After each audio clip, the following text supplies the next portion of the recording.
Yo, yo, yo, yo, yo, yo, yo. Welcome. We're here. Hope you're doing well. Still no music. I like that better so far. Let me know if you guys think differently, like Apple.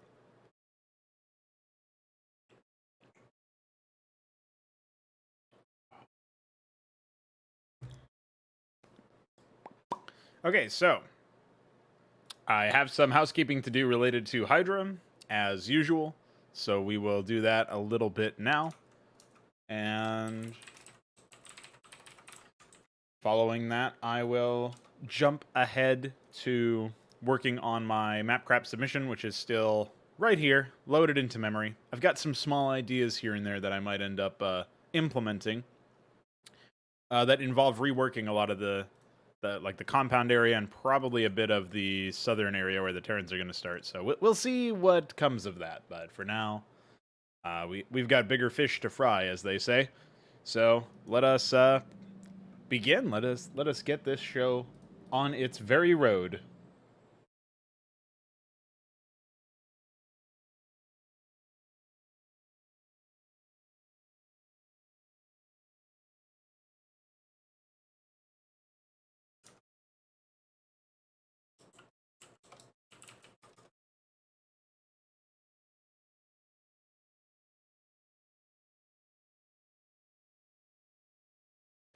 It's something that's going to get some taking used to, or take some getting used to, or whatever that word is. So since Veek is here, I actually have some changes in mind for you, actually. So, uh,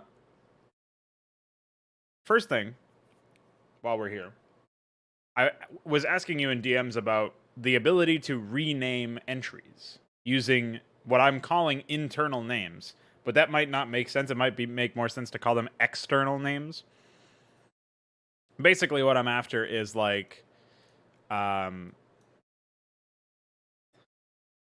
say, lockdown is now called lobotomy mine, but it's the same entry. So I feel like I should be able to like right click and rename, and holy text. Why is copy entry seems fine, but paste entry, copy tab, and paste tab seem really messed up. I don't know what's going on there. Maybe you can look into that. But I feel like I should be able to rename this entry, but like go to a different view, basically. So there would be a different view toggle option somewhere, maybe down here, maybe above, I don't know, that would basically toggle like internal, like data name, MPQ file name, or whatever you want, original name, and then custom name. Something like that. Internal name, custom name. Maybe you could do that. That would probably make sense. And the custom names would show, by default, there would be no change, or maybe there would be like a change in the formatting so that it was obvious. If so, in the event that you opened up a clean file that had nothing there. And then you would be able to rename the files and say like, all right, lockdown's lobotomy mine. EMP shockwave isn't there anymore. It's actually reverse thrust. And so I'd be able to rename all of these and then search them and find them in the text box here. And that's obviously really useful for stuff like flingies and sprites and images, where I can like rename, some random unused entries to be like actually what I'm looking for. It would help reduce the barrier of entry to people who are trying to modify Hydra. Like iCore tries to modify Hydra every now and then for full toilets and stuff. For the ability to do stuff like that, I think it makes sense, right? So I don't know how feasible that is. We would basically have to store this data somehow attached to the DAT file, in order for it to be accessible. Otherwise, we're basically talking about creating a unit def for PyDat. Otherwise, where we could call it like dat def or something. But I'm fine with even that option as well. But the bottom line is, like, I feel like we need a better way to sift through all of these entries. So I don't know what you think of that. That's my first idea for you, and that's the one that I feel like it has nothing to do with these extended entries. It's all to do with the idea that like this makes sense to me as a feature that should be in there. I just don't know how to save those. Like I don't know if there's empty space in the file format of the data files that we can basically use and say like, hey, this unused space, we can store this stuff in it. The game isn't going to read the data because it doesn't even know that the data would exist there, and we can take this and use that for our names or something like that. I don't know if that would be feasible. That's what iQuare has done with the CHK file format in Mapcrap. He's actually storing all the data in the map itself, even when you open it in SEM Draft and such. But it's just in sections of the file that aren't normally accessed by anything, because there's nothing there normally. So I don't know if that would be useful, or if that would be a way to do it. But yeah, I mean, I think that the feature would be really nice. I just don't know how to work it out. I suppose what we could do as like a temporary workaround. Sorry, I got something in my throat. I don't know what's going on there, but obviously the TBL settings are in GPR MPQ file paths. I'm pretty sure this is supposed to be GRP, but that's pretty funny. Like this thing right here is loading him from the MPQ. But again, as we talked about earlier, the MPQ settings and TBL settings windows are really, really bad. So maybe once we focus on fixing those, it won't matter as much. I'm not sure.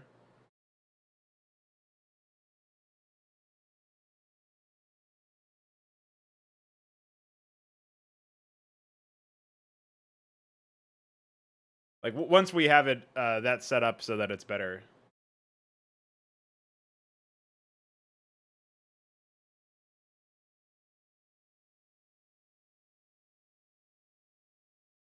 I guess it just makes you see the raw file or something. Oh, this makes you use unit def, I think.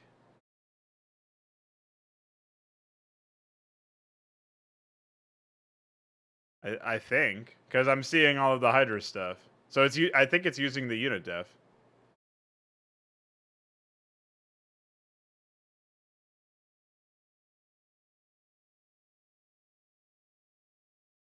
Or it's finding them in a different... I don't know where it would be finding them, though. I don't have Hydra even loaded into the MPQ settings, so how is it finding this stuff?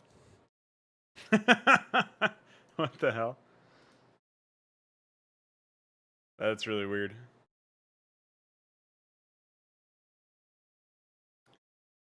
All right, so that was my PyDat request. So here's the other thing. Let me, I have to go into the Notepad++ real quick. Okay, so this is our upgrades ext file. It's a text file. It has a bunch of comments and stuff.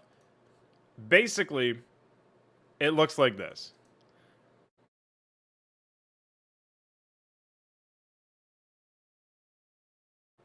You basically have a situation where you have the like plain text version of the files that we're looking for. Or the features of the files that we're looking for. So in this case, it's obviously upgrades, right? It's not Flingy or anything. Flingy is almost operational, apparently. So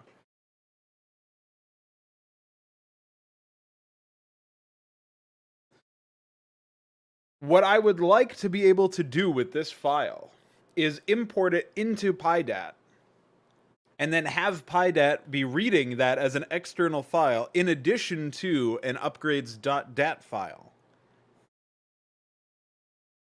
So this is why I said it was complicated, because the whole process is a little silly. We can't just add on to the dat file. That's not going to work, because the dat file itself is limited.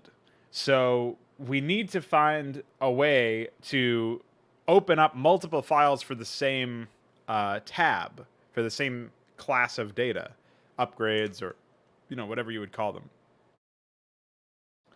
And so we basically need to be able to say for upgrades that they end at 60, right? And then if you keep scrolling down and you have a file loaded, it would say like extended upgrade 61 and so on. And so there'd be a button up here to like import and export extended upgrade data. And when you saved in the program, it would write changes to upgrades.dat and to upgradesext.txt that you had loaded, if you had both of them loaded. So it's sort of like AI script bin and Brood War script bin from PyAI, where you can open one. You can open just AI script up in, like you can open just upgrades.dat. You could also open an extended one with a different import dialog, or with the same import dialog. That could work too if you wanted to work on another tab. My main concern is that it will clutter up a lot of this, because we're going to have extended versions of pretty much every single tab here eventually. So that's my main concern.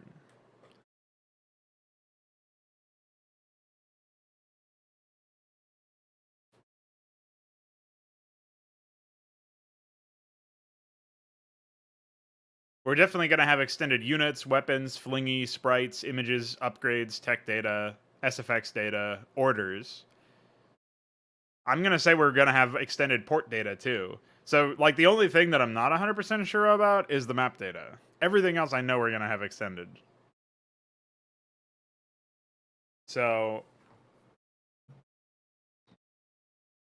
I don't know what you think of that. I'm going to turn my AC up real quick because it's pretty hot.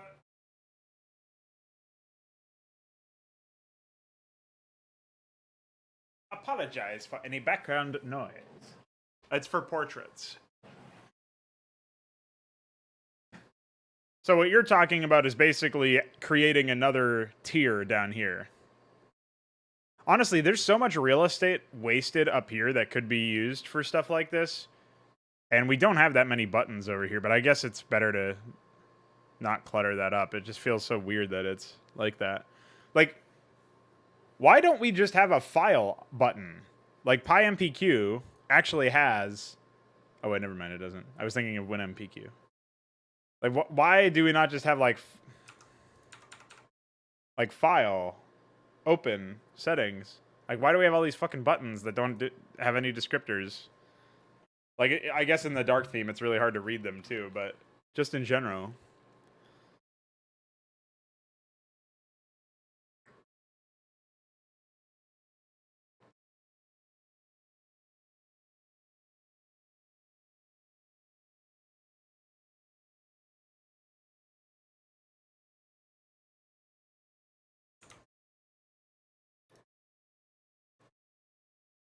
Dude, we got some comedians in Special Bliss. Man, that was funny as fuck. Underrated comment right there. Alright. So you know what else I have to do now is I actually have to modify an MPQ, like a fucking Star Edit Crusader,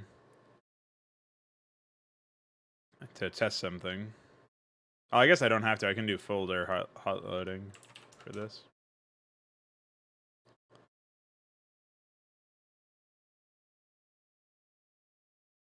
I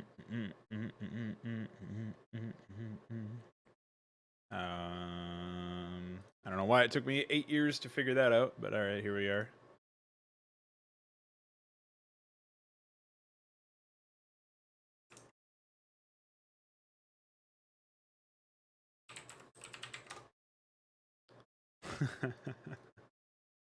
Yeah. Glad you feel that way. All right. I guess we'll just roll with CNC draw for this one.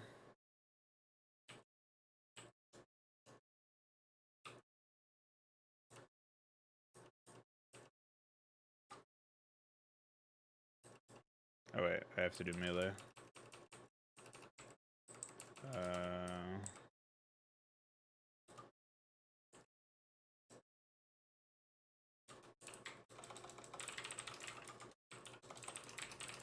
Man, my mouse Excel is all kinds of fucked up in this game mode. I mean, with CNC draw.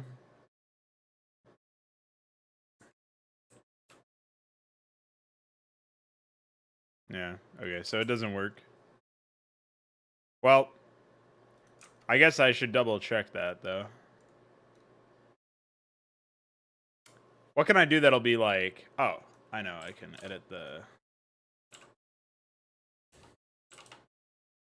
cost of it.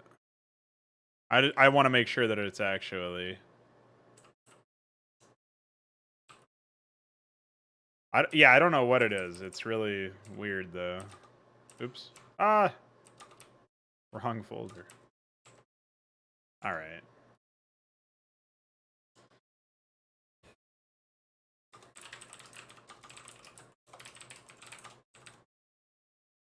Ah! Jesus Christ.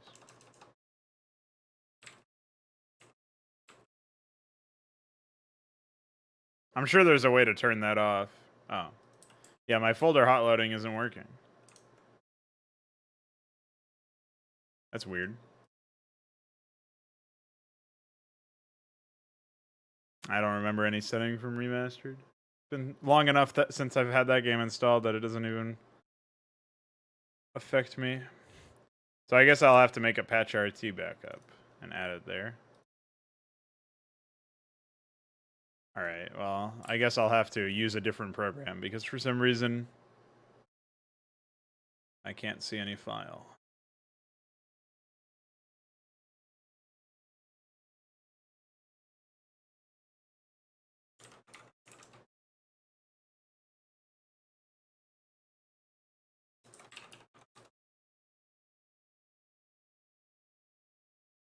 Trying to test the flag from Melee. Open level.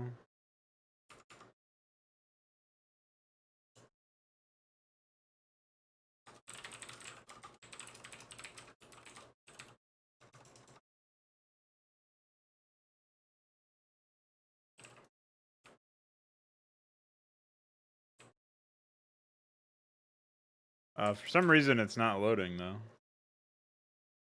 I have this tech data file edited. It's clearly saved. And yet... Well... Oh. Because of this. I think...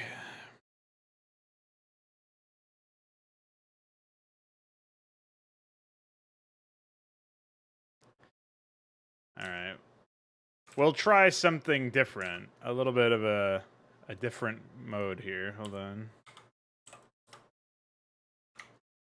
Oh. Oh. Yeah, that's right. It was open in... Never mind.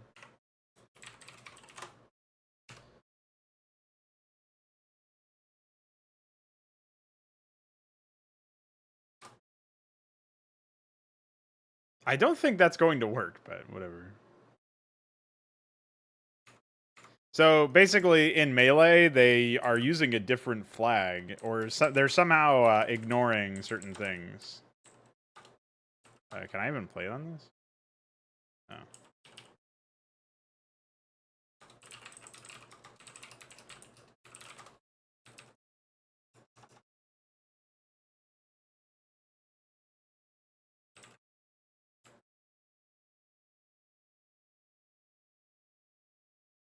Okay, so it is being modified, but in Melee, as you can see, the researched flag does not do anything.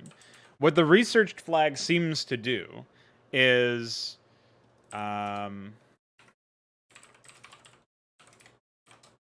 it seems to set a flag that gets read by map settings, and if map settings read the flag, they will enable it. But Melee itself does not do it. Like, or in Melee, it does not do it.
All right, so that's some good information passed over to iQuare. What else do we got? I gave you my spiel about the renaming and about the extensions of upgrades. So I think we're good. I don't know if there was anything else I was supposed to be taking a look at here.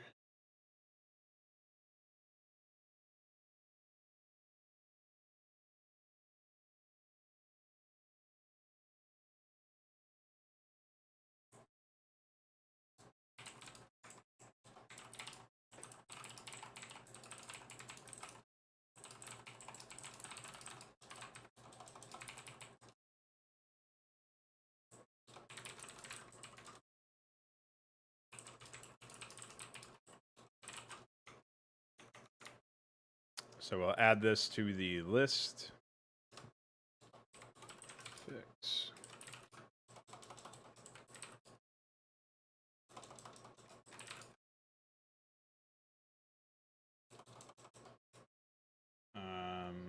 Tech that is not normally, or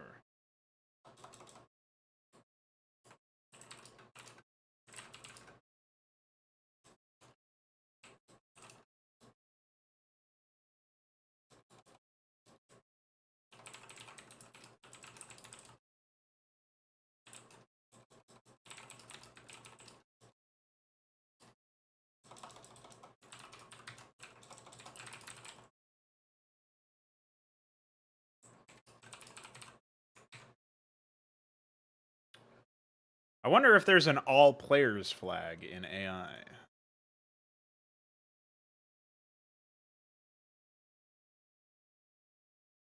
There is. I don't know if I can write to it.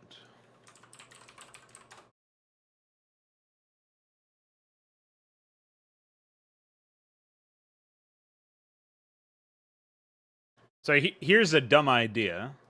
Going into the Hydra AI and writing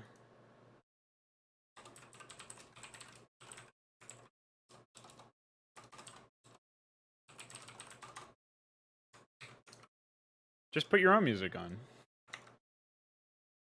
Tech J.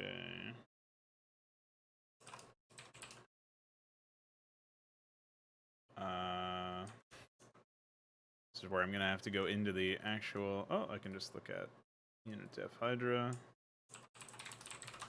and tech.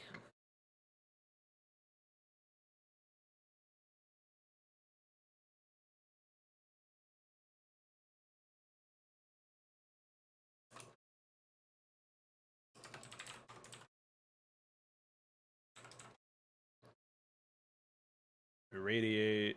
Okay. Personal cloaking.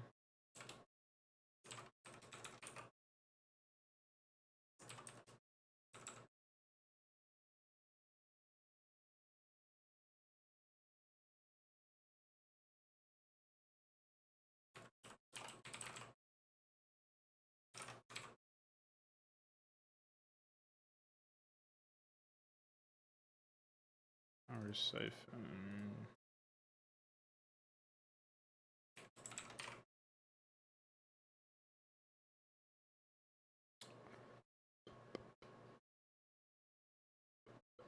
Okay.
Wonder if that'll cause an issue.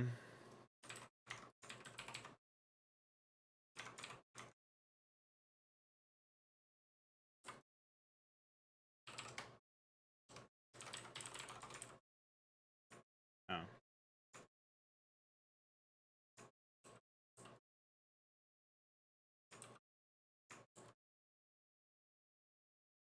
Sometimes the hotkey for opening files breaks. I also feel like it should be something other than Control I, to be honest, but I don't know what it should be instead.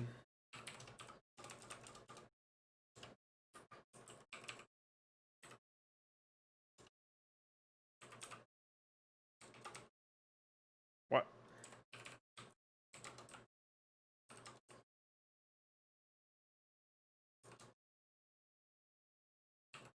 Alright, I guess I'll be rushing ghosts. Check that out. Nice split, by the way. I haven't had any real complaints yet. Hey, get up there.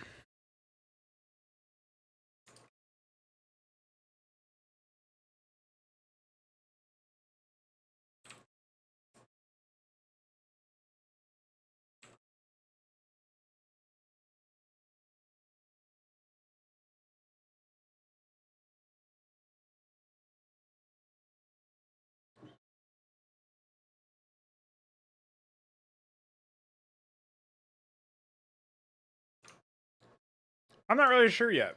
It seems like it's a bit more responsive, but large files still bust it, so I'm not sure.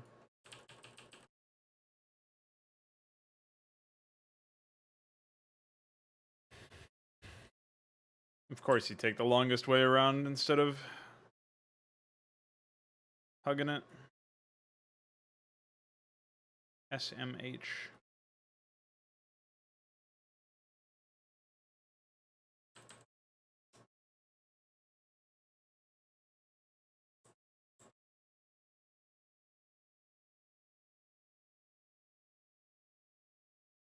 Oh, is it? That's good.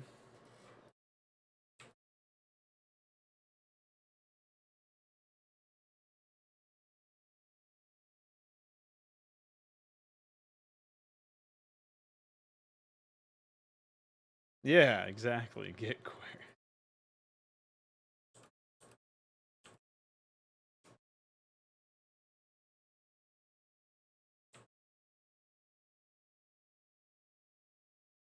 Well, you gave me feedback and reviews or impressions about like 6 different client or 3 or 4 different clients. So I admit that they all started to blend together some time ago.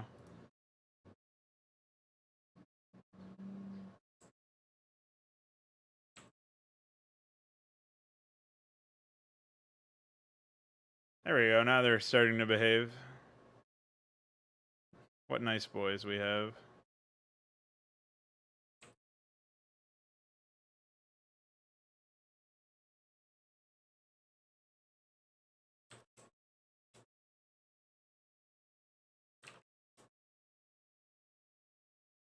Really?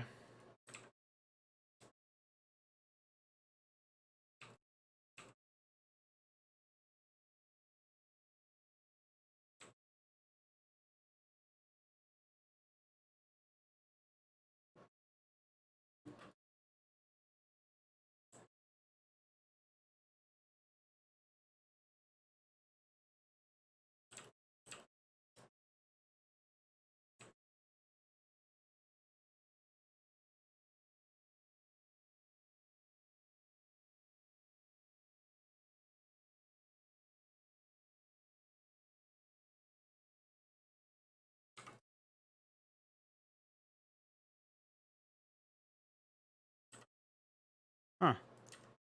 I didn't know I made it only Academy. That's really weird.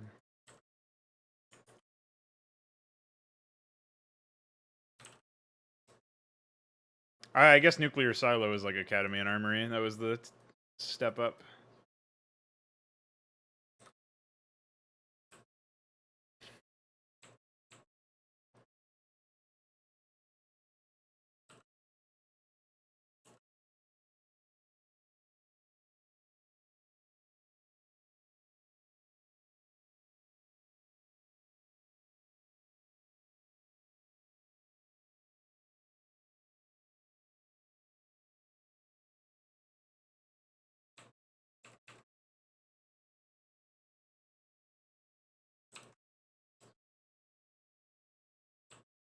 Well, it seems like that worked.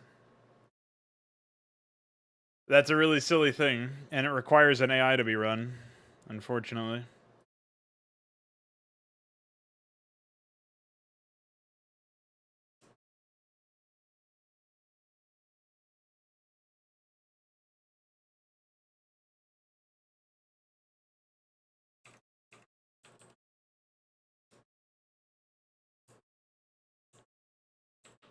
That is such an absurd cost. Those nukes. Oh, hi.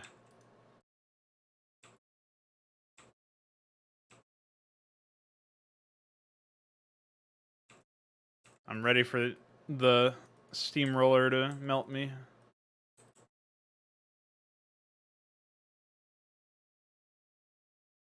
Unless they only had 2 units like a goober.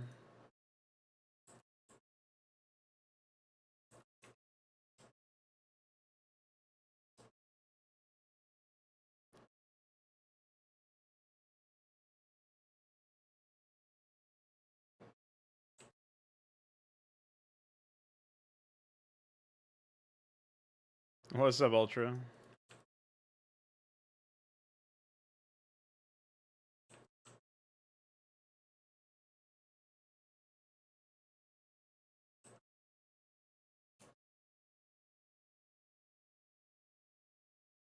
Epic. Speedy boy over here. See what we got. I like how there's pretty much no reaction from anybody. From AI specifically.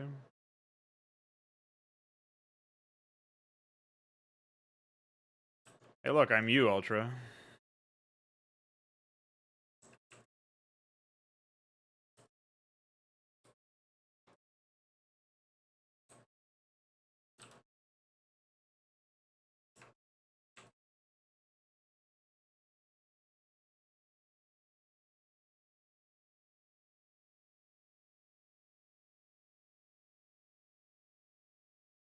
Get him.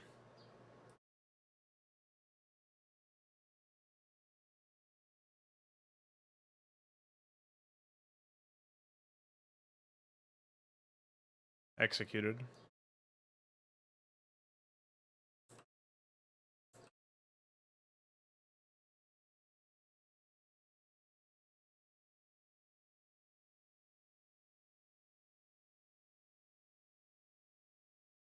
Yeah, that's a vanilla bug. It doesn't tell you how many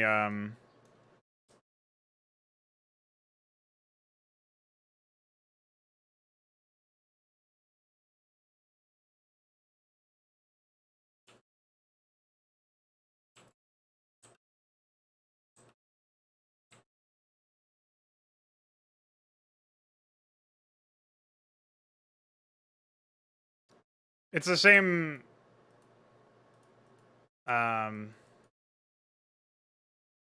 it is pretty strong for sure. No, his army did not back. His army spun.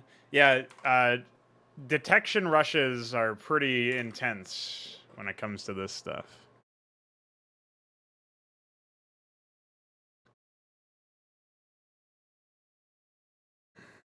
How come you added PCX files to be ignored? For screenshots, I guess.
Oh, I see. That makes sense.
All right. I think we've done enough.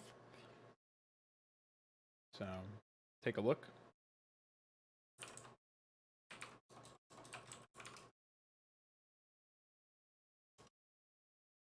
Let's pop this bad boy up. Get working. Okay, so my first thought is probably want to move this guy over here and this guy over here, and then rework this area to be a reasonable natural, the compound area. I was also thinking about maybe widening this bridge, but I'm not really sure.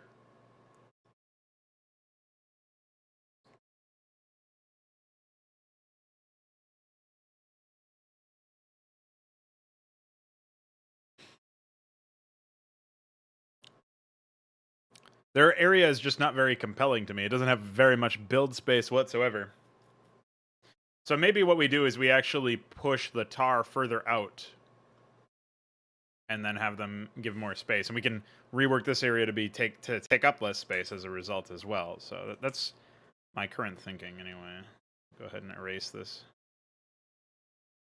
for now.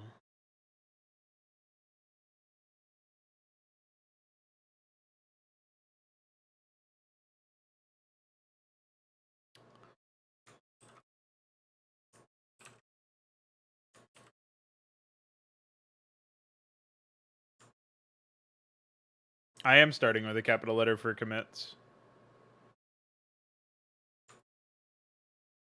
Wait, what?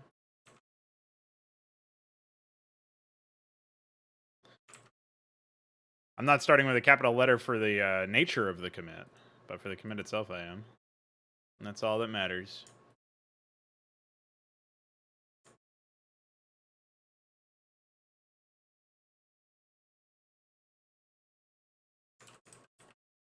Oh yeah, let me put that over there as well.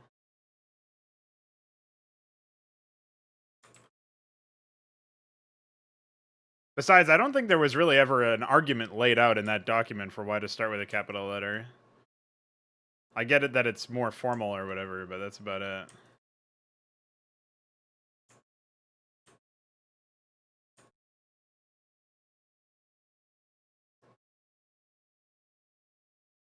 So it doesn't seem to be that important.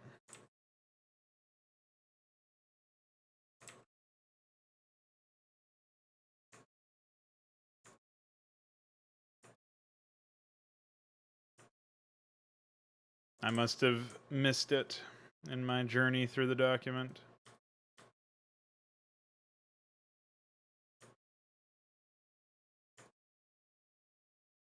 No, we don't want that. We want something like this.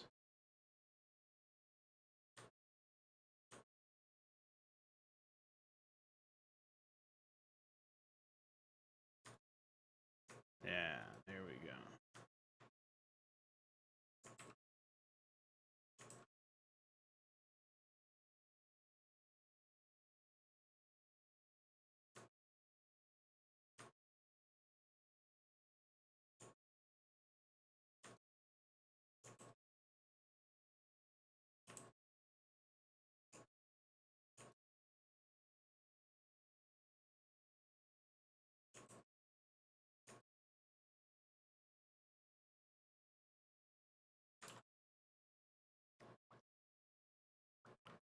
Can't believe Blizzard only gave you one bridge length and said go fuck yourself.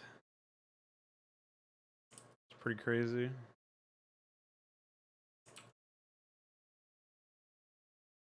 Imagine actually trying to make a campaign and star at it. Ho, ho, ho. Ho, ho.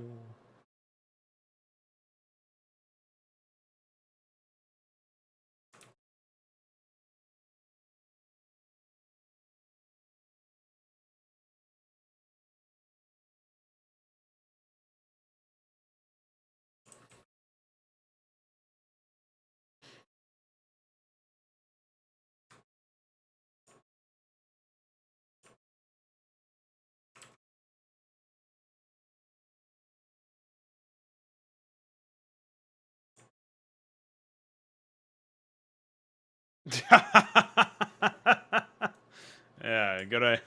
Thanks for reminding me. Gee, maybe I should get that music back.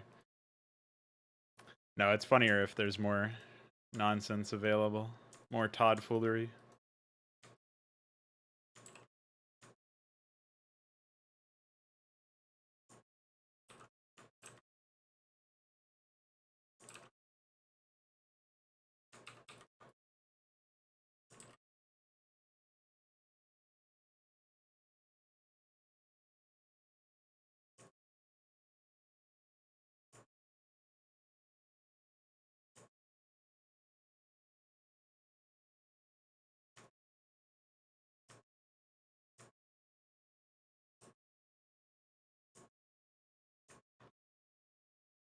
My only real regret about this is it seems to have resulted in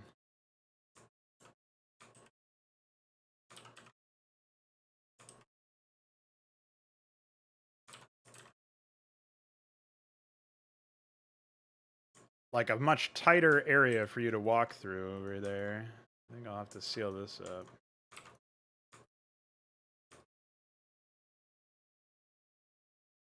I'll just open that up. How's that?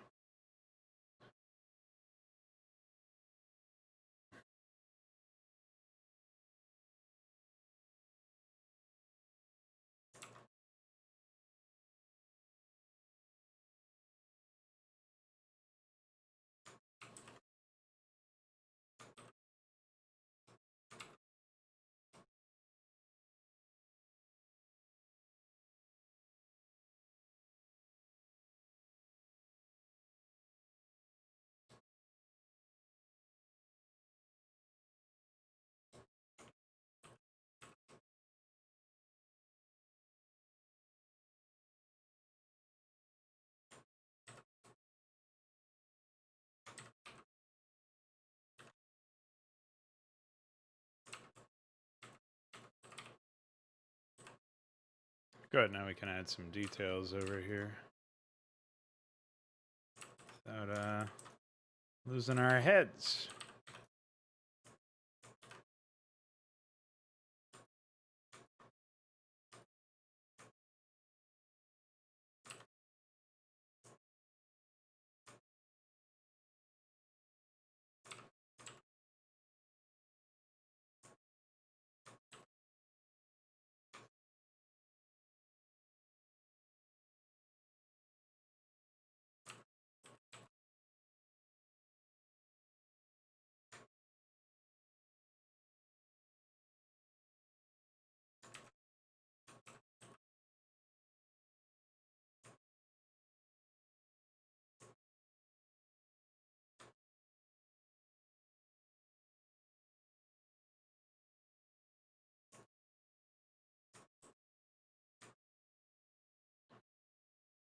A little bit here, a little bit there.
That's actually fine anyway, but I'll clear that up in a bit so that I can at least add some detail over there.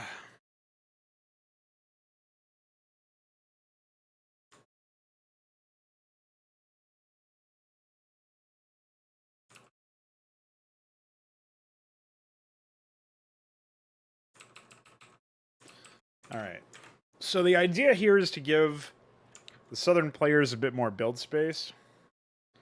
We lose out on the compound, which is kind of unfortunate. So maybe we could put some compound down here for more visual variety. And otherwise, yeah, other than that, I think everything's relatively in order.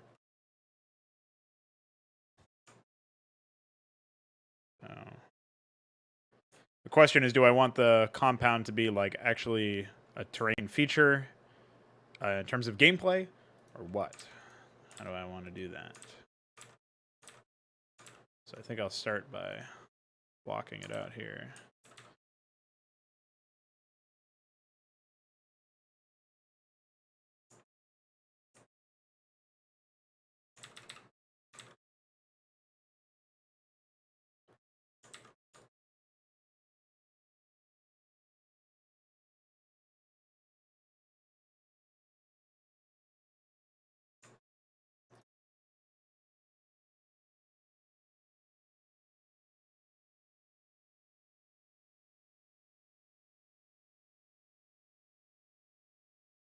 I'm not sure either. I asked Icor about it, but he didn't respond. He's been really swallowed up by the attack limit extender, and now the other data extenders.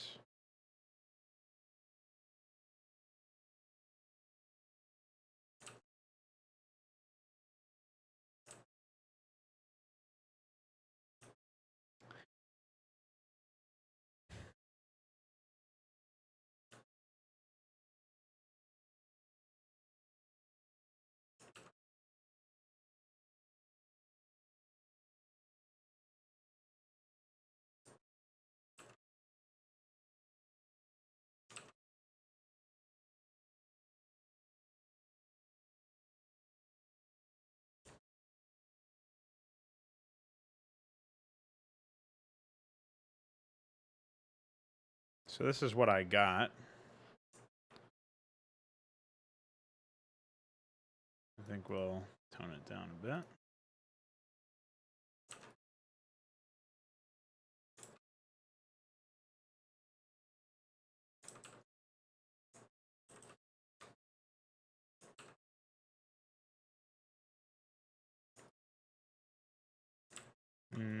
Doesn't really seem to matter what shape I'm looking for here. I can't seem to nail it anyway.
Right, so maybe what I was looking for the whole time was just the a better way to use those MPQs. I could believe that.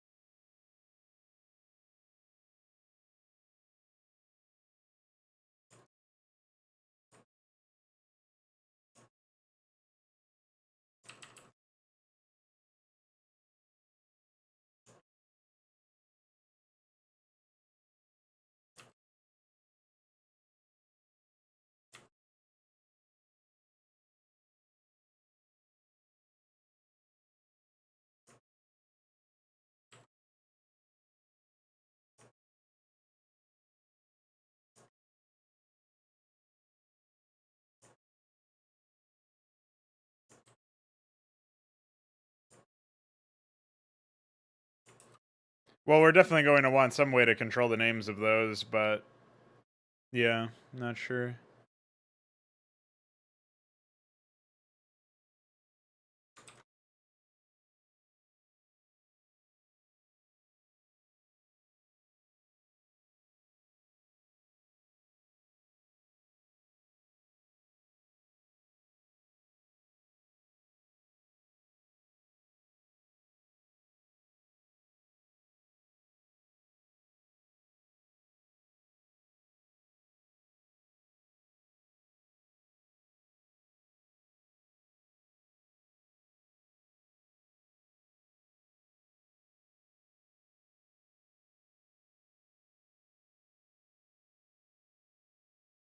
Oh, is that when your semester ends or something?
I unintentionally copy pasted. Oops.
Oops. Wait.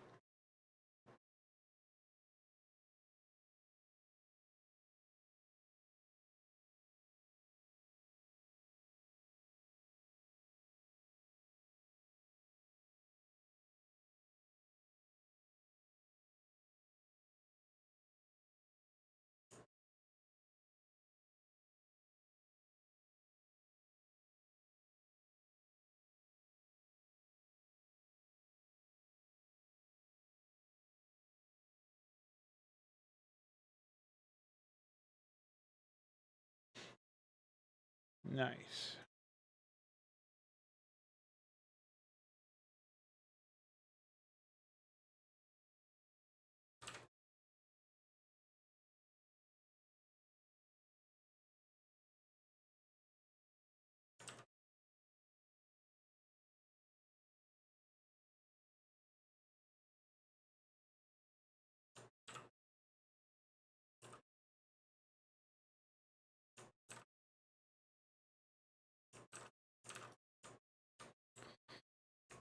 Well, I think that's generally better than what they had before. We are going to need to do some doodadding to seal off this little side passageway. Oops, this is a sprite.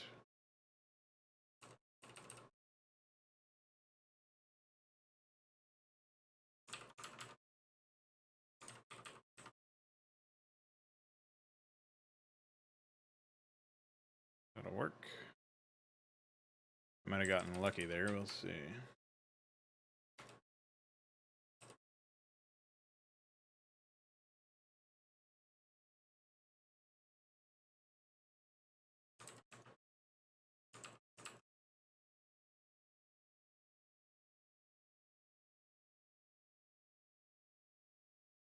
No, that seals it off too. Though it does, it's a little bit more intrusive to the build space. Maybe I can do it there. Yeah. Okay. Cool. As long as I don't have to intrude on the build space of the player, I think everything's good. Maybe at that point, just put that one there. Nice.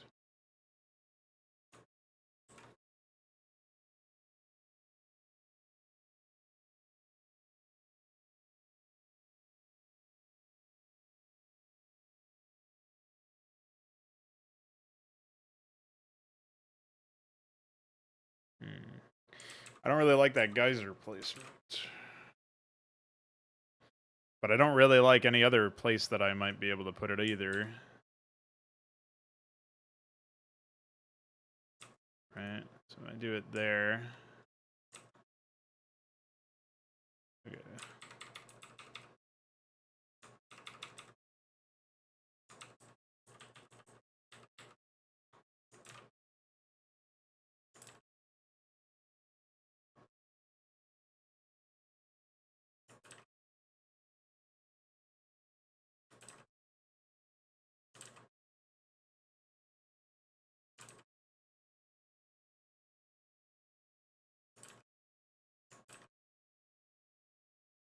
So then we can still be relatively center with the tiles. It's still a little bit out of alignment, but I think it's all right.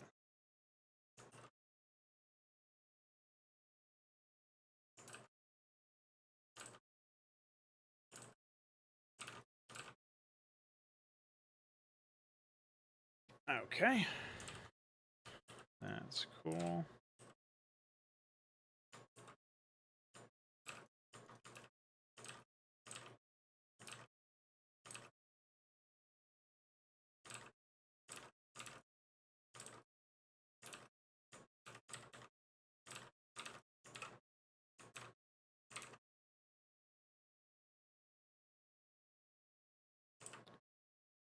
Yeah, that's what we want.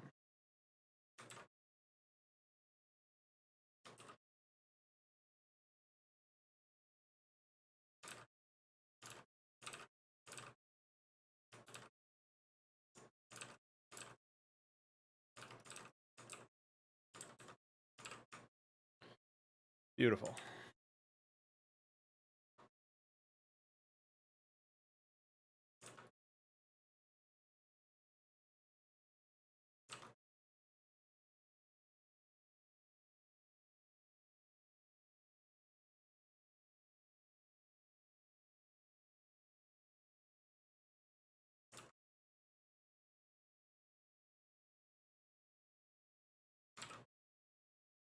Okay, I think we're good to go there. That does feel much better. My only concern now is, like, I feel like this area could definitely be reworked into something more interesting. Maybe the islands could be linked. And this could be a really long rotation to that area. So it would still favor air harassment and air units because it's so far away, but that could be a third, and then the natural could be moved to the low ground. It's like an idea that I just had off the top of my head, more or less. So it would be something like this.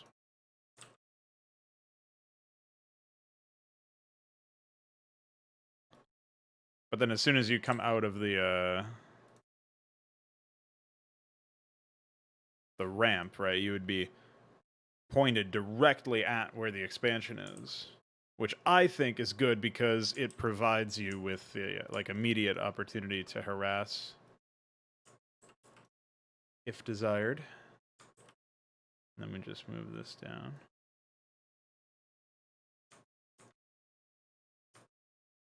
Want to add a decent amount of build space to the area over here. And I also want to point the ramp out towards the other direction as well. Again, we're trying to make the rotation relatively lengthy for whoever is unfortunate enough to get harassed in this position.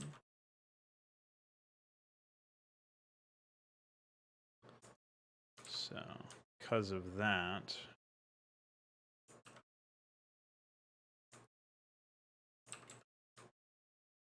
let's throw that there.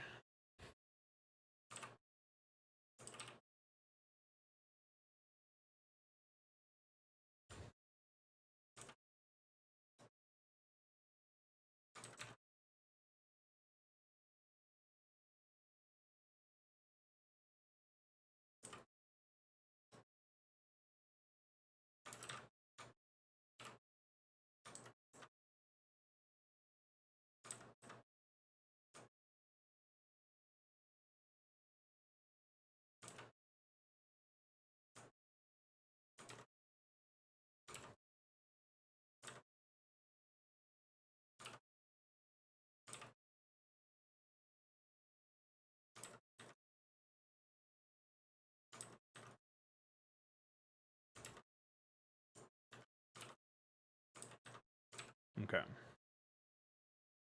So we're good there, I think. I mean, still, this whole area down here should probably be made more interesting, but I guess for now I'll just use it as decor. I could, in theory, link it up over here, but I don't think it's required for what we're going for.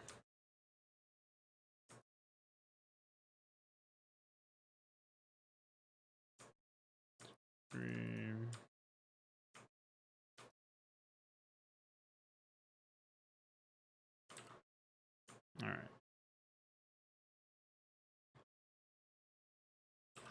I do think that maybe this needs to be pushed up a bit, though. A tiny bit more in the form of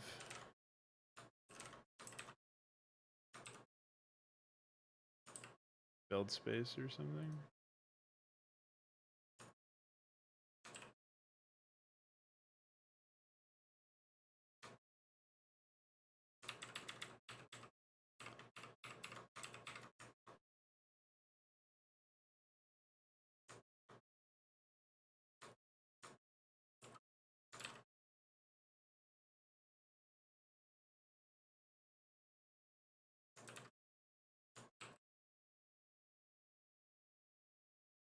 All right.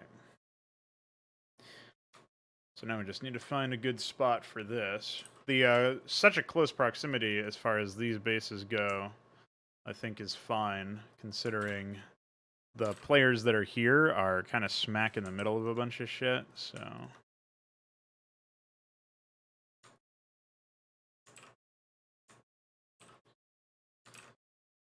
in that respect...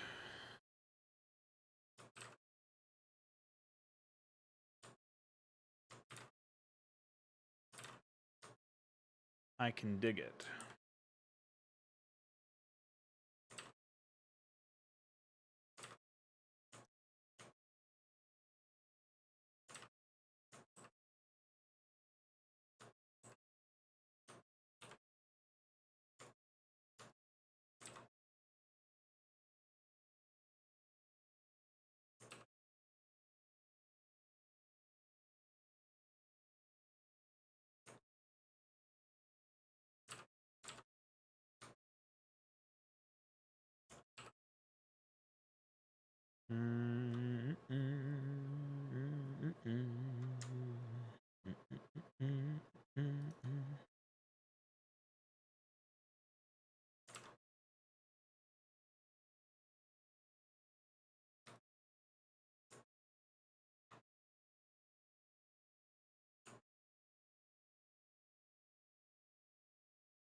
Okay. Guess I forgot to symmetrify that. So this is like fairly innocuous positioning, to be honest, but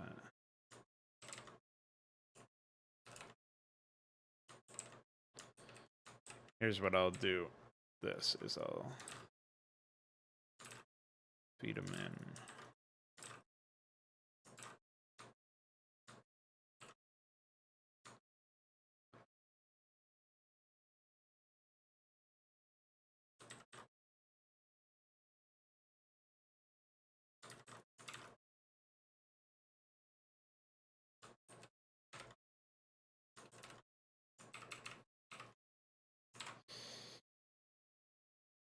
Well, I guess I can just do it the old-fashioned way.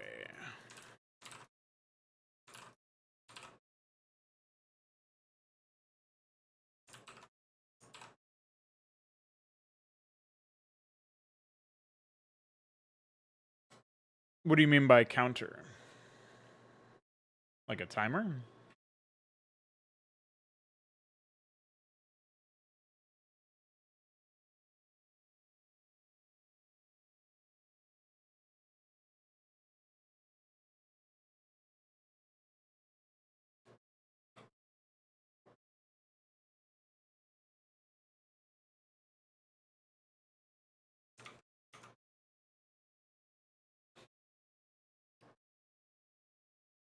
Oh, no, I haven't. I can do that.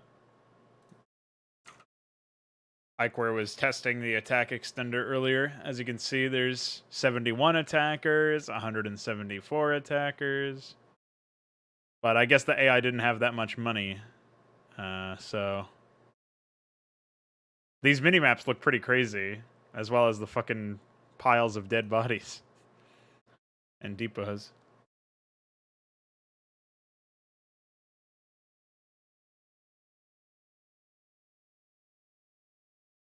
Well, at that point, you should just modify the AI yourself. I don't see much of a reason to add, like, weird stuff like that, if it's just going to be map-specific anyway.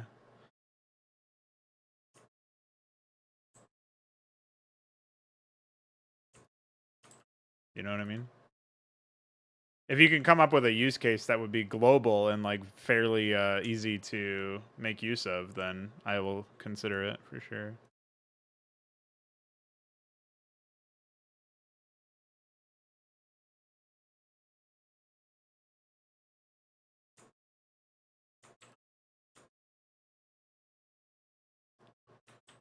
Alright, so happy with that. I'll go ahead and...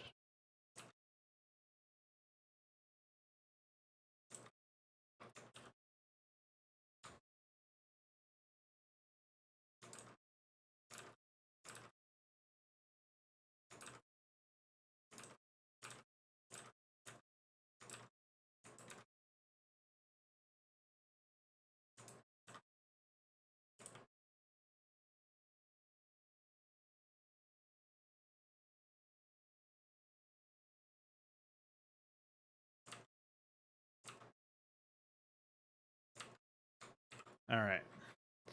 This is a much stronger draft now, I think.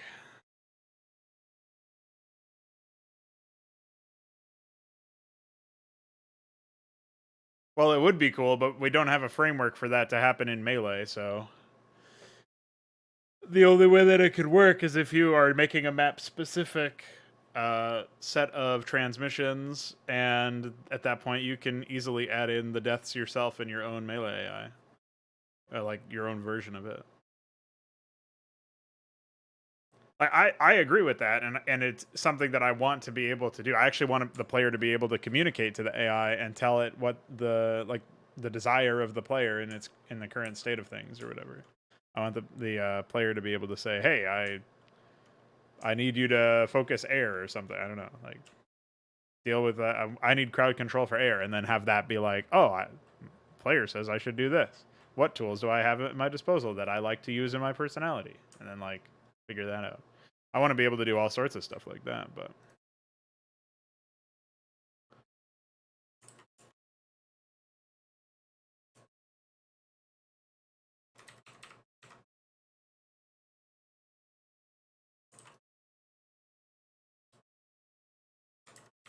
it's just a bit of a headache on a technical side, of course.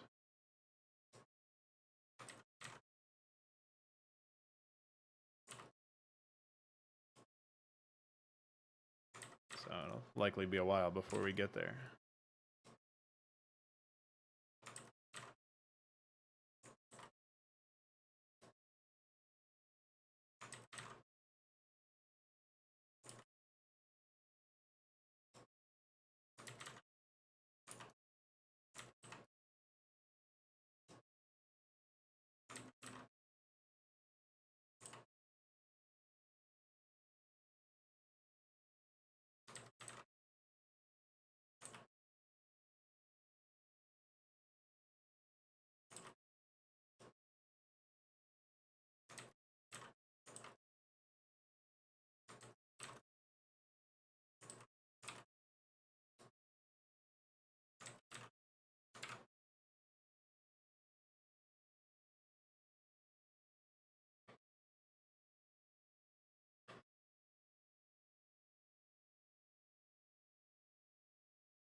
Well, you could just make a copy of the Melee AI so that you have your own version of it, and then whenever there's changes that you want to take advantage of, I mean, it's not so hard to just copy and paste whatever new code is there.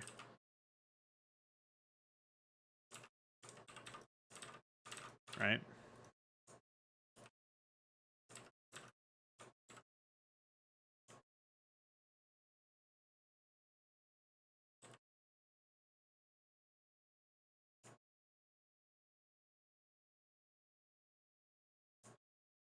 Okay.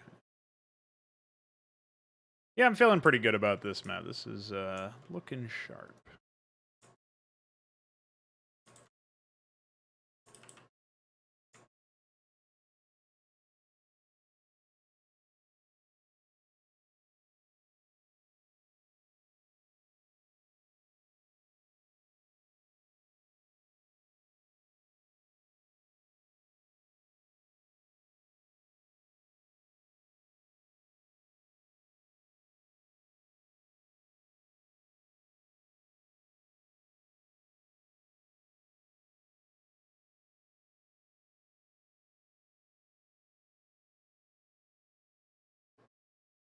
Oh, what's up, creator?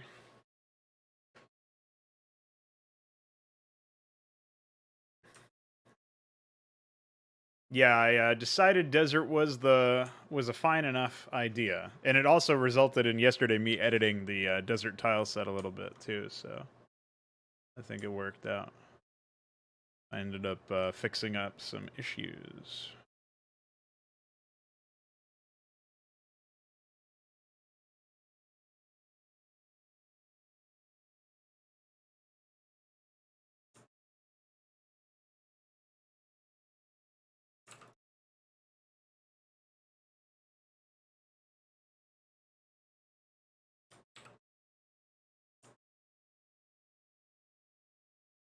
I think the version of dried mud that's blended with higher dirt is way further up in the tile set than what I'm currently working with, so I'm gonna go investigate that in a little while.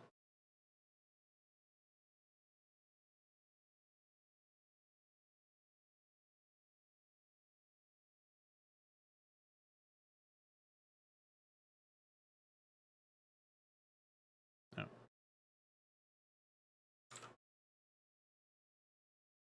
What do you mean by pre-made or modded? I did this yesterday on stream. Like most of the work that you see here. Oh, cool. Sand dunes and stuff.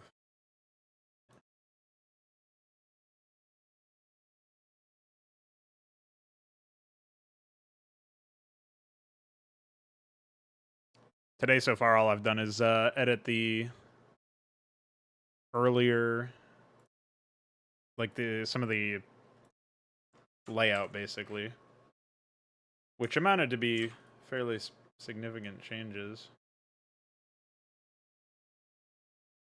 Okay, I just want to make sure we're lined up with the right thing here.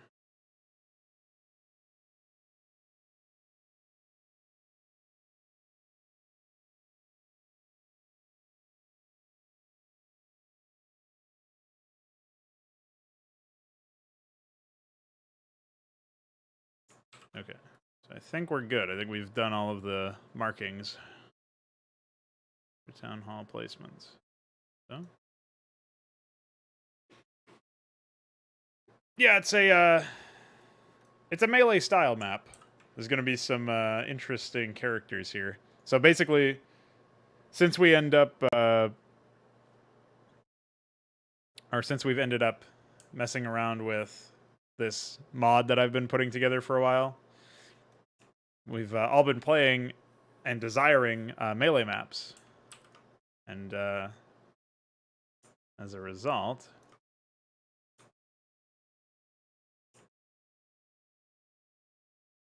the theme of the contest that we're currently working with is to make melee styled maps so that they don't have to be melee maps per se, but the idea is that the gameplay that we're experiencing is going to be melee, like starting out with very few starting workers and all that stuff, like just the bare minimum, the basics. So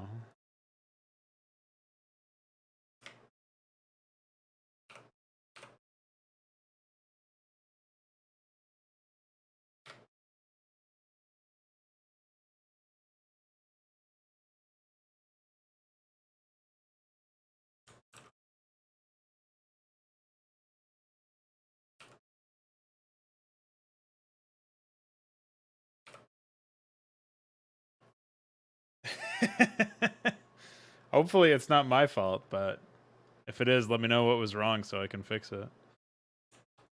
Who is okay.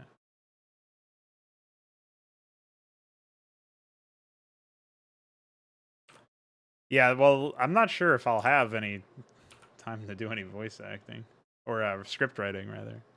We'll see though. Thanks, man. Really, I think it's too small to be a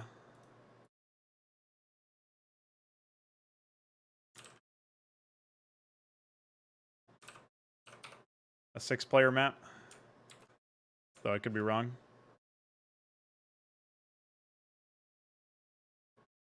But I was thinking that what I would probably end up doing is if I decide to make it like to work more on it, I would probably compress it into a 4-player map, remove like maybe 1 or 2 bases from either side of the map as a result, and then rework some of the areas to be a bit more open for like actual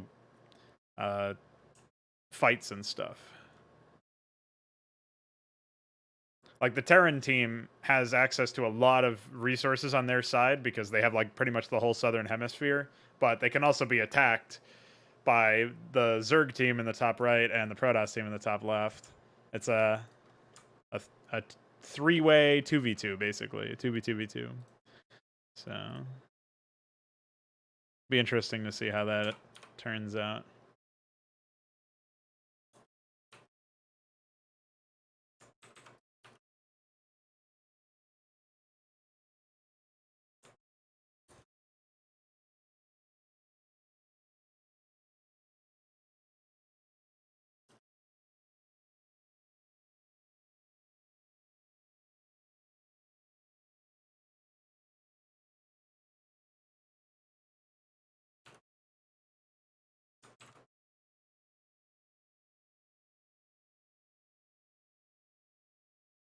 AI script subcommand that sets variable name to point location or region. Yeah, that could definitely work out.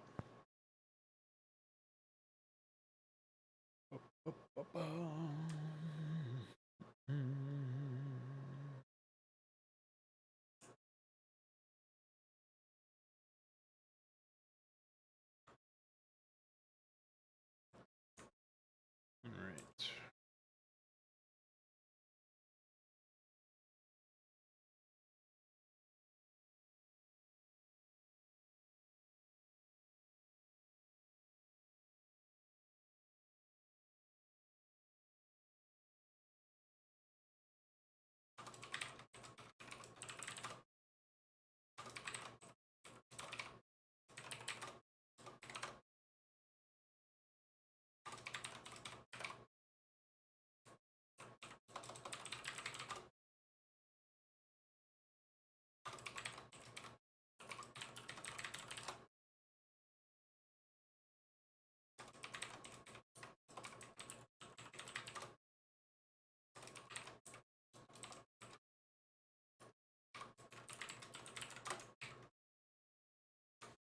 All right.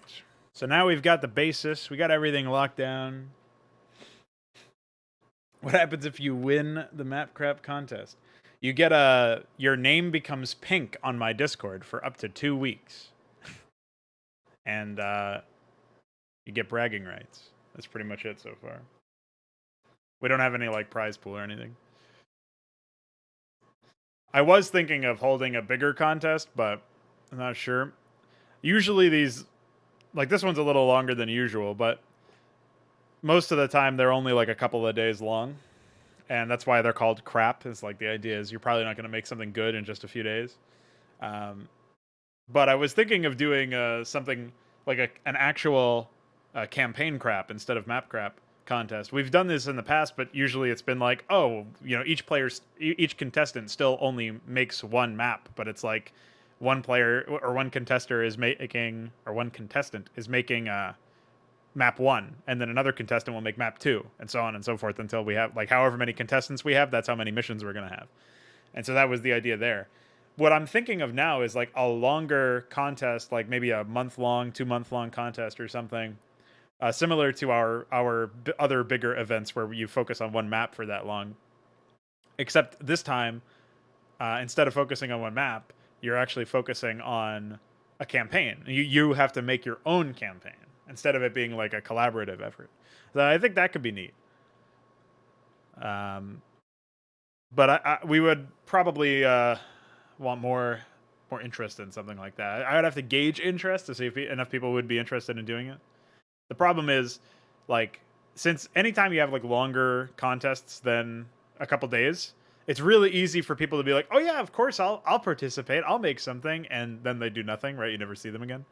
That is very very common. Pretty much no matter what contest you're talking about or what event you're talking about, just because when it goes on for so long, like people will drop out because of time issues or something like that might happen. So because of that, I'm a little wary of trying to do anything crazy, but it's out there, man. It's there's a potential that something like that goes down.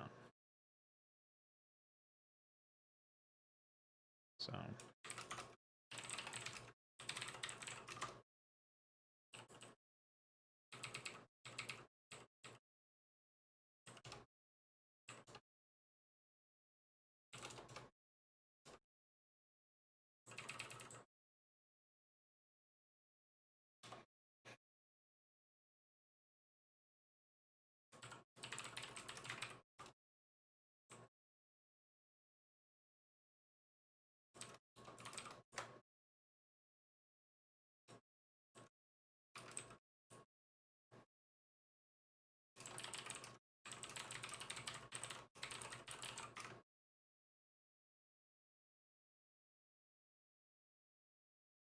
just do some basic stuff for now. Say force 1.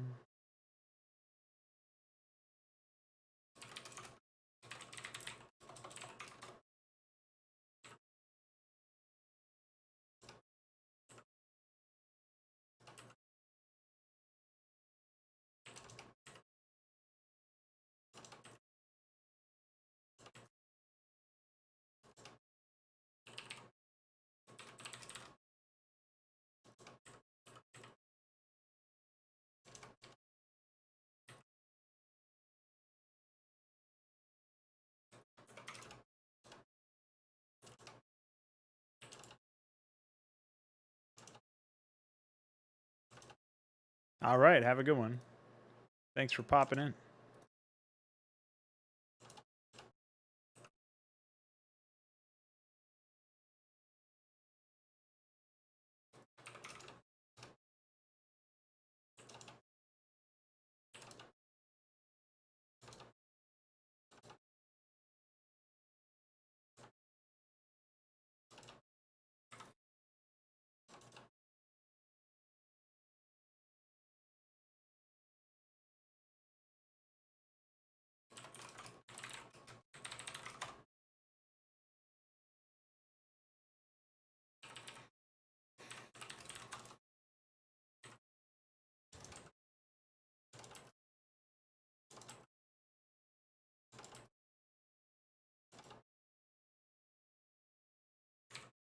Okay. So we've done that.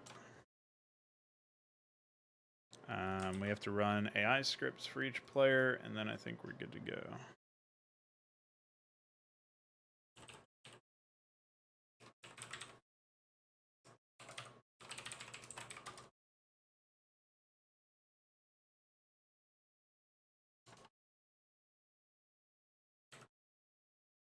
I guess we'll do setup as well.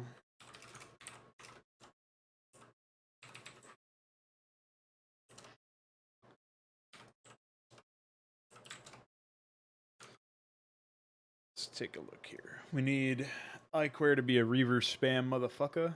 So we'll say Forge FE Reaver could be. I like that idea.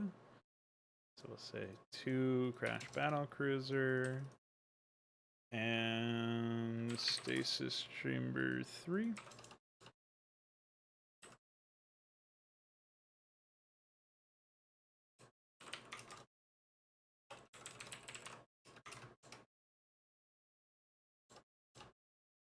These are just rough drafts anyway.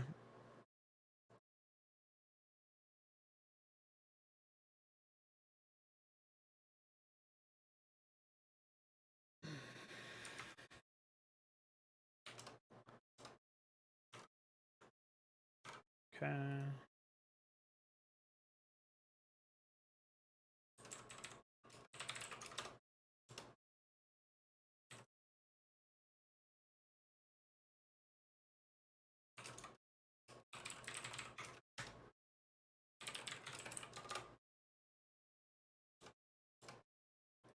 And Ultralisks is...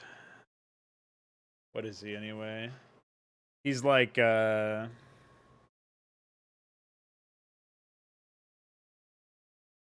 Can you disable Adobe Audition creating PK files upon save? I don't know. I've never looked into that. PK files just save the waveform data so that it's faster to open up the file again if the PK is found in the directory.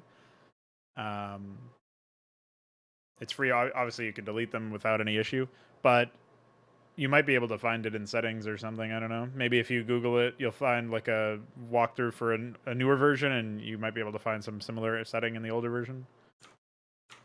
Tank timing. No, I need this guy to go like crazy, like Cyprian build, which we don't really have access to right now. So I guess I'll put him into bio 4x pressure for now.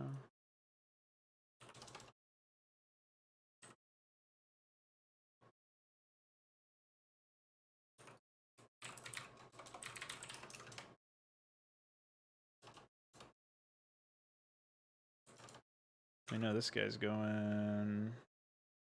It's a Wraith bio. Sounds like him.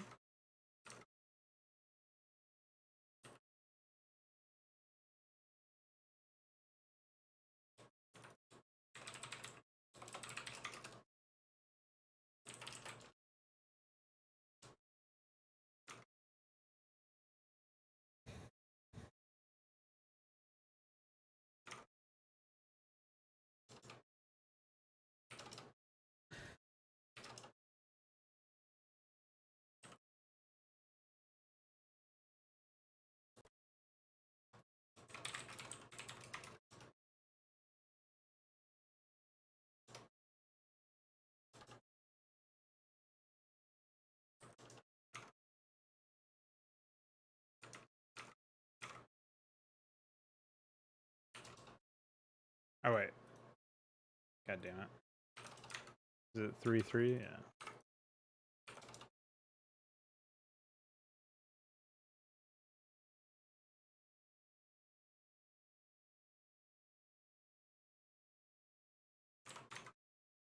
Well, just like that, my map is playable. I'm not quite sure if it'll be super functional, but it's playable. You know what I mean?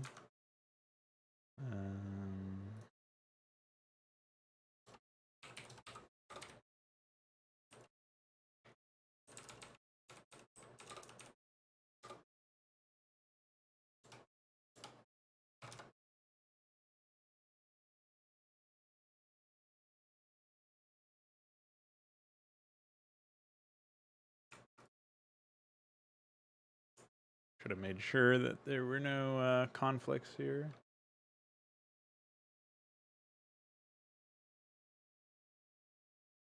Ah. A classic move.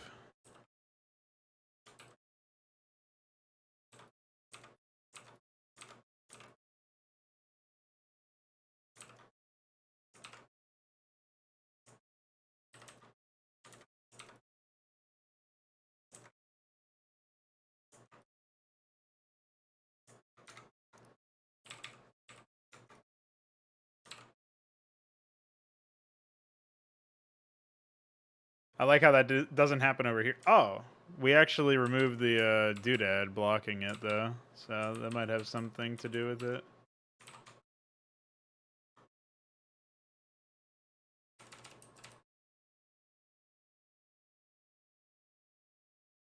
Yeah. Okay. Looks like we fixed that. Were there anything else that I need to take a look at? No? Everything else looks fine?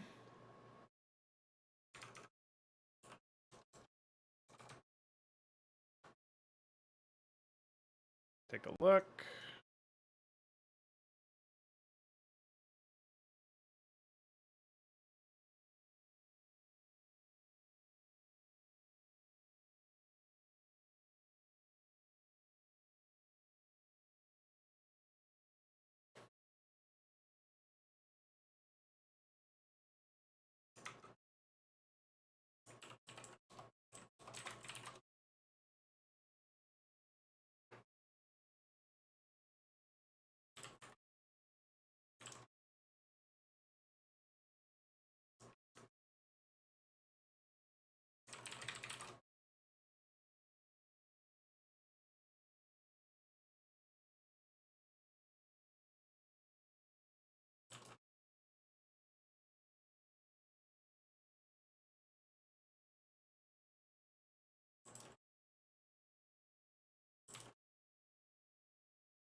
Mahuha. Hey. Hey, that's not where you're supposed to build at. Hey, wait. Build up. What are you doing? Oh, no. What a crap. AI crap, dude.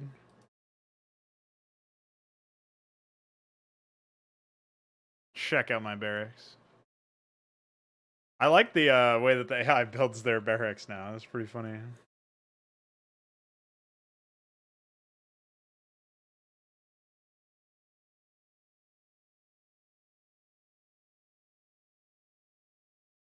Yeah, just throw another one down, baby. Mwah.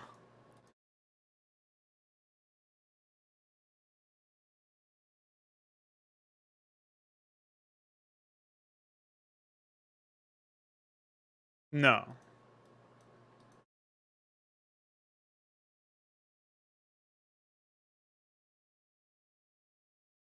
Oh, this might actually be out of alignment or something. I don't think so. It seems right. It's really weird.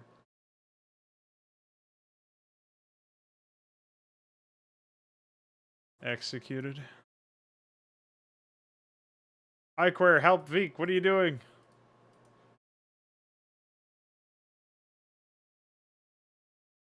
Oh no. Well, he cut off the reinforcements, but that's about it. Yes. The MPQ rip should have them.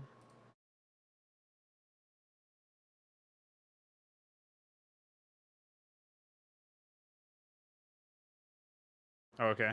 See ya, nerd. They're hunting. They're going for the expo. Wait, where did those other units go? Oh. Hi. Wraiths are coming. Better watch out. Zerg here?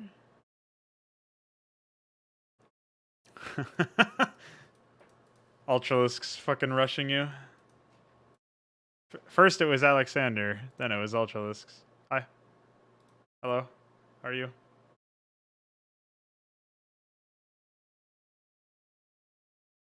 Almost. Ooh! Wraith! Holy Wraith, UED commander killing Mutas dozens overlords! Yes, you heard it here first, folks.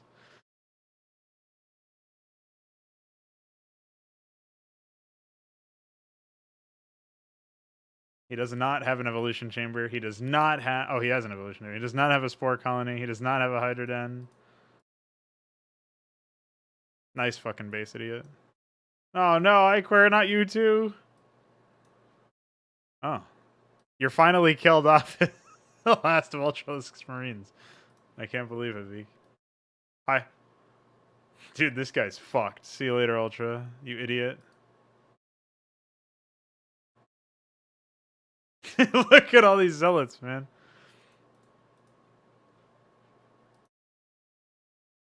I don't know what's wrong with Iquare's build.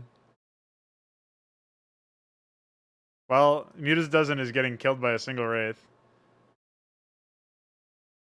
I think you'll get a Spire eventually. Oh wait, no, he's the Spire AI. What is he doing? Wake up, dude. Hi. You Commander is bullying. Finally getting a control tower. Oh, you are kissing his SCVs though. There's that. Dude, please build a Spire.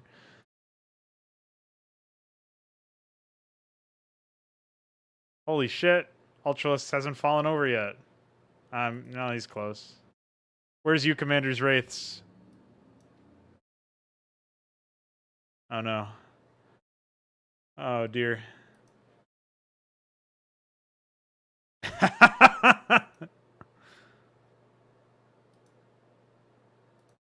Not the sun gun. Quick, Morphospore. Something. Anything. Where's the Spire? Good grief. Oh dear. Oh, it's okay. Iquare has some anti-air. He's the only one. Dude, these zealots are still fucking... The nerd.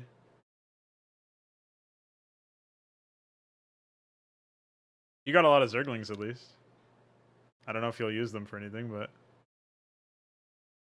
Spire! It's in sight, boys.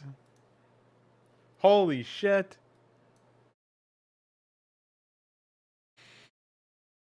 This guy was supposed to go fast robo, but I think I broke his build. Or something happened. Nice Nexus. Nice hatchery. At least you have maximum gas efficiency.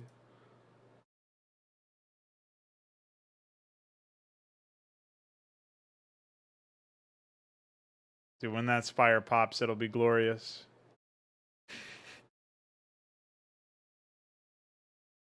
Executed. Oh dear. Hi. Oh man, it's over. Even more zealots are on the way. Oh shit, Iquare's taking double gas over here. And bullying you, Commander. He still doesn't have a science facility.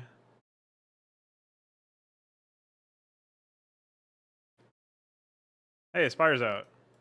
Will we see Mutas? Hopefully soon. Eventually.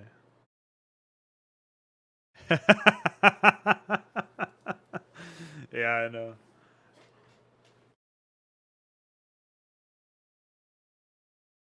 Looks like the Dragoons are dead. The Wraiths can reign supreme once more. This is hilarious.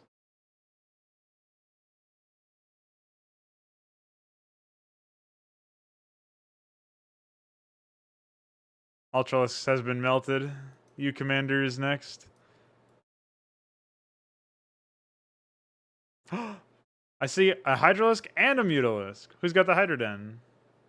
Holy shit, Mutas Dozen has anti-air, man. Prepare yourself. You might actually see some Wraiths die. What a mess. He's... what the fuck? I'll see you later, Ultralisks.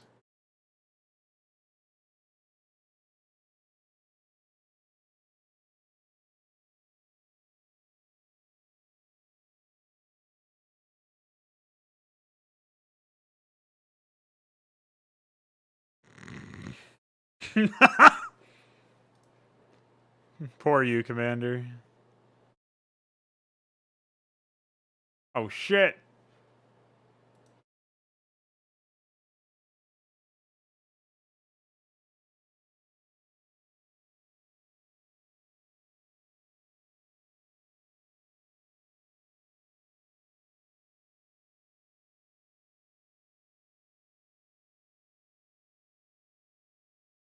Now it's a brawl. More lings. Oh dear. Well, there are a lot of lings. Maybe they can hold them off.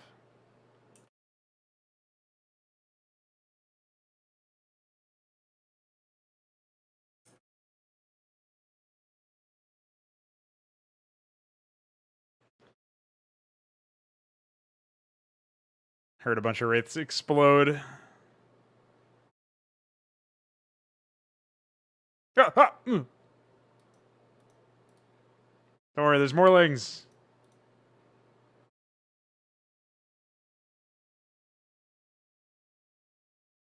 Oh shit! You built a Hydroden, Alexander. Nice. Epic. Ah, jeez. Ah, jeez, you Commander. Ah, Veek built a scout. Veek is pranking you, Commander, dude. He's laughing at him. As usual. As you Commanders you. Well. Nice fucking corpse. You still feeling like you're gonna disown your boys, dude? They might win. You took this base, set up another Evo chamber, dude. You're looking good. As soon as you build another entry over here, maybe we'll be in business. I mean, the Protoss are on 2 bases. Wait. Yeah, Iquare has 2 expansions. Veek has 3. I'm assuming there's going to be more later on. Oh, you've scouted the enemy. Holy Iquare.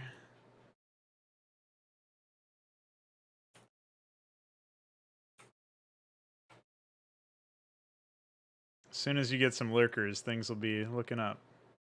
Which I assume you will get at some point. Oh, actually, Mutas doesn't have lurkers. Well, he has a lurker den. I don't know if that means he's going to actually get lurkers or not. But... even though it's only an AI, I can definitely imagine that we're going to get a lot of good clips.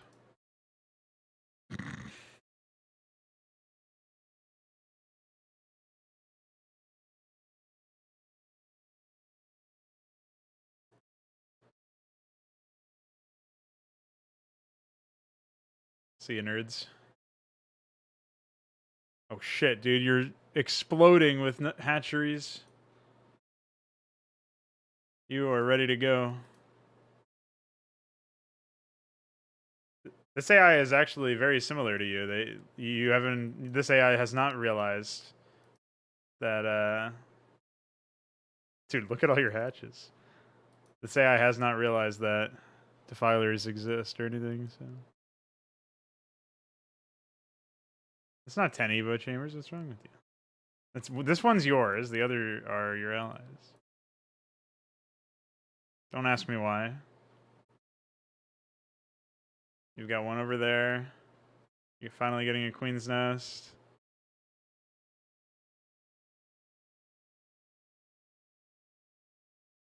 Oh dear. The choke.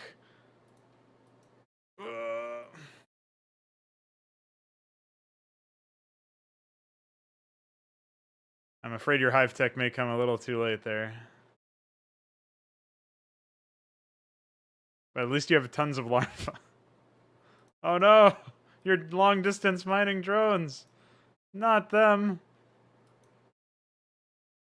Oh, Muta. You brave soul.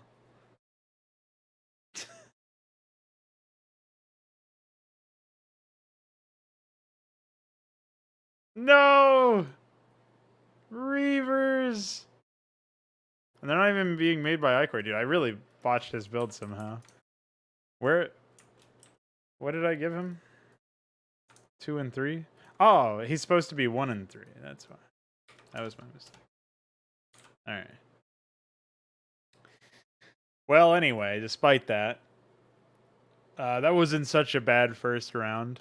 Definitely exposed some really silly issues with the AI, but we'll get there eventually. The AI is definitely at its best when it has like teammates that can help it repel, like round out its compositional flaws and stuff. It doesn't really adapt very well at all. So I guess that's what you would expect since it's just like a procedural set of instructions. I didn't add any like checks or whatever to make it a little bit more robust and distinct.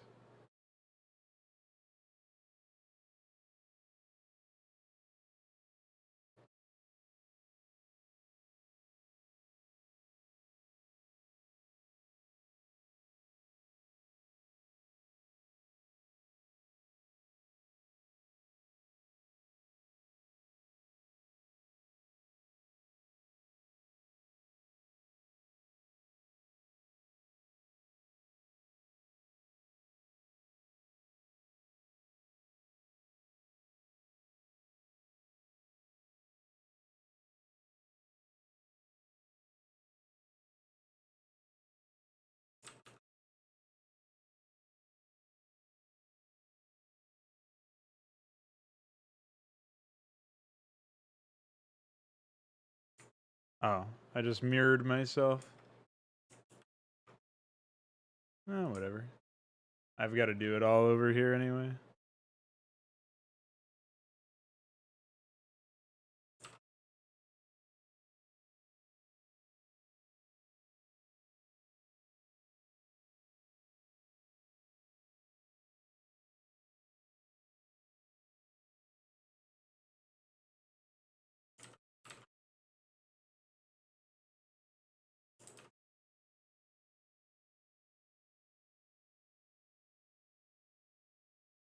Yeah, this ramp is definitely out of bounds.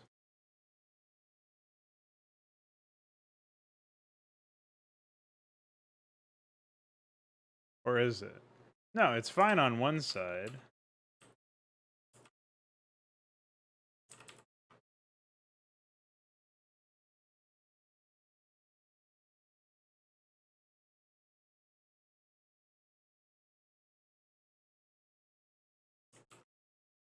Oh, never mind. It's because I replaced everything, so it looked really fucked up for a second.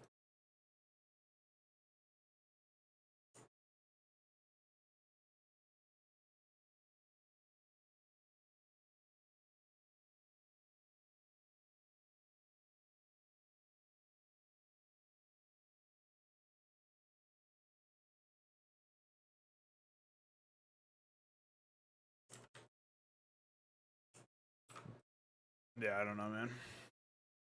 Definitely looks fucked up, but I have no idea how to fix it right now.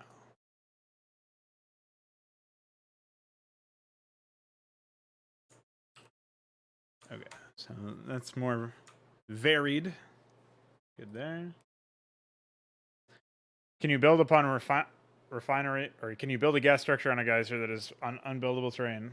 Yes, if the unbuildable terrain is flat, like crevices. Not if it's on multiple height levels. It will break in that situation. Or if it's unpathable sometimes, I think, too. I'm not sure about the unpathable one, but I'm pretty sure if it has any fluctuation in height, it will fuck up. Maybe it has to be both. I don't know. I'm going to take a quick break here at the 2-hour mark. We're going to come back and I'll figure out what I want to do with like preparing an AI pipeline or something so that the AI is a little bit smarter. I don't know if I want to immediately jump into the script side of that or if I want to start doing base layouts. Yeah, I'm really not sure. I guess like my main concern is definitely the fact that, or the idea that the AI would invariably have some issues where like AI completely AI games, AI only games would probably mostly end in the same way unless there was a high degree of variance. It's a Mapcrap, so I'm not really worried about it being a polished end product, but I would like to use this as a test to see if I can make it so that there's variance, but it's not like out of player control variance or something like that, where like if it goes one way, then you have no chance. So what by that I mean like I wouldn't want a situation where the player gets attacked by all 4 other AIs, like or both of the teams target the same player or the same team or something for a long period of time. So maybe the variance can come from like the first attack in a set of attacks, and then after a certain point it resets. But until like basically like if you attack a member of team of the Protoss team, if you're the Terrans, you attack a Protoss, then if you want to attack a Protoss again, you have to attack the other Protoss. But in this case, like they're so close together that I don't even think that that would matter that much. And I also wouldn't want the AI to be deliberately kneecapped or stupid in that particular case. So I guess it comes down to like, does it feel unfair if both teams attack you? I think the player, no matter where you play this map from, I'm pretty sure you have plenty of opportunities for proper design of like defenses, and I'm pretty sure you can handle early attacks and stuff. There's a lot of resources on the map for sure, and some bases are a little bit easier to take than others. So yeah, I think that there's a lot to explore with this. I guess build space in the upper part is kind of at a premium. Maybe I could remove some of the rocky ground there below the over here. I think I'll do that now, looking at that, because it's pretty hard to build anywhere in the current state of affairs.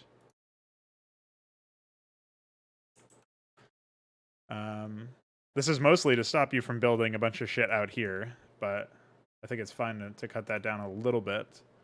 And then, yeah, hopefully we get something out of that.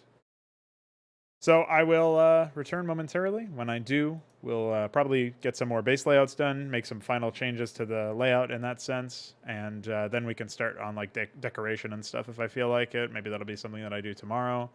Maybe I'll jump in the AI today instead of the decor, but BRB. And when I come back, we'll do that.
Hi.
Oh man, what even is this?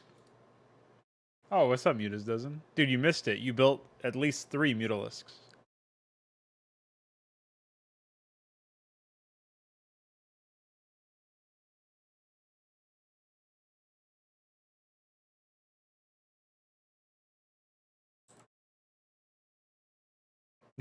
Yeah, exactly.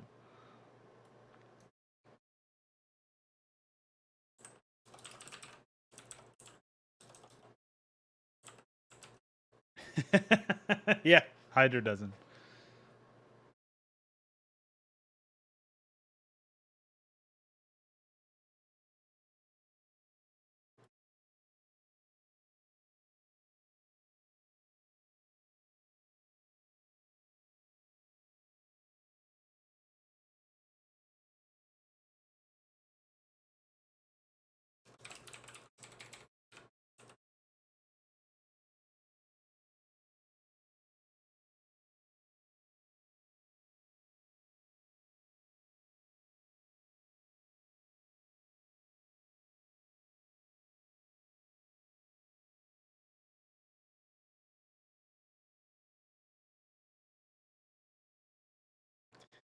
I wonder what the context to most of this stuff is. I'll probably botch a lot of this. So, hopefully you guys are ready for some Mapcrap voice acting.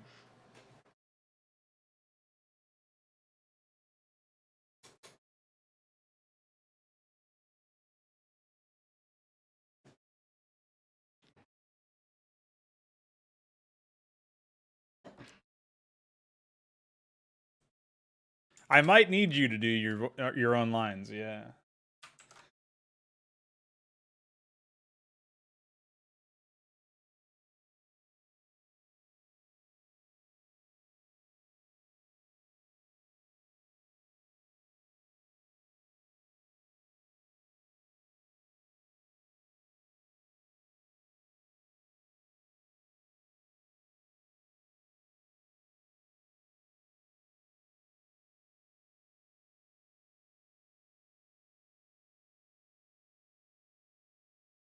Veek? Why did you call me so late at night? I have some time right now. I was intending to play some Hydra anyways. Holy shit! Beating that map took us a while. Yeah, I think it really came together nicely.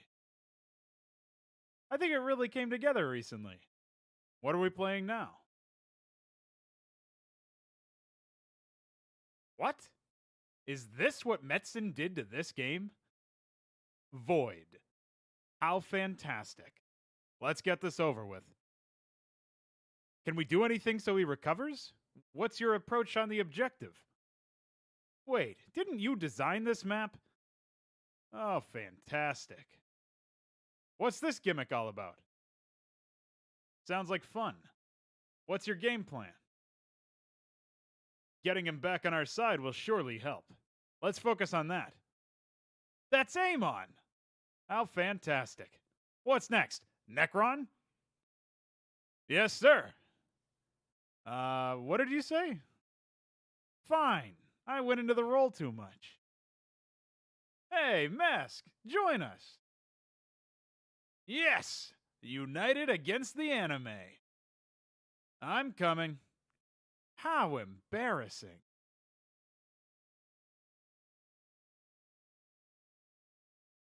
Well, hopefully that works out. Again, since I don't know much of the context, I'm probably not getting everything exactly the way it should be, but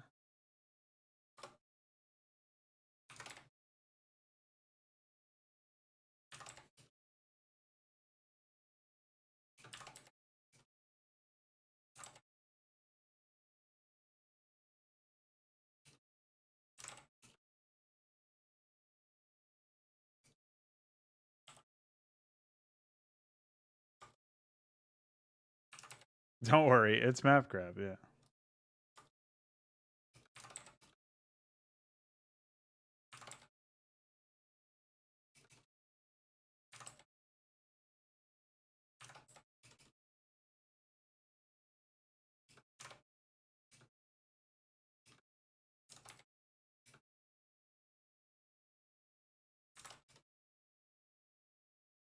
You guys can't even hear this, let alone anything else, so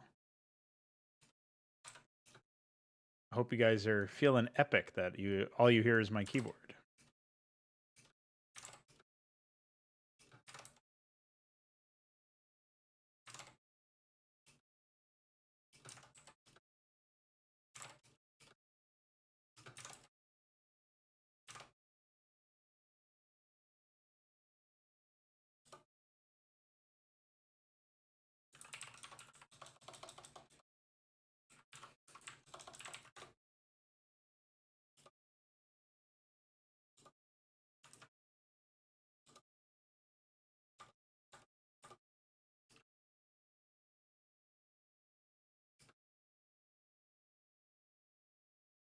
I modified most of them in a small way, I think.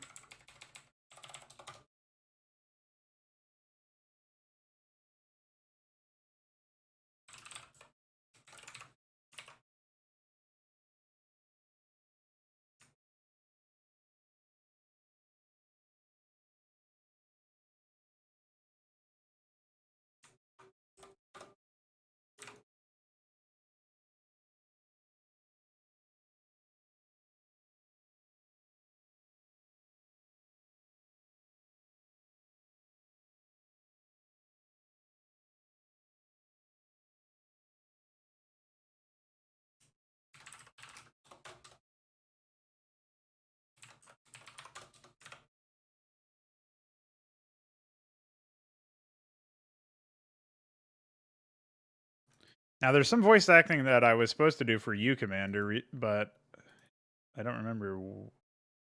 I sent him around one, but I don't remember what our conversation was about that.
Oh, Sifia should be lighter.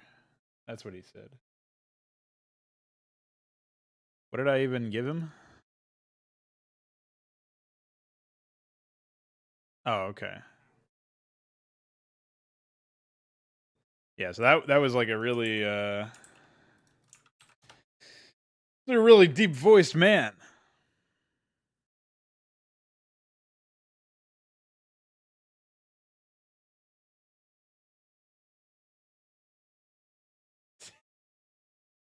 Enjoy the yoga.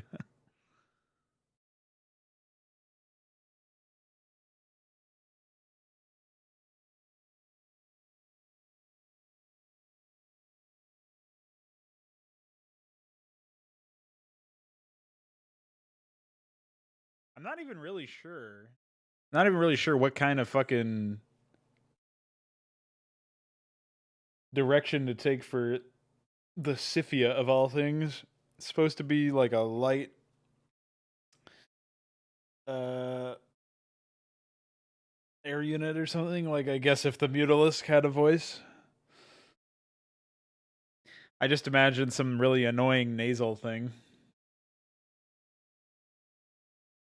But that sounds more comical than anything. Maybe I can dig through my Toddborn stuff.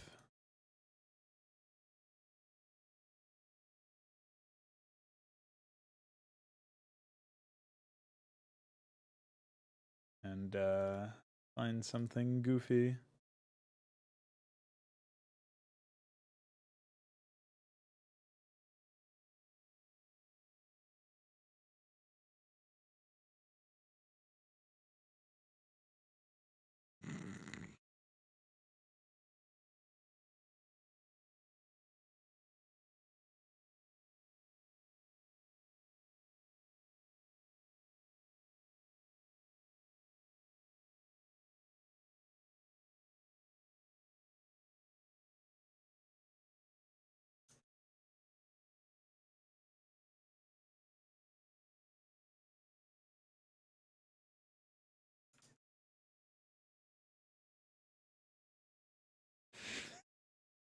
Dude, some of these lines, good thing you guys can't hear him, is all I'm gonna say. Some pretty sick shit in this fucking sick project. Man, I just realized actually I don't think Mutas doesn't ever got inculcated into the fucking cult of Todd over here. There's some sick stuff, man. Wait, what do you mean?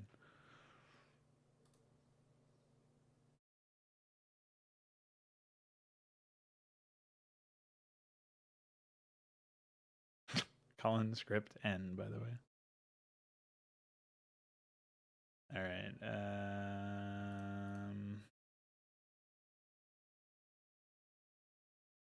I think my biggest issue is like there's no like okay, so UED Commander wants me to voice act these primal Zerg, and they're meant to be like able to like independently sentient, like as if they were at least at the human level of consciousness.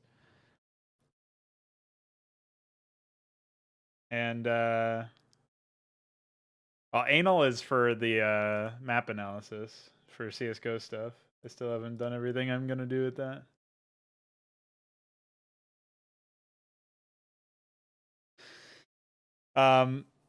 But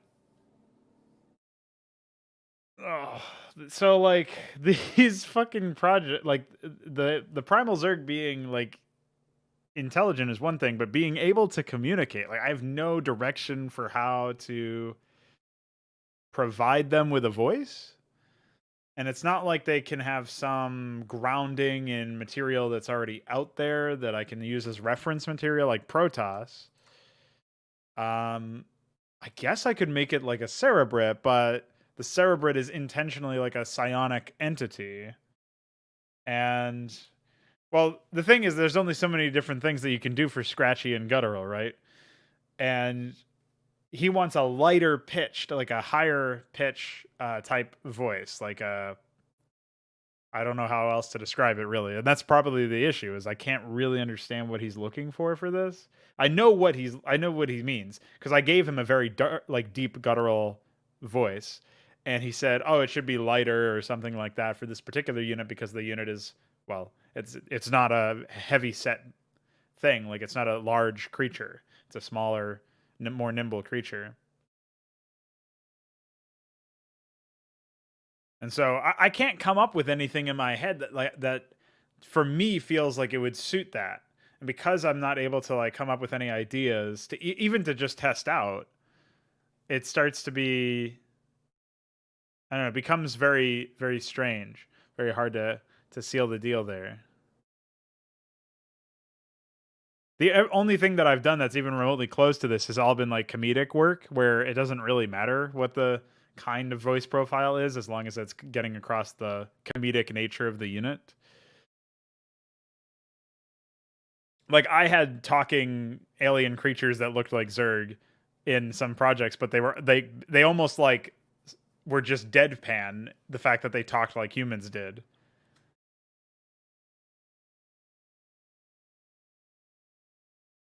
A yelling whisper might work since it's not like it's necessarily not very deep, but I also anytime you're like expelling a lot of air in that sense where you're forcing a lot of air through, it's going to hit the microphone pretty hard, so I'm going to have to figure out the technique for delivering that without creating a bunch of issues like like you can hear it there. And you also don't have a whole lot of force behind the voice either. I don't know how that would work out, but that's at least an idea. I really have no fucking clue for anything else. Everything that I've done in the past was like the drone equivalent would just say "I'm done hatching" when it was done, and it's like the fucking deadpan nature of that is where the humor is. So I didn't even try to like personify the what I would imagine a talking version of that unit would sound like. Yeah, I almost feel like maybe it should be like a musical sing-song type thing.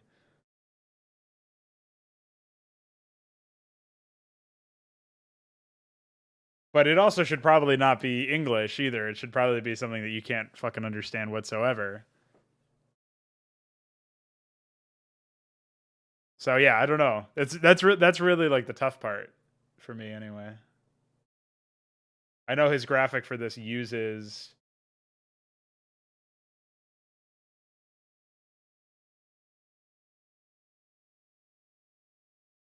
um it uses the Mutalist graphic. It's like a recolor of the Muta.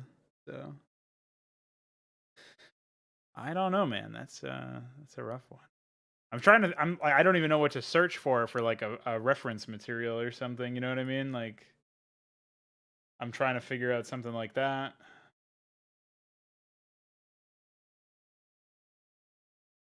Mm,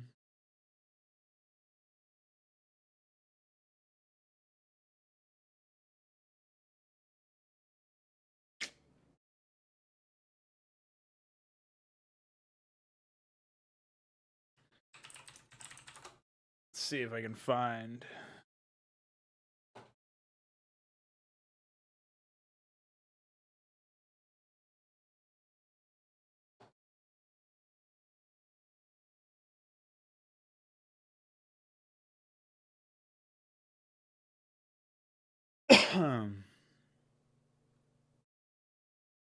All I can find when I search for like alien voices is it's just terrible.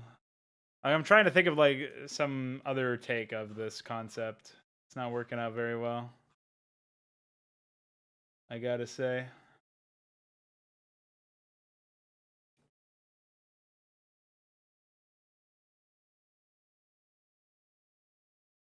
Although I could do a grave disservice and commit a crime and play Necron's voice acting for this. It's actually he had a kind of sing song take to it, but it just sounded so comical. That's what I want to try to avoid is like it sounding so out of left field and so distinct to everything else.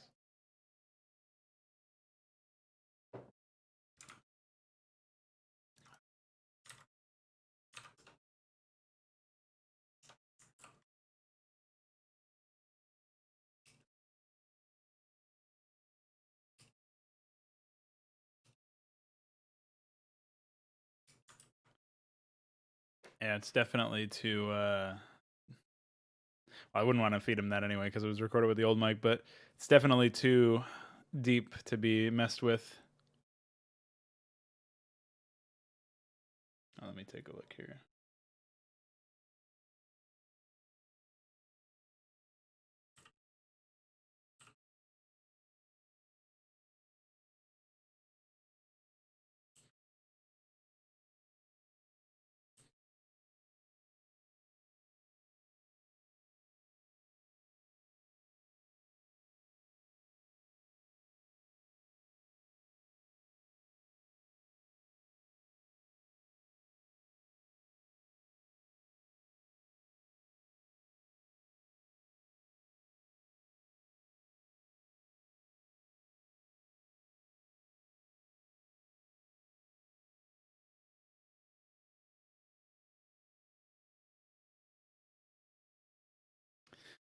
That is pretty psychotic. But yeah, even for them, it you could hear that it was like brushing up against the microphone. ASMR. I am a Zerg unit. It's actually not so bad. We'll try that.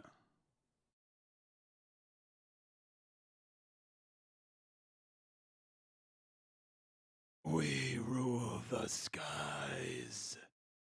We rule the skies. Of course, I stopped recording. We rule the skies. Command me, pack leader. Vanguard of the true Zerg. Our enemies will burn. The pack obeys you. Seek and consume. I claim their essence. Hey, don't make fun of the writing either, because otherwise UED Commander will get very upset. Because, you know, if you criticize his writing in any way, he's just going to stop writing. Can't have that. He'll get diarrhea and everything.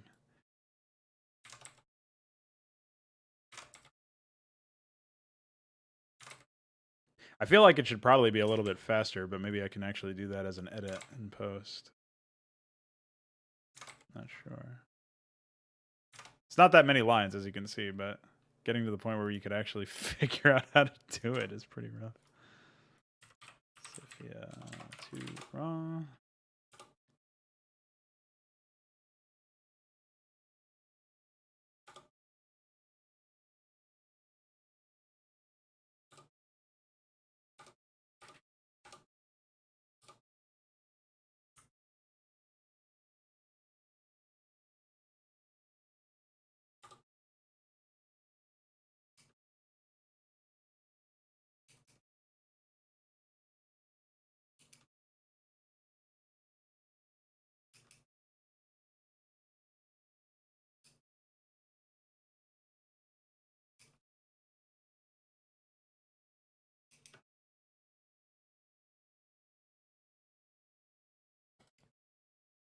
Yeah, I know. I know. Yeah, the flock. The flock would be a good one. All right, I'll play the I'll give you the audio treatment here for a split second. Hopefully it's not too loud. We rule the skies. Command me, pack leader. Vanguard of the true Zerg. Our enemies will burn. The pack obeys you. Seek and consume. I claim their essence. I think that's okay. It's not horrible. But we'll see what he says.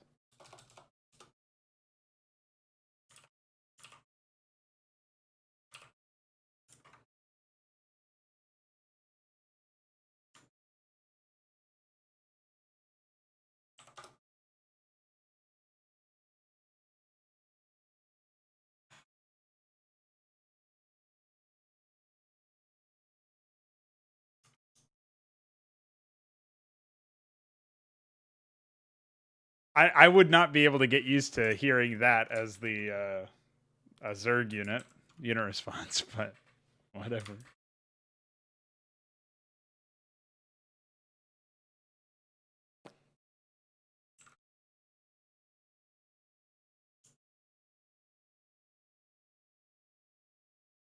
Thanks for helping me figure out what to actually do there, Mutus doesn't.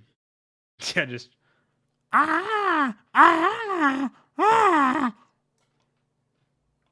fucking demented crow with autism.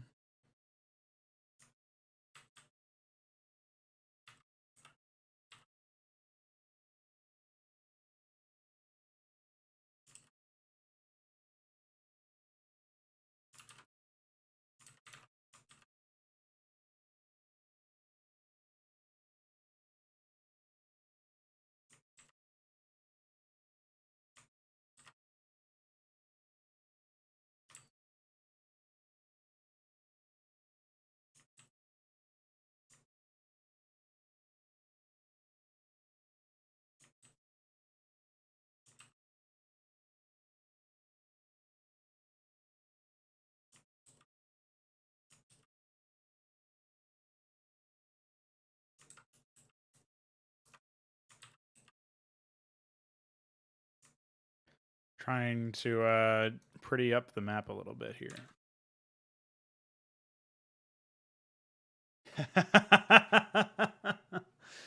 Exactly, dude. Oh yeah, I should add a timestamp for this. It's like 2:34, I'll say.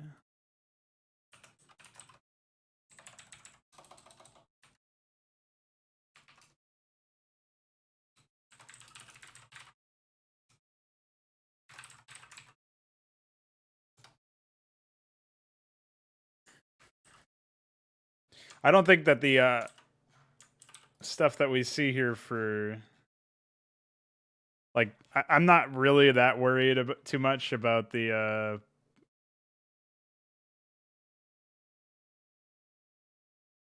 timestamps being super accurate or anything. I think it's fine if they're not very, as long as they give you the generic idea of what you're doing, what you're looking for.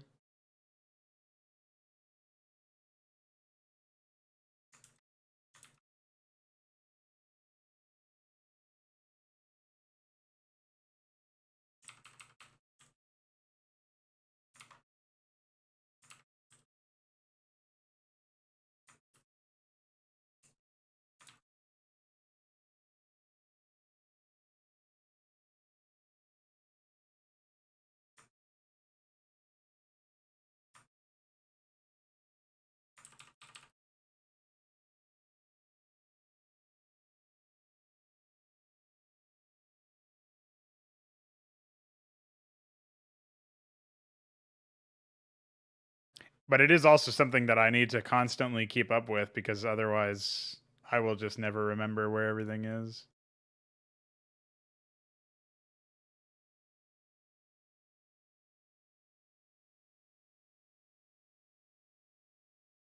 And I'll have to go looking.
Okay, so why don't we get started on some base layouts?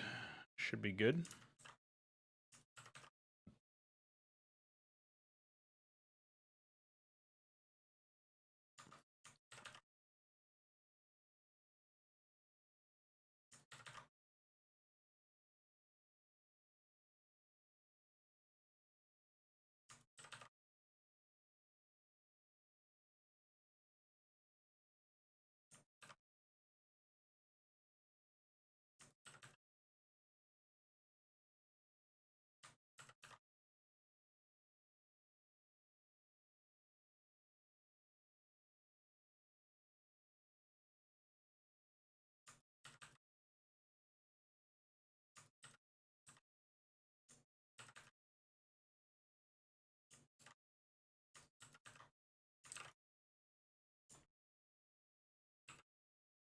One thing that I think is kind of interesting is that you don't really see any, like, there's nothing to fight over in theory in the middle of the map, except it's like a nice pivot point into everything else. So there's no immediate, like, resources you can access or anything like that, but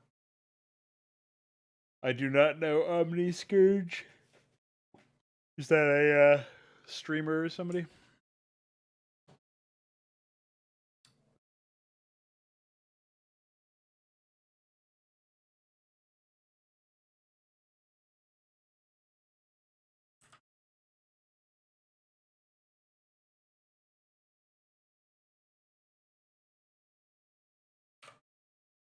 A map maker that cries about losing. Like a melee map maker?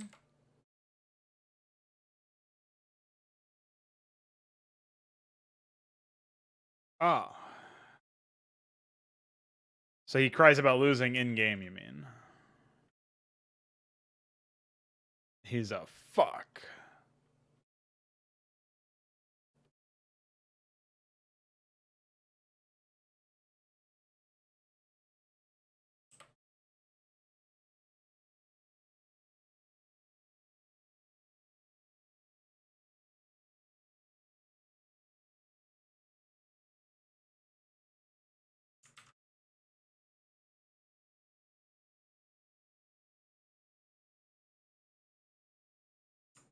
Holy shit. So he's basically rigging it for his favorite race. That's pretty fucked up. Despicable behavior.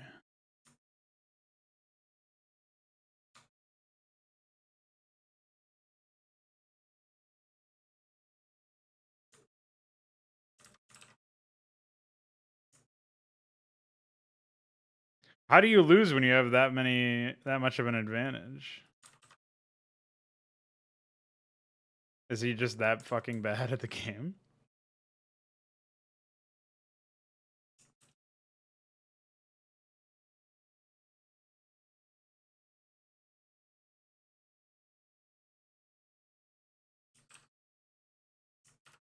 Was I going to tell you anything? Wait, what happened? First of all, hi. Second of all, no, I don't remember anything.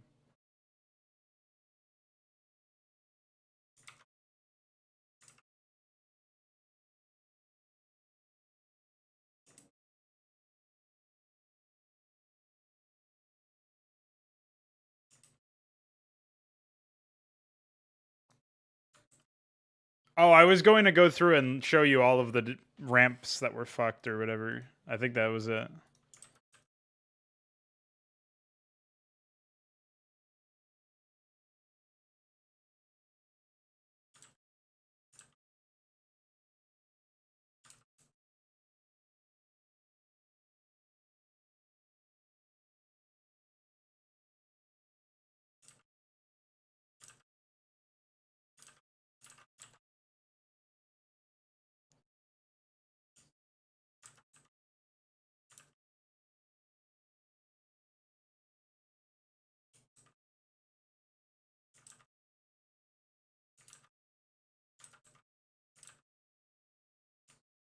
Dude, the fact that I have to squint so fucking much just to see where the unbuildable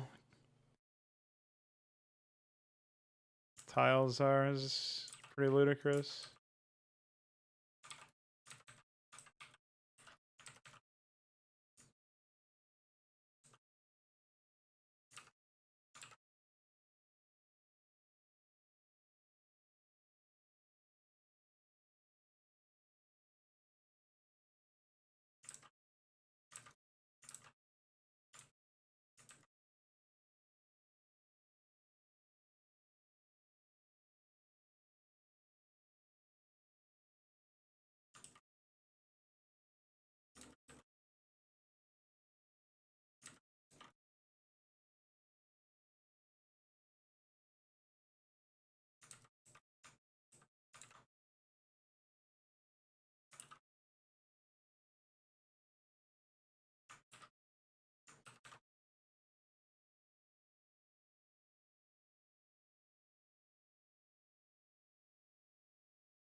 You're an attack that is basically a stream of high temperature acid.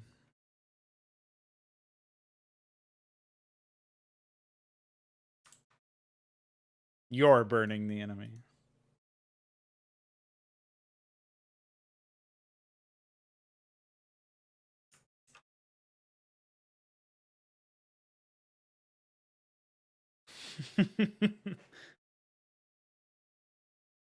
No, I'm a permanent stain. Dude, even when I try to, like, I'm trying to mispronounce that word deliberately, and it makes me so autistic.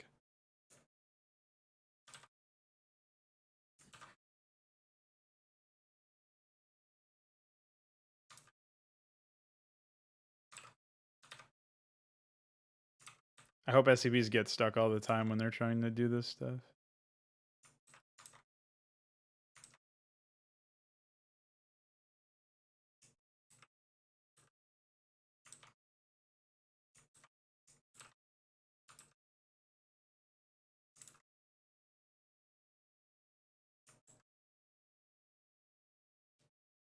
Oh yeah, that's what it was.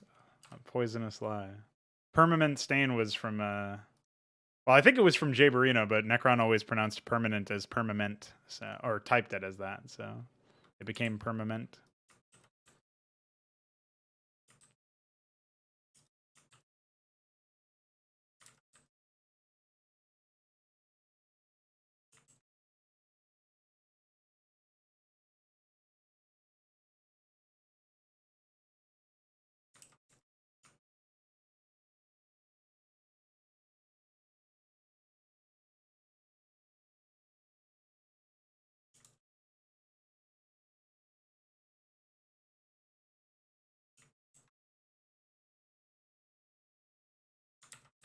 Yeah, I saw that. I was looking through our DMs to try to figure out what to do about the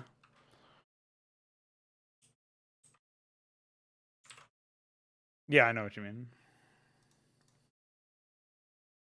Did you it doesn't look like you responded to my initial set there that I sent you.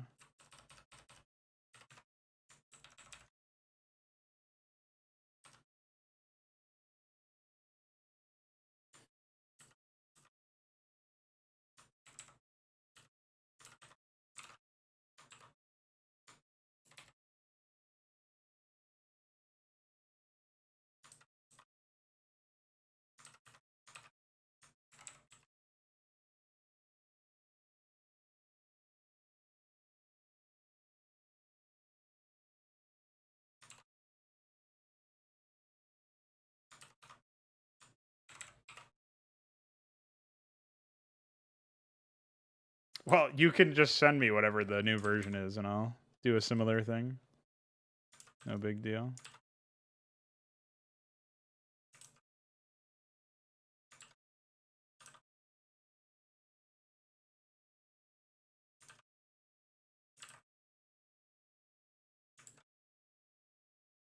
Okay.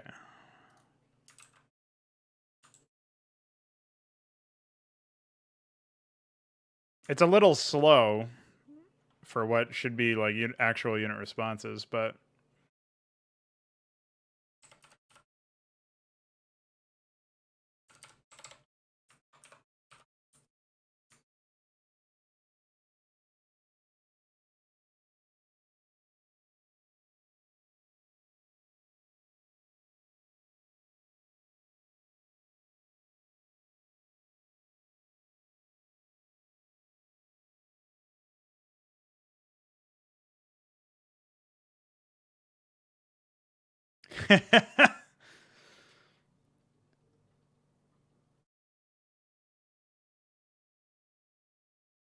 at least you have something better than Necron's sing-song nonsense.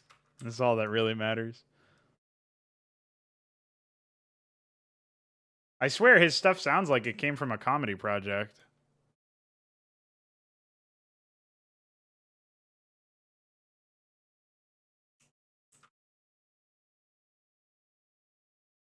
Oh, was I thinking of somebody else? That's the whatever the original one was sounded like a fucking comedy project, but I might have been thinking of fucking his Primeling.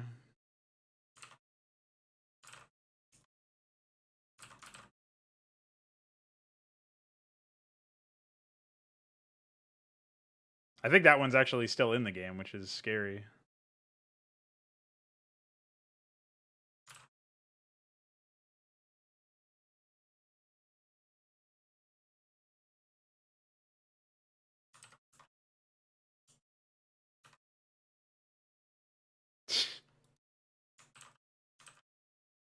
How unfortunate.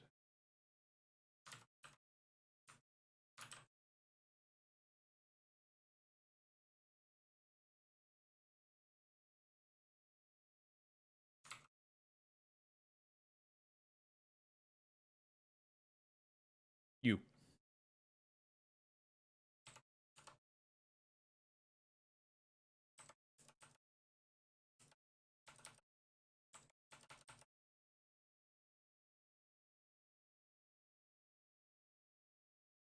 You, TBH.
SMH sending me more stuff.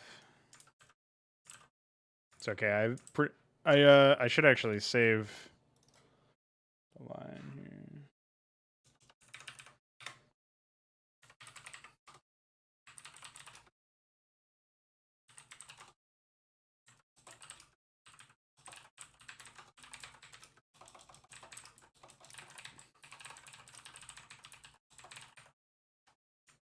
It's pretty simple stuff to do.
Oh, okay.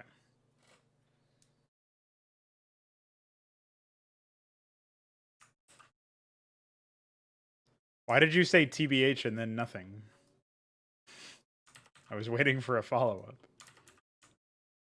None came.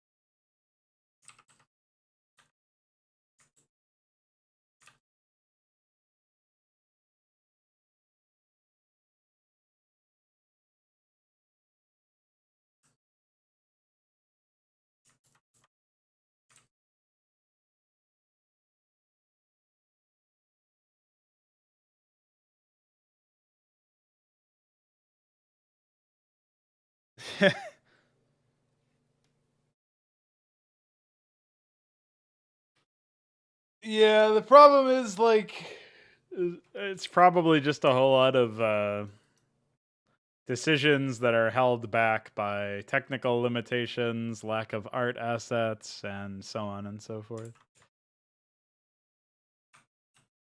So I can understand why there would be a desire to update it, but I can also understand why you've classed it as a bunch of stuff that's never going to happen. Because there would be so much to modify.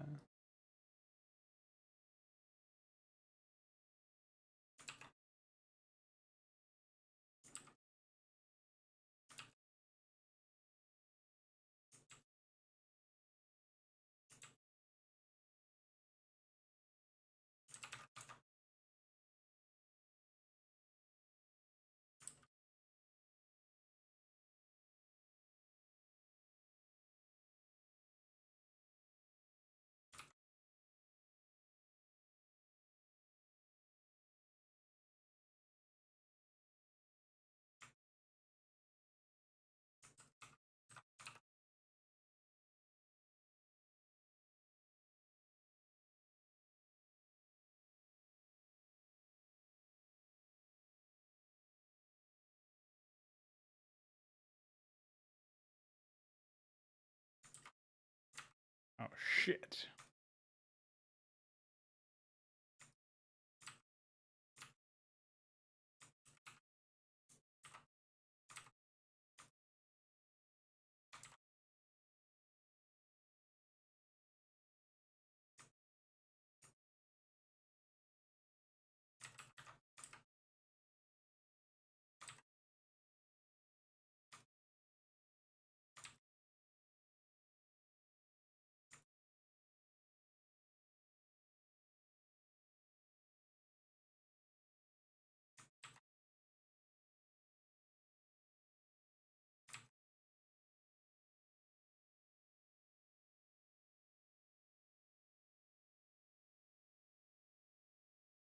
Man, that fucking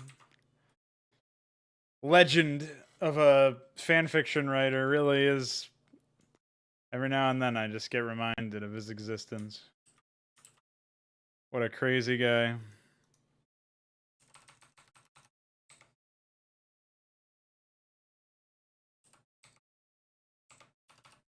Hard to forget that guy.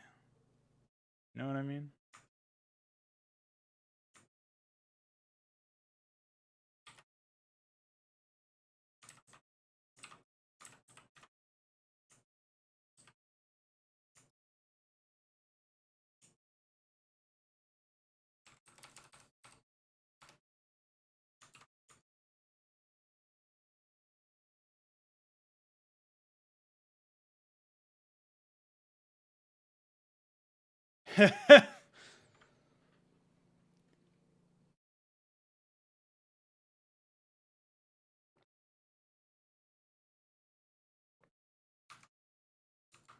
Why would you be forced to act under such circumstances?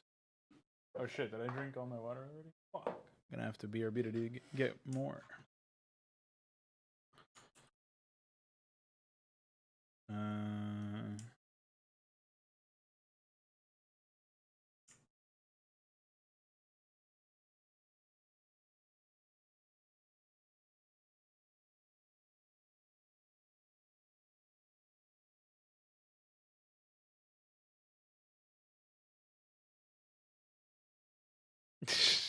Well, that's the life you signed up for when you decided to work it in remastered. Every project has a finite lifespan. I mean, even Brood War itself, being able to play 1.16.1 Brood War without using a virtual machine or whatever is going to be like eventually there's going to be some issue that makes it significantly less accessible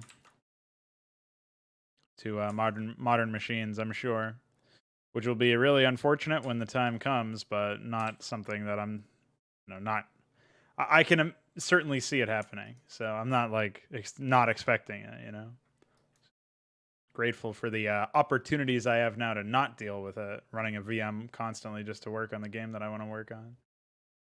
And I'm hopeful that by the time we get to the point where it is like that, I can just be I can say, well, that's a damn shame that that happened, but at least I'm already working on my own RTS, and I'm not working with Brood War at all anymore. That's what I hope will happen.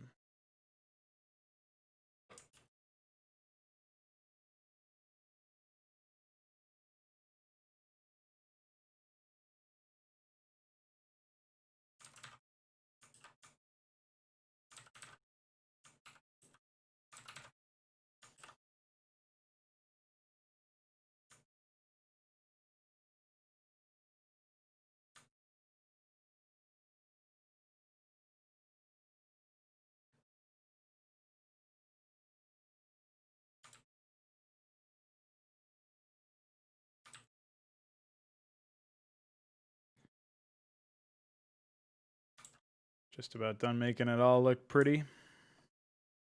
As pretty as desert can be.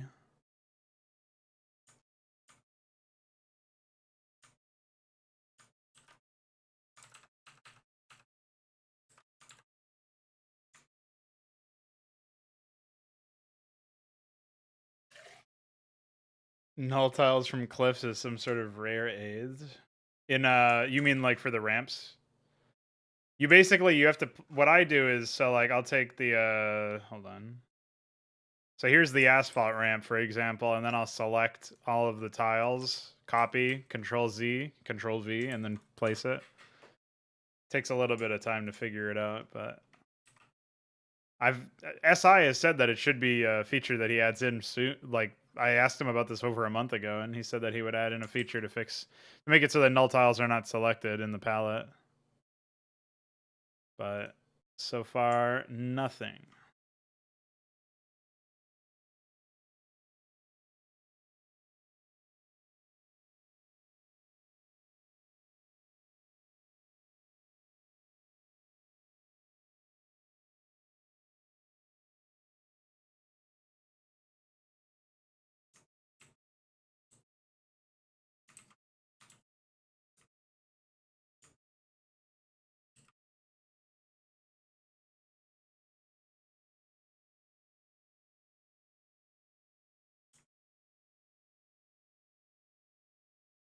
Yeah, you should be able to do that. I agree.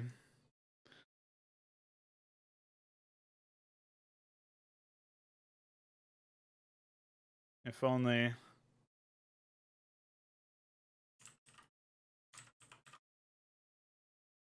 Other people also agreed. Enough to do something about it.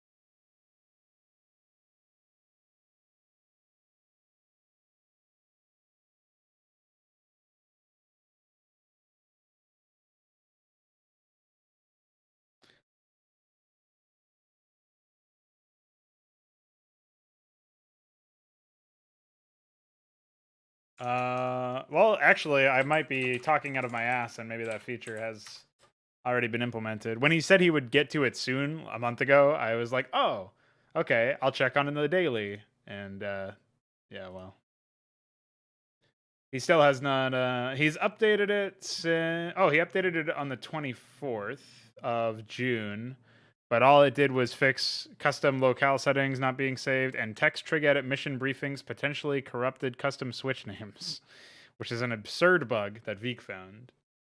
So he fixed those two, but he hasn't added any new features. I guess I'll grab that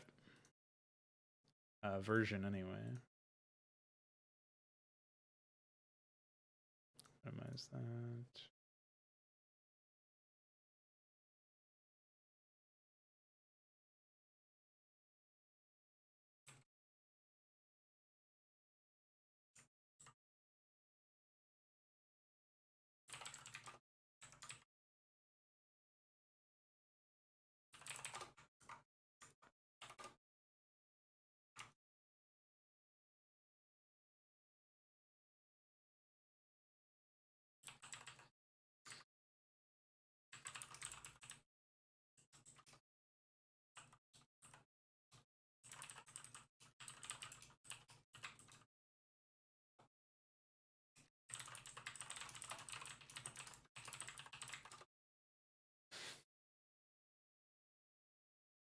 I'm glad everybody immediately shit on UED for posting that.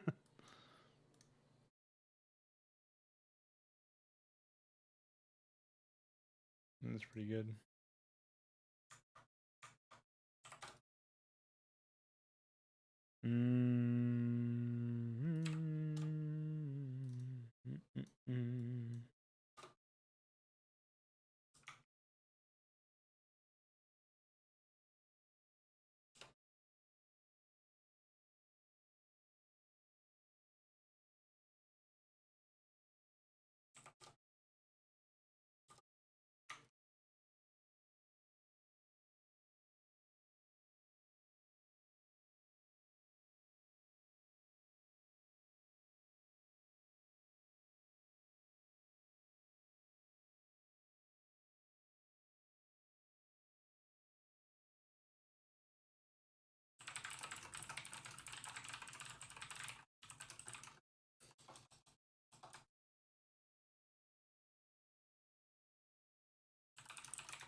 Just want to make sure we don't have any glaring issues with the tile set. Everything looks good. I really should fix the default cliffs, though. Those are horrendous. And it probably wouldn't take me that long to fix them either.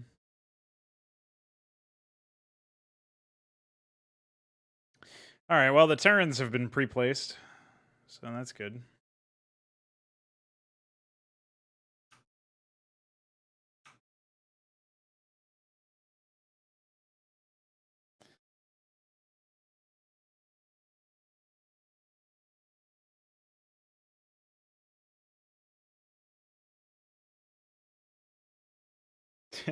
So far, the only script I have is for Hoop Thrower dropping SMH. What's up, Ilya? I have the music off for now.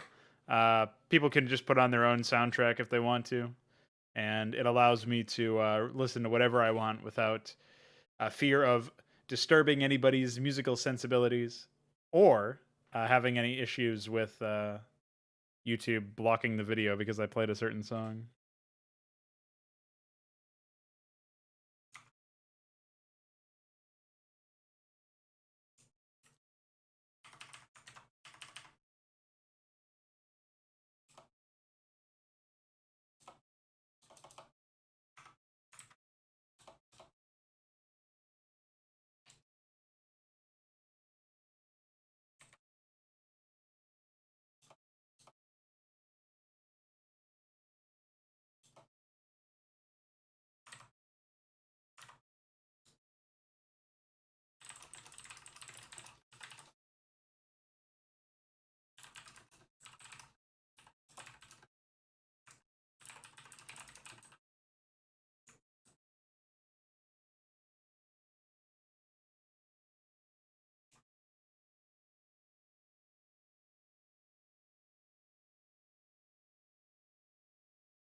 You couldn't understand what you have with sound. Well, I don't know how to help you there, man. That's hey, you commander. Why don't you translate that guy while I go get some more water?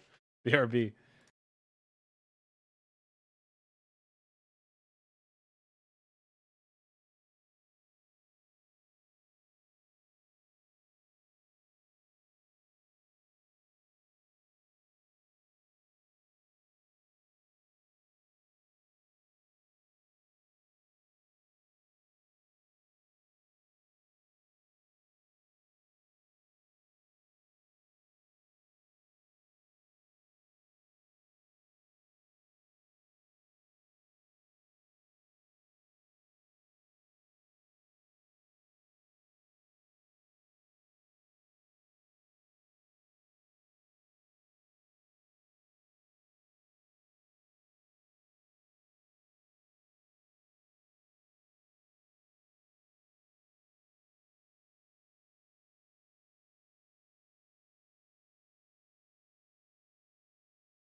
Sup, DF?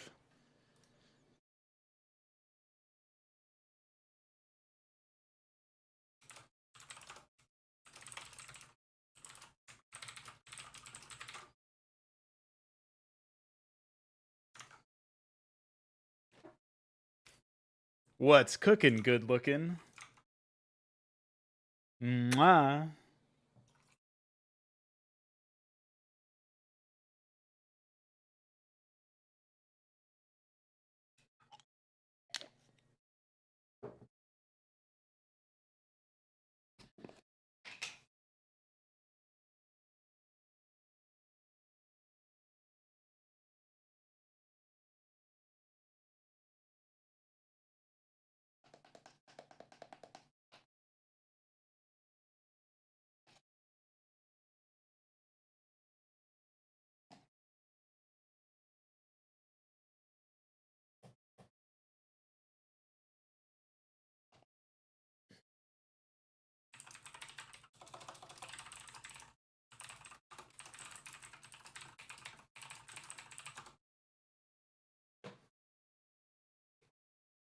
iQuare is almost done with the flinging extender.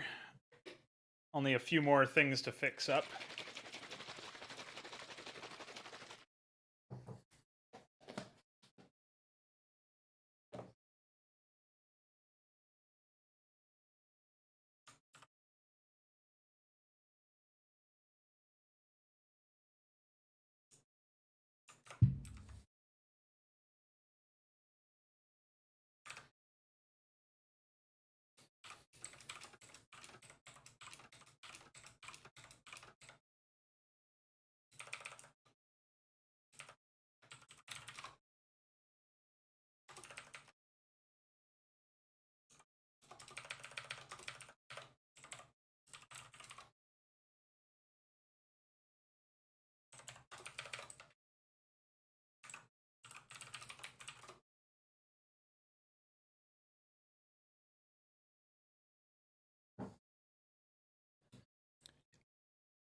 Exactly what DF said.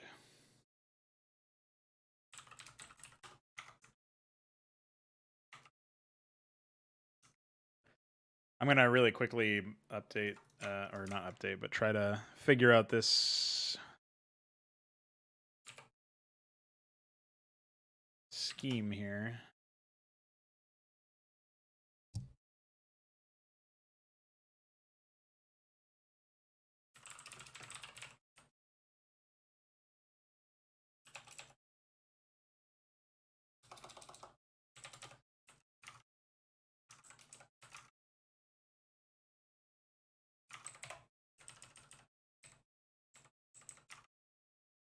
I'm wondering why they're not in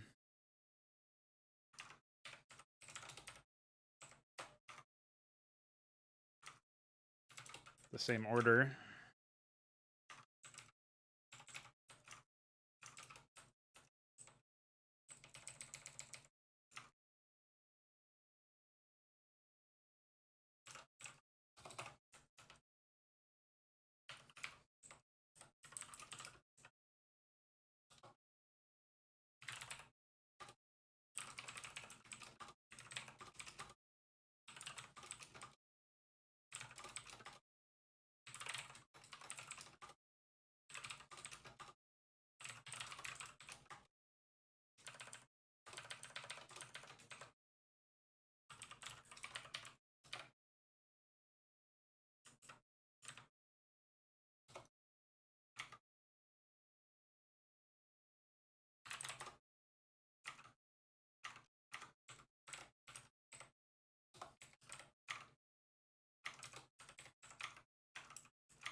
Okay, so we're good there.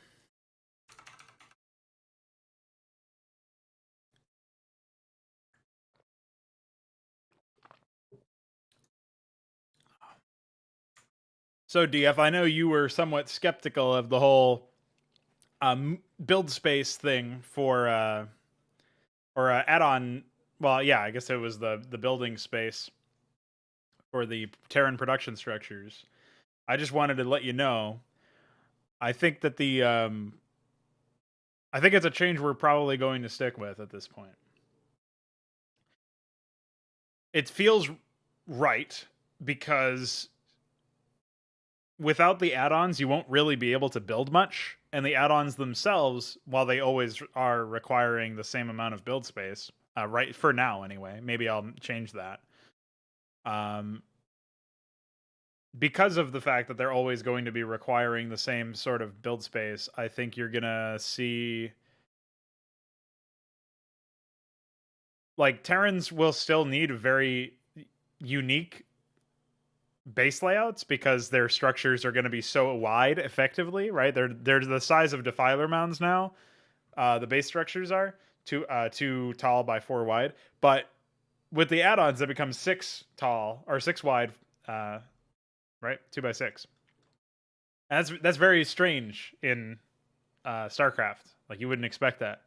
So I still think that um, it's not going to be a huge buff for them, but the fact that they have the ability to be more compact with their things now does mean that you'll see better end results, I think, for a lot of this stuff. And you'll generally have more free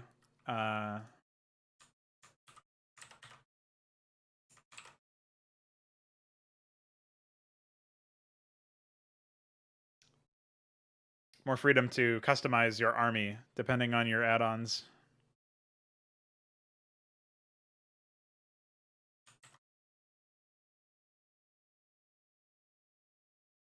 So I don't know what you think of that, but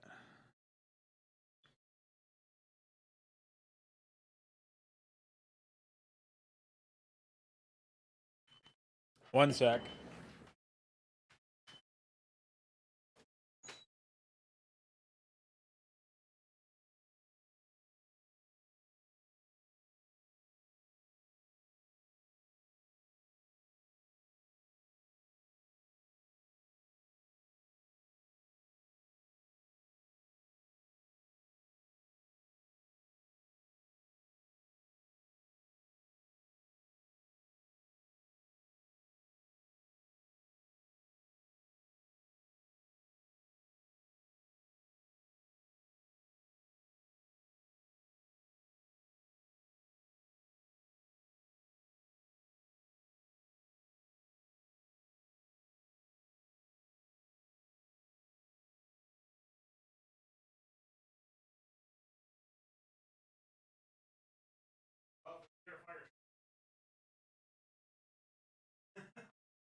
Random interruption by smoke alarm in another person's house. Not sure if that came through the microphone. That's why I vanished. I'm back. Welcome.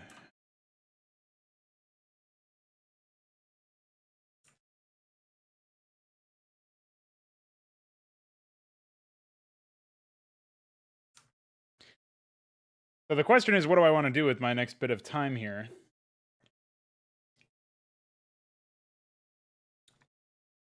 Am I jumping ahead with AI, or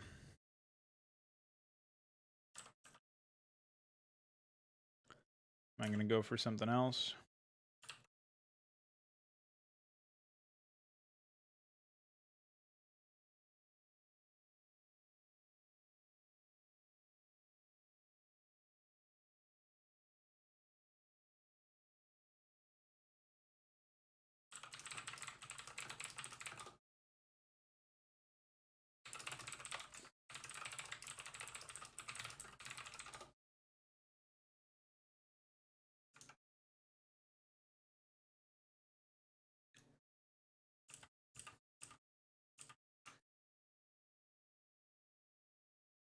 So it's top speed, XL,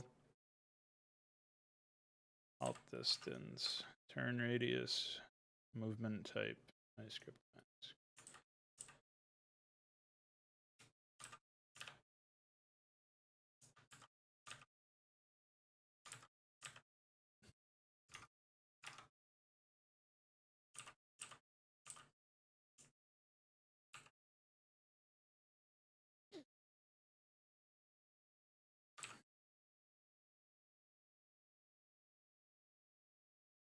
Oh yeah, I mean, I can see that.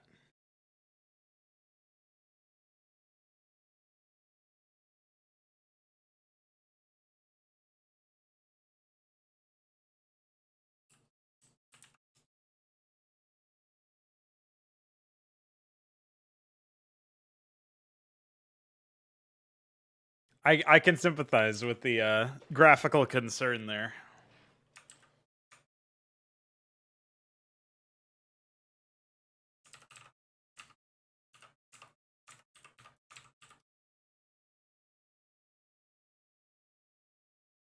Whoa, you can't say that. I guess I should start logging the base layouts here.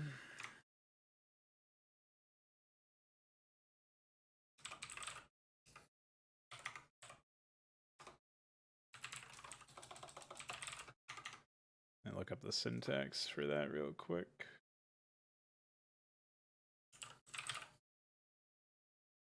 I was thinking I should probably do I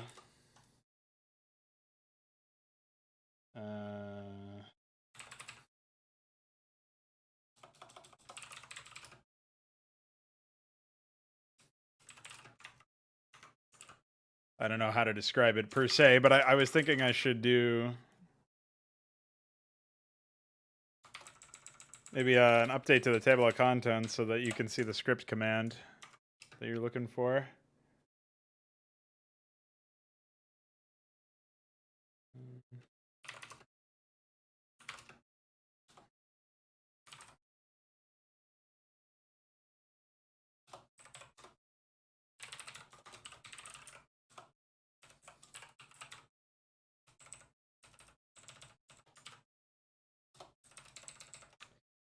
Two, three.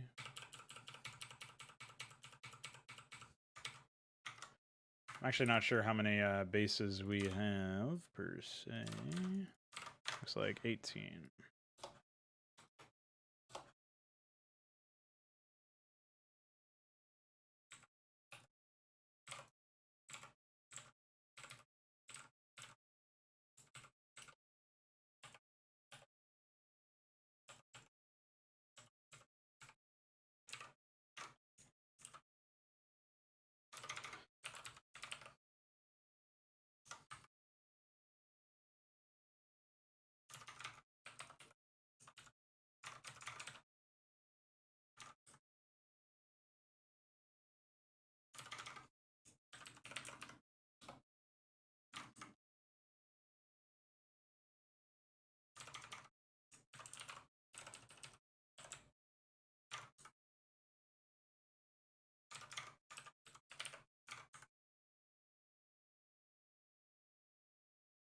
Now I've got to hunt down each individual one. That's great. Oh, well, as long as we have this. Oh, yeah.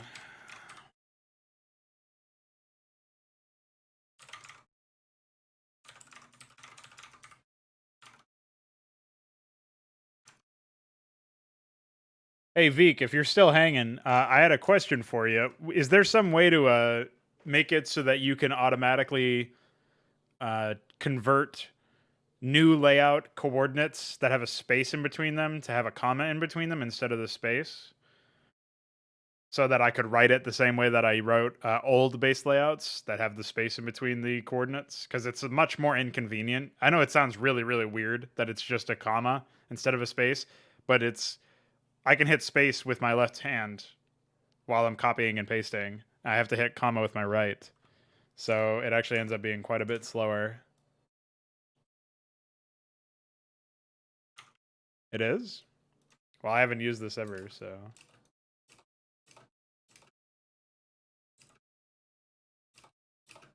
Can't tell me to wake up. Keep me informed next time.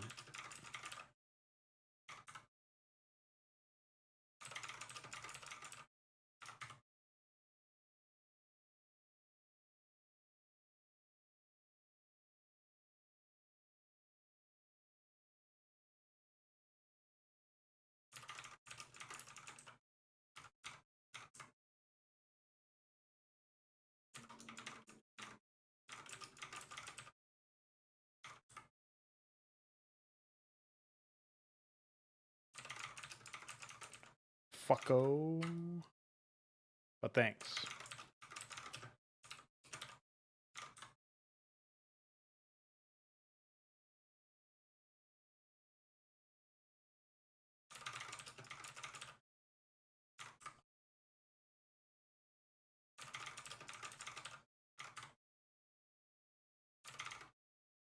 Oh.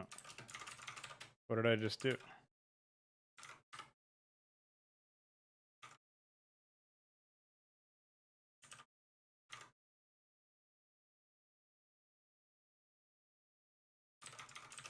That was confusing.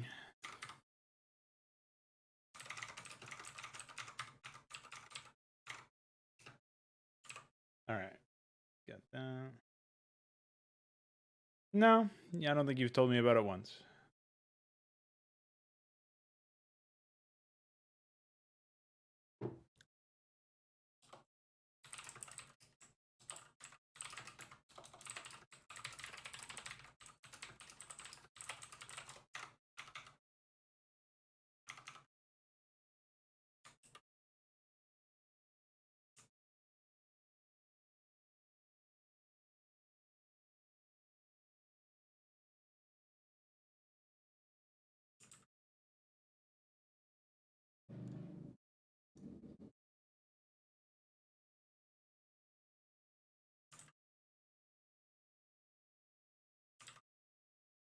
Okay.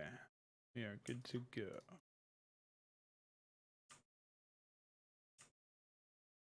So far, so good.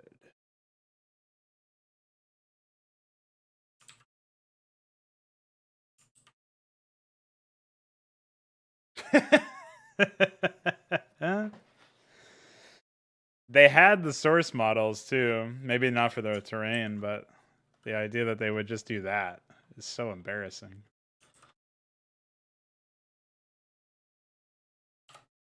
Oh no. Uh-oh.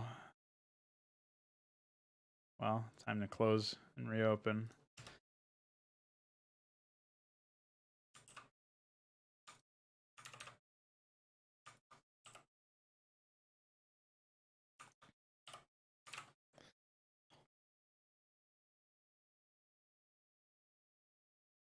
All right, dudes.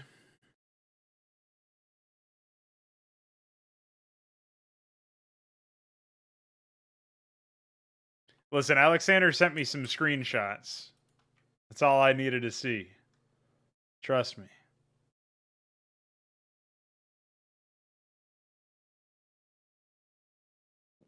Yeah. Yikes, as the kids say.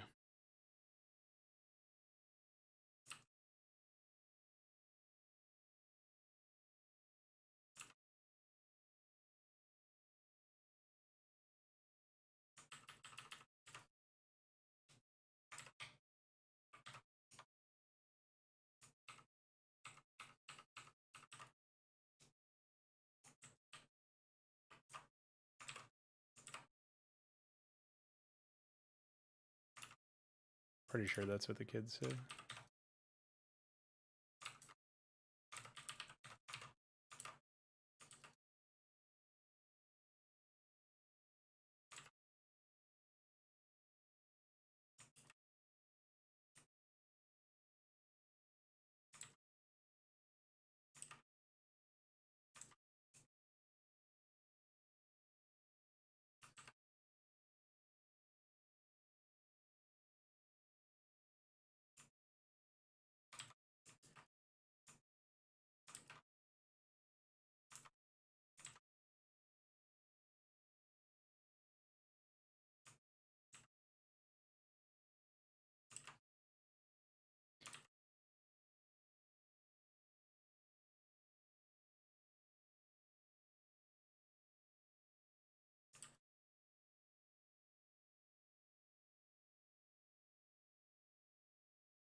Okay.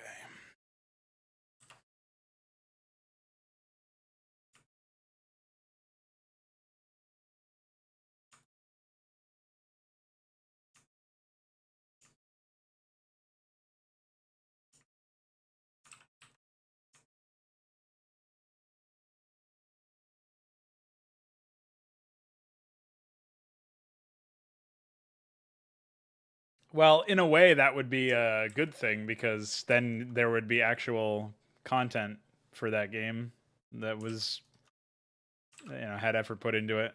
It's probably the first time any of the player base of Remastered would have experienced that in that game. So good on them. But it would not only is it very unlikely to happen. I got to tell you, the fact that they didn't make standard definition versions of their ramps. They only made high definition versions of their ramps. So they only match with the skin pack.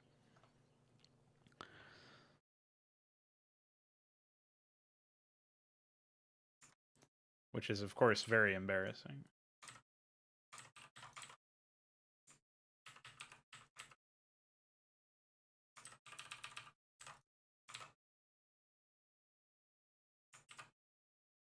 Yeah.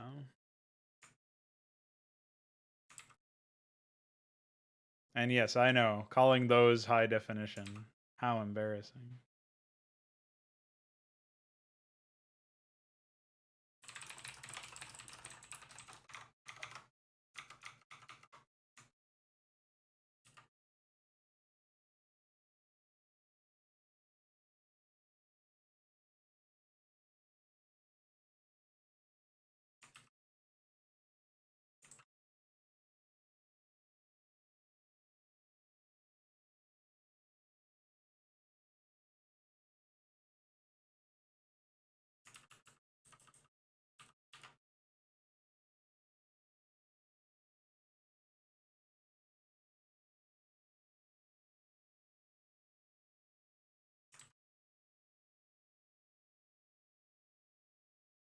That's exactly what I was getting at there, yeah.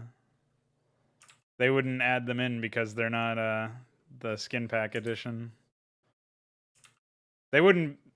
I don't think they're actually able to add in any user made content whatsoever, which is why the fixes that were made to the graphics by UED Commander and friends were. I don't think those were ever added in. I could be wrong about that, but I'm pretty sure.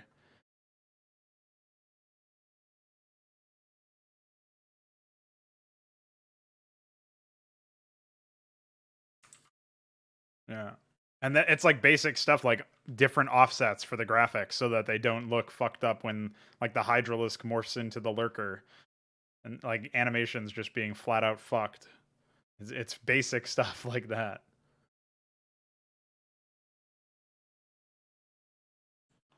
Well, the thing is they could have so much more money if they just tried to give a shit. But they don't. So like people would actually have bought like paid a much higher price for the game if it had content, especially the Western audience that they did not get very much money from at all by all accounts. The Western audience would have paid so much more money if there was just like a couple of extra missions or something, you know, some like basic fucking flame knives campaign. And like honestly, you don't even need to make any of the content yourself. You can actually say, "Hey, look at all of these custom campaigns that have been made down the years that are like in fucking PC bang or yeah, PC magazine articles and stuff. We can just like allow those to be officially authorized or something. Like they could have done anything. They could have outsourced all of the actual work. Not that those campaigns had much work put into them anyway. They could have outsourced all of it basically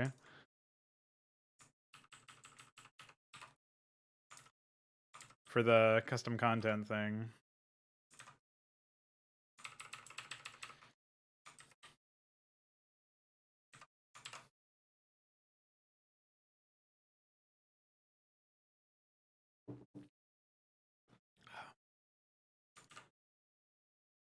Oh, okay. So it is still broken. Nice. Yeah, I remember seeing something really obviously off with the version that they used in that. It was some Korean who actually like figured out all of the issues and documented them in a Google Doc, from what I remember. Unless that was your Google Doc, UD. I remember you linking it around a few places, trying to show off how fucked Blizzard's work was.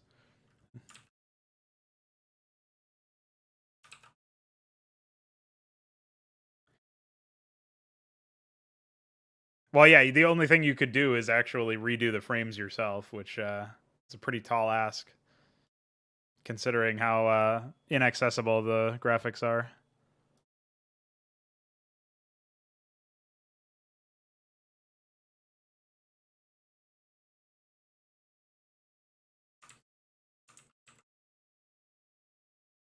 Yeah, if there's one thing that lunatic who hated Mensk irrationally had right, besides his diarrhea, it was that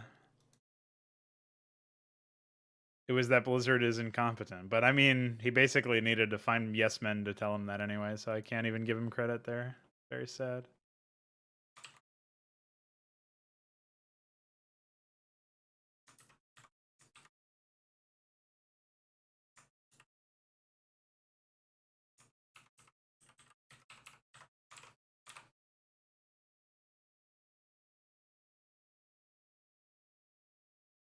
I hope that guy gets mental help, man. Holy moly.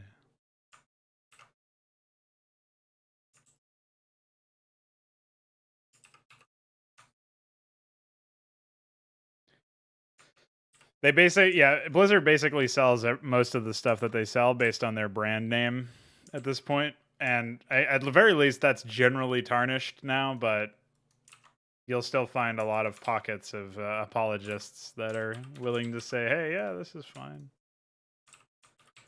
The thing is, like, if the gaming sphere or whatever was more insular, then it wouldn't matter as much, in my opinion, if somebody liked something horrible and supported it financially. But the issue is that there's so much of it going around, it's actually impossible to say, oh yeah, that doesn't affect me at all, because the very like by the by its very nature, it results in stuff that utterly annihilates standards of quality across the entire industry.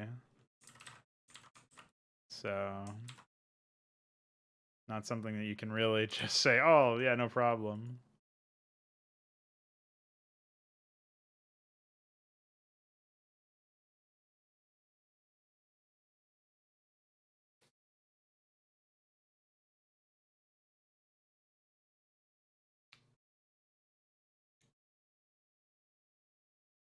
Yeah, well, faith makes a product for a lot of people.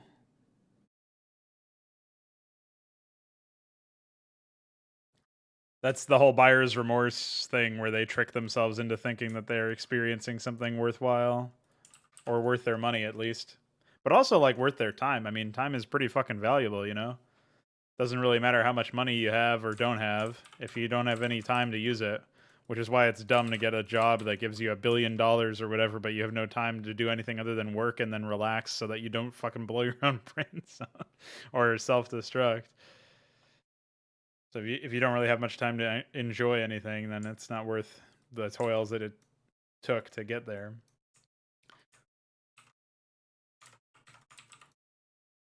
That's why I don't actually envy people who are like rich and famous or whatever. I don't know what the fuck they're going through. They could be suffering something awful for all I know. But at the same time, it's like, again, I think it comes back to like, if you've ever considered, you know, why do people trash the Transformers movies so much, and specifically, why do people trash the Transformers moviegoers and the watchers of those Transformers movies so much? And it's because of the knock-on effect it has in the industry when you can make a lot of money. It's not just that like you can get by with mediocrity, but if you do something really epic, it's going to be a watershed moment and you're going to have way more money. Like the Transformers movies are really marketable. They are really profitable and they are so safe and easy to make. It's like the Fast and Furious movies. Like you know what you're doing. You know what kind of thing you're getting into. It's very easy to know, like, oh yeah, I'm definitely going to get my money's worth out of this investment in this particular movie or franchise or whatever. And it's like that because people are willing to, you know, gobble it up, despite the fact that, I mean, I think the Fast and Furious movies are actually more respectable than the Transformers movies because at least they're like delivering on a gimmick. The Transformers movies are just horribly made, and oftentimes don't even they don't actually deliver on whatever gimmick they're marketing and they're known for. So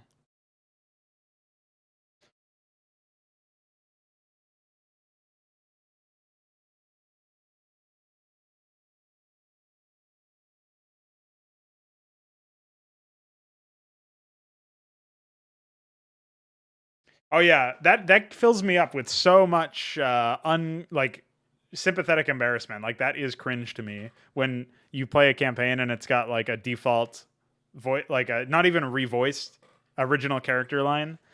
Like I think even revoicing it is probably a bad idea unless you can really pull off the impersonation. Like I think my Aldaris version in Consummate, it was an example of like I was overstepping my bounds. I wasn't good enough to pull off an Aldaris. So I mean, cool that I tried, but and it's just way better than like, oh yeah, just fucking call it like, just you reuse the original line. Um, but you know, whatever, like you can tear apart that concept and deconstruct it, and I think it's worth doing, or it deserving, it's deserving of such treatment. But when people just deadpan reuse the lines, it's like in Stormborn where Raynor goes, "I knew I should have gotten out of bed this morning" or whatever. Like at least that's kind of like a one-liner, so it's fine. I think it's better. It's more understandable. When I had him actually talking in the briefing, though, it was a lot of fucking sympathetic embarrassment right there, man. Looking back at it, that was a misstep. I definitely could have done better.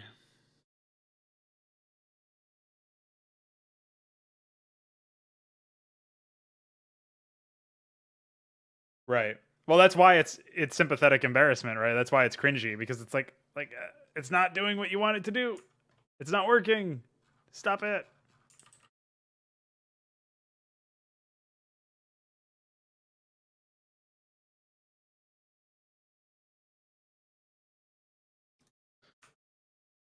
So yeah, that's more or less the problem, I think.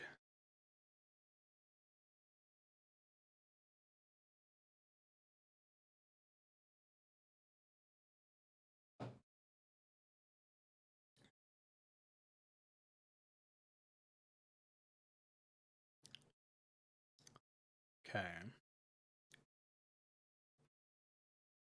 Well, I can either continue to pre-play stuff for the other teams, or I can try to start scripting these in. Not sure which is more attractive at this point.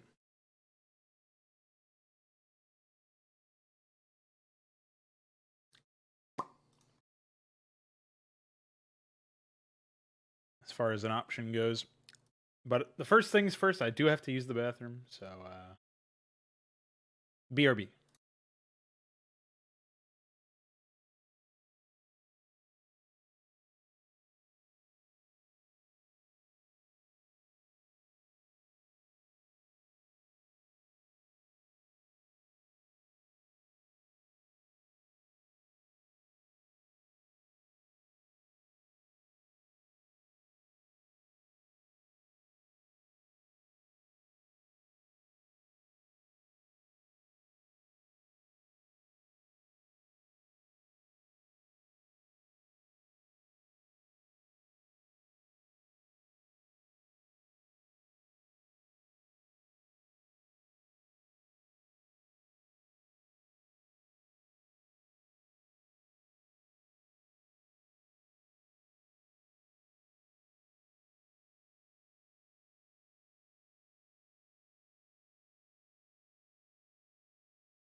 Hi.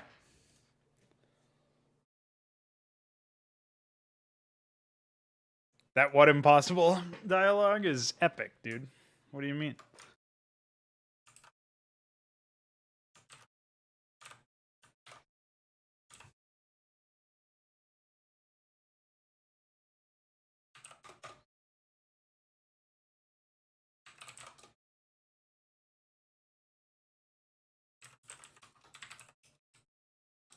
Wait, what am I doing for this?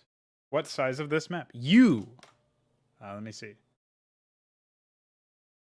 176 wide by 112 tall. So it's pretty small.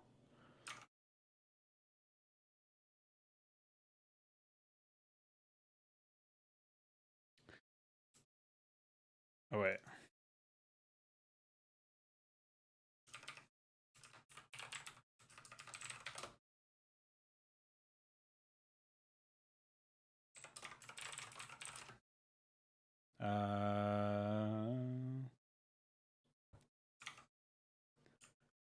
Well, eventually it'll probably end up being a 2v2 or a 4-player map, but honestly, I think it's too, like, particular to be a real melee map.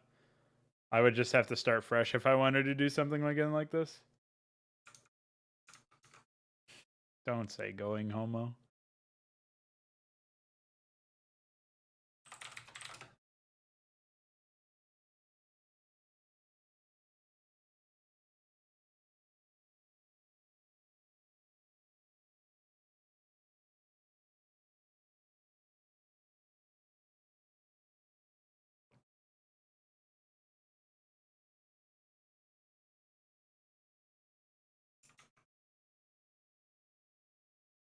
Oh yeah, I've meant to ask you earlier, Ultralisks. Do you have a couple of colors that you like? Right now, you're white because that's the you're actually the same color as Arak in the Hydra campaigns because that's your position in the Zerg map or the Protoss map. But you're not Zerg in this, so.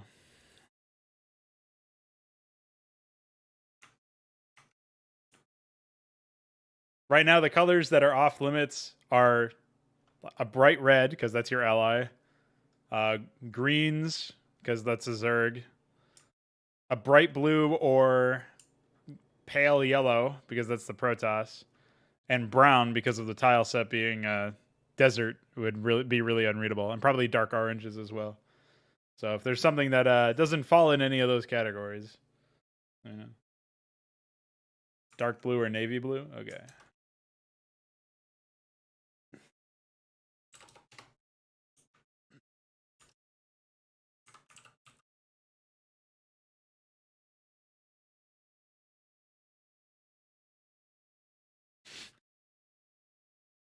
Folka decided that Ultralisks that Arak is Ultralisks. I guess I don't know because that's just because he always fought him there. By that logic, Folka is Artanis. I think it's more embarrassing to be Artanis. I think we're not going to use that particular color here. Hold on.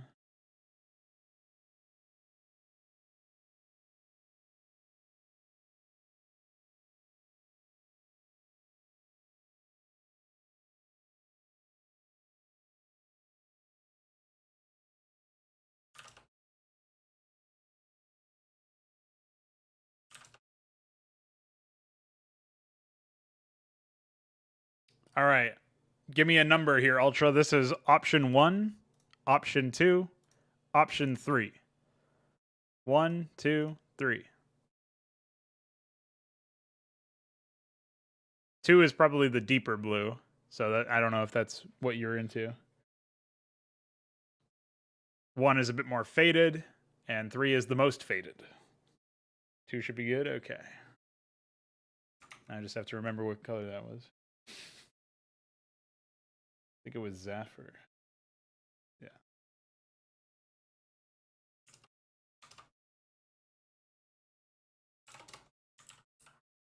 Yeah.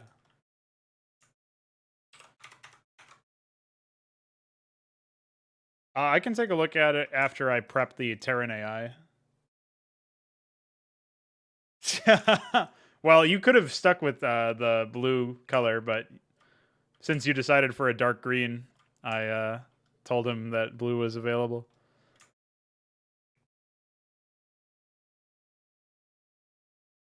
It's probably good that he switched from white anyway, though, because like the silver pink color kind of blends in with the yellow color, I think. At least on this mini map.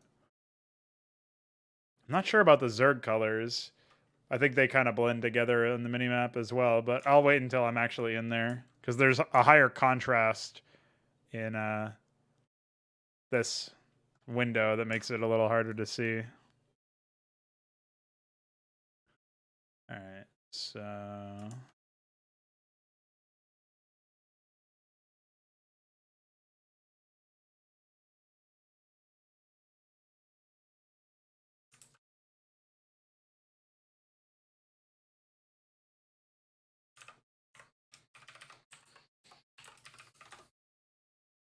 I already had made a base over here.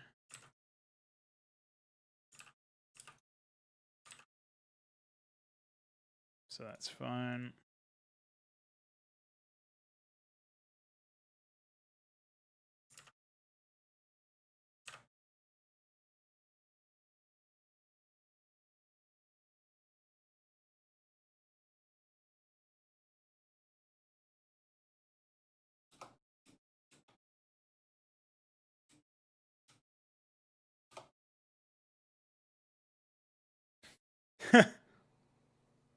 Yeah, I know. It stands out pretty well from everybody else.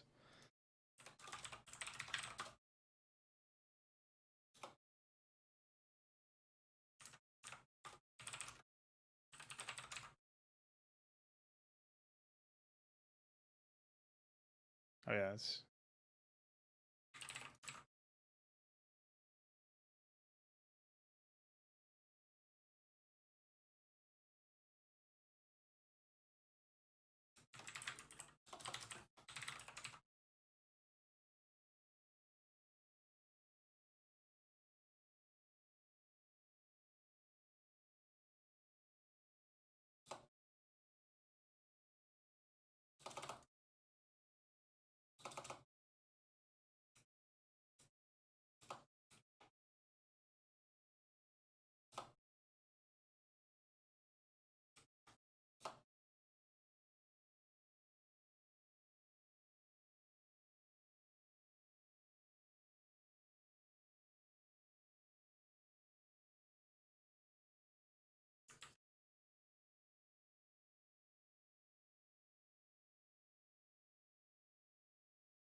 Am I just like completely fucking Yeah, okay.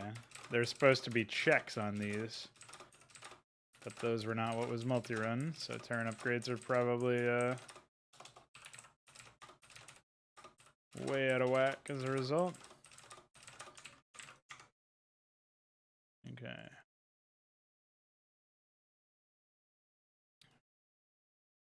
It's actually fine for this particular case because there is not going to be any checking or anything like that.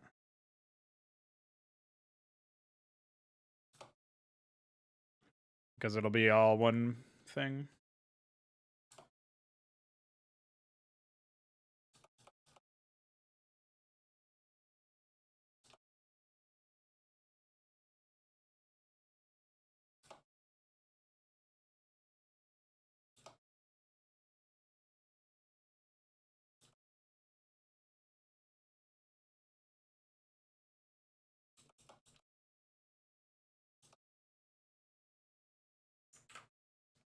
What's up, DZW?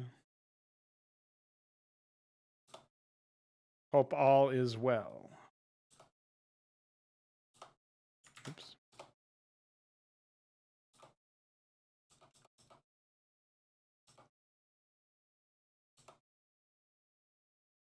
The good news is, as I'm doing this, I'm realizing it's very unlikely that I end up making any wide, like, basically any large-scale changes to the system of the Melee AI in the near future. And by large scale, I mean stuff like I'm just gonna have to rewrite and re-implement stuff from the ground up. Like I feel like we're pretty good. Not necessarily final, of course, but in the near future, I don't think there's gonna come out like there's not gonna be any tool that comes out that completely redefines how I handle upgrades or something like that. It just means that maybe I'll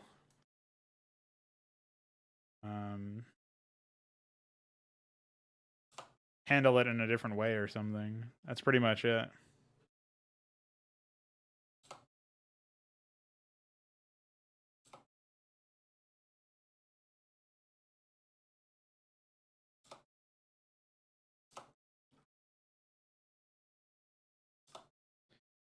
Maybe use a different command here or something like that.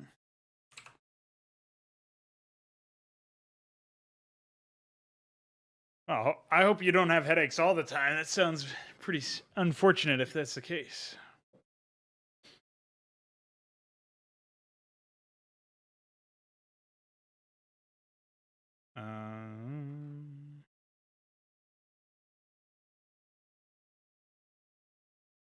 I'm doing pretty well myself.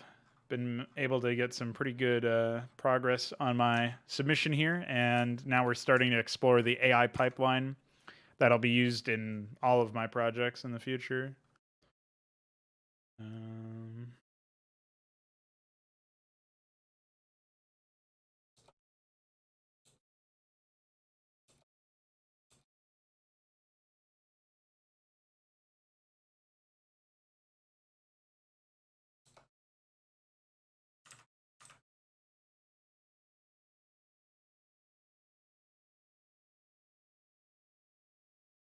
Oh, these are going by.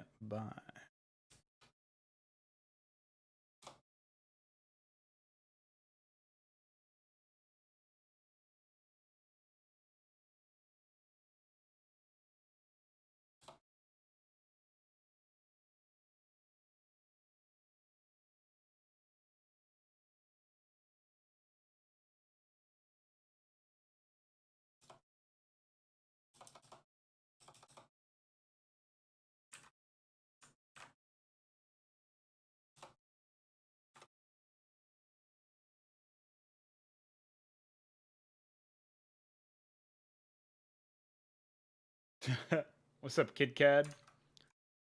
Anybody ever tell you your name makes me hungry? That was such a shitty joke. I'm sorry, man. Well, I've pre-placed a bunch of stuff to show me where the AI is going to build stuff, but this is pretty much just like a melee style map.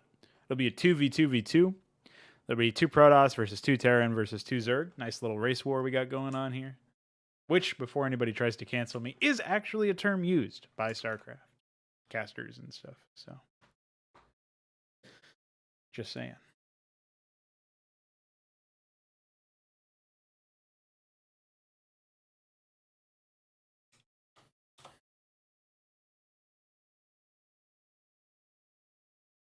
No problem.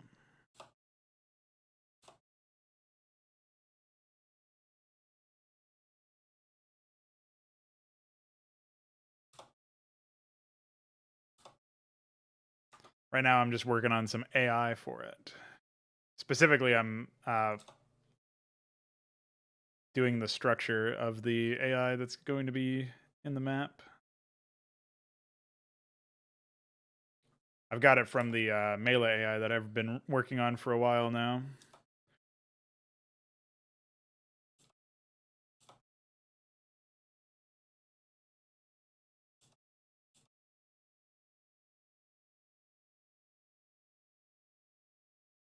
Oh.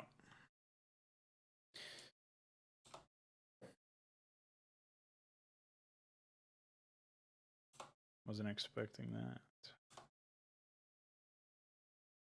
So, I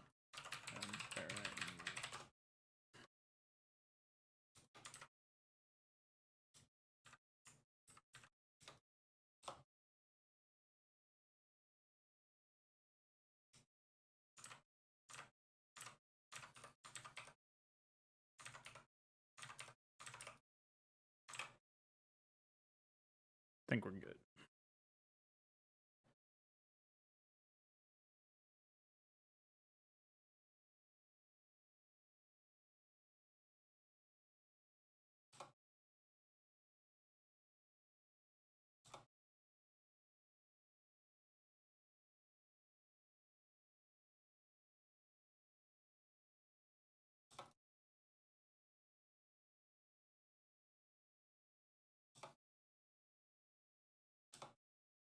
Man, what a crazy set of code.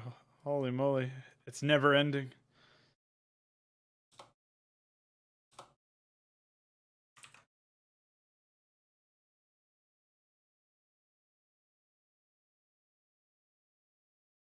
All right, I think that all makes sense anyway.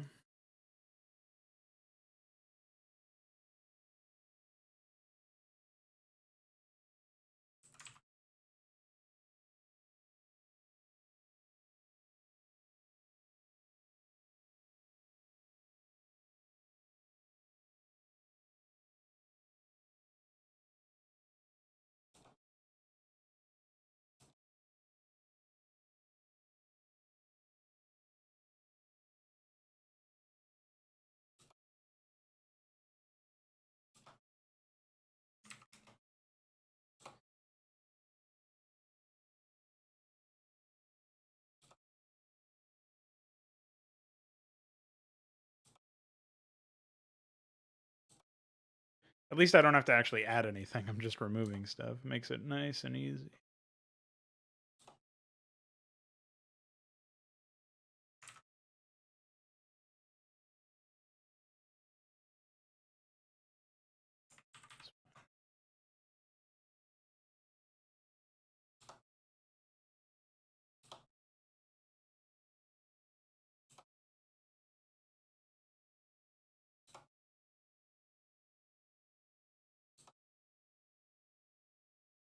Okay.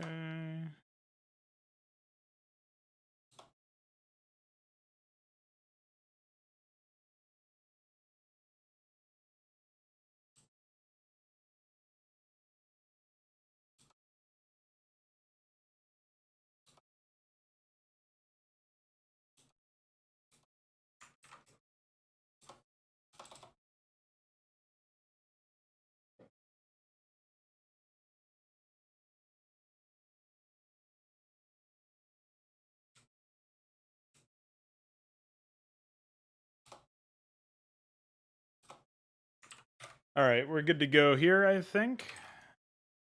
Let me just patch up the AI a little bit. In the actual main commit.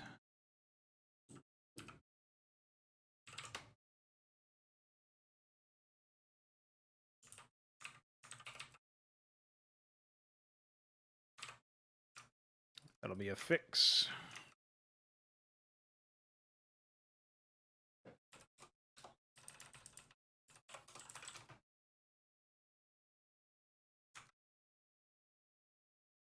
Hey, Veek, what was your argument? Or what was the paper's argument or whatever for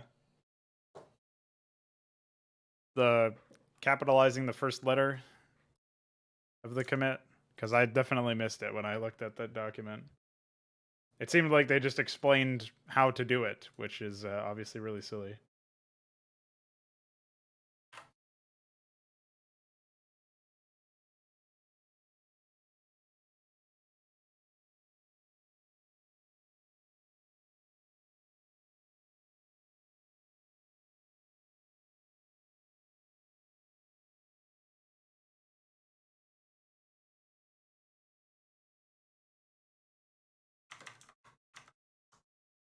Also, Alexander, if you're here now, I can take a look at your map.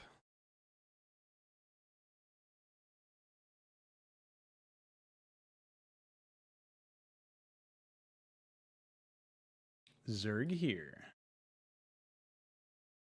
Take a look. Okay. I don't really remember much about the original version besides the fact that the middle was much more constrained. I like that generally it seems it might be advantageous to take a longer route just so that you have the height advantage coming down into the enemy's territory, and you kind of have a straighter line into their natural, whereas if you take this tar route, you have a straighter line into their third. I think that can be useful.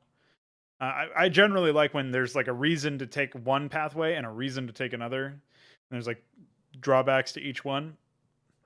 You could further improve or cement that dynamic by plugging in like maybe making it so that the chokes down here on the low ground are tighter, so that, or it's like a bridge or something that is a long piece of unbuildable terrain that kind of funnels units down. Like if you've played on the ladder maps, you'll know that like it's really scary to go down a bridge when like if there's air units or something, like they can use that to their advantage, or any AOE like tanks or lurkers.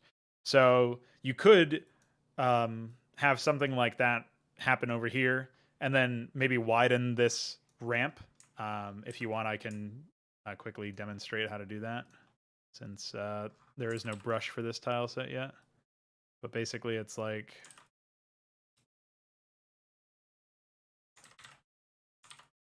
you just copy this down.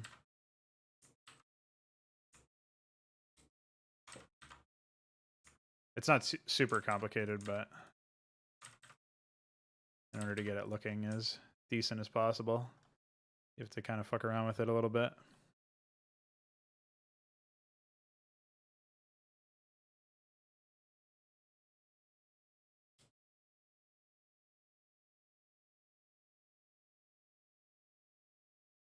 You can just do this as well, and it'll do it. Guaranteed results. So, like, you could make it so that these are wider and also give height advantage to whoever's on them. So it's like emphasizing the strengths of this one, despite the fact that it's a longer rotation, and then shrinking this down so it's a faster rotation, but you've got to be nimble or you got to run the risk of being intercepted. I think that would improve the dynamic over there, generally speaking. But that's just like one idea for how you could do something like that. I do again like that one of the pathways is more advantageous for targeting the natural, and then another one is more advantageous for targeting the third. I think that that's neat. And so maybe you have some ideas for how to improve that as well. The mineral-only locations do feel a little hard to defend. You do have room to actually move through and use ground units, or well, I guess it's not really that much room. It might not have even been intentional. So one thing you could do is you could move these down a little bit or something, so that like move them apart a little bit so that you can in a more easier fashion defend. But I think that in general, it's kind of a rough call. I would say try putting this on the mineral onlys on high grounds, and give them enough build space behind the minerals to put turrets down or whatever they need to do for defense, and then make it so that it's like a really easy choke to defend as well. But while it being really tight on build space, but easy to funnel units through. You might have to rework the compound or turn the compound into dirt blended compound instead of what you see here. So that'll obviously be a time sink, but that might work.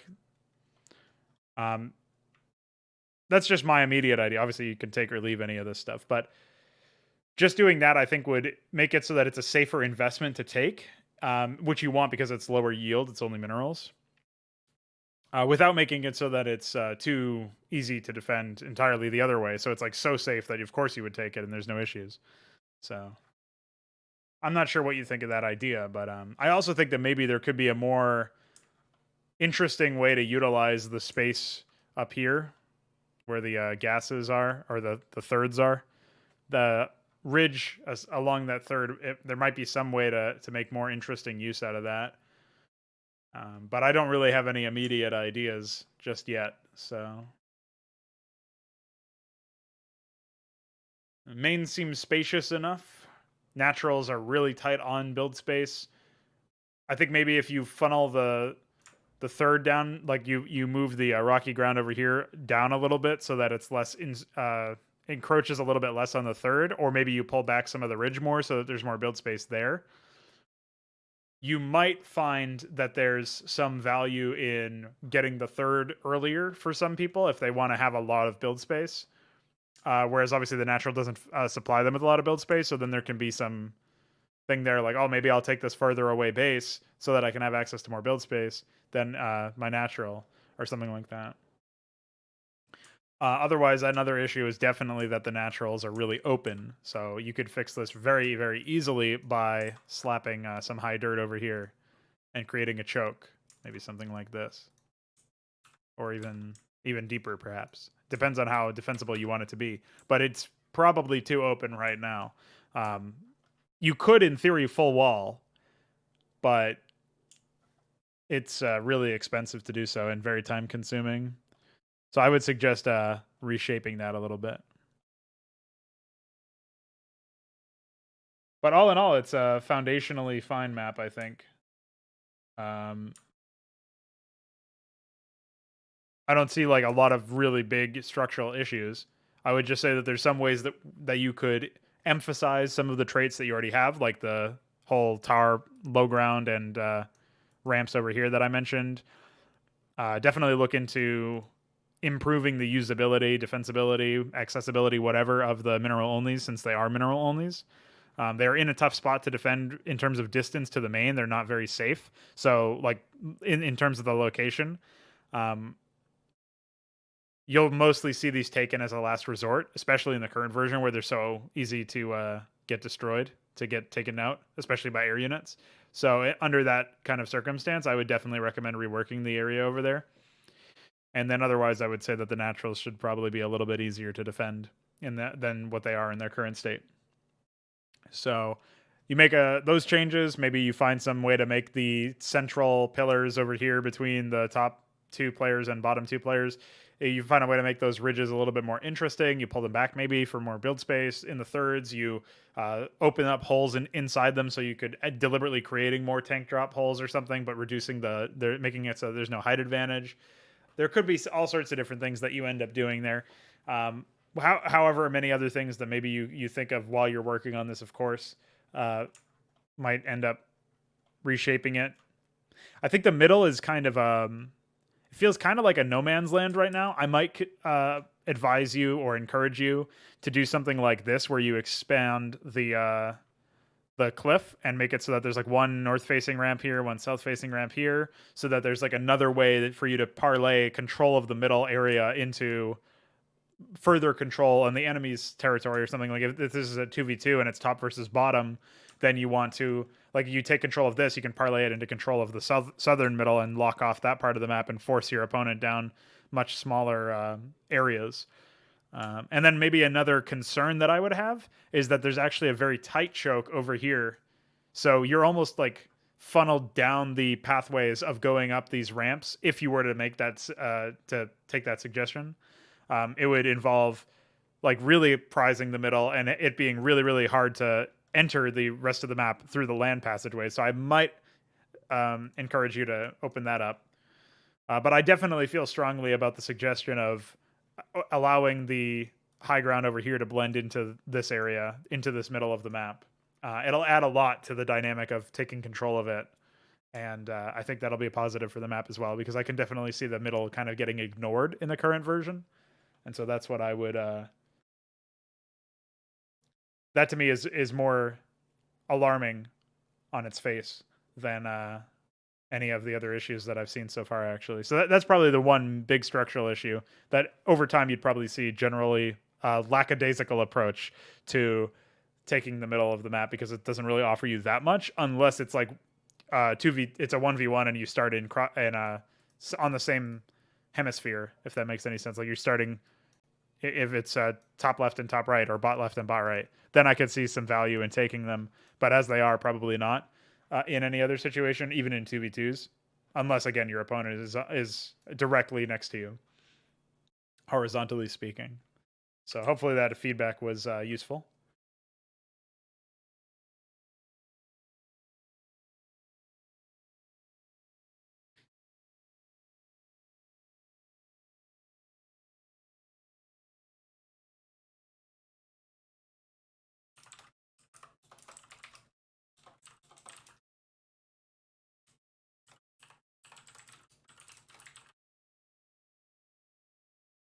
No problem.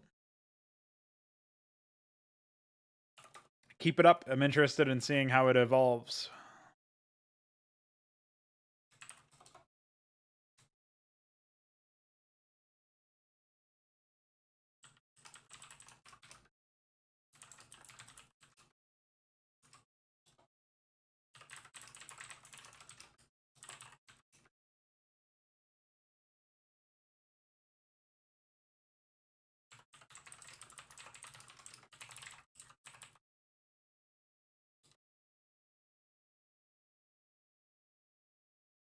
Oh, what's up, Don?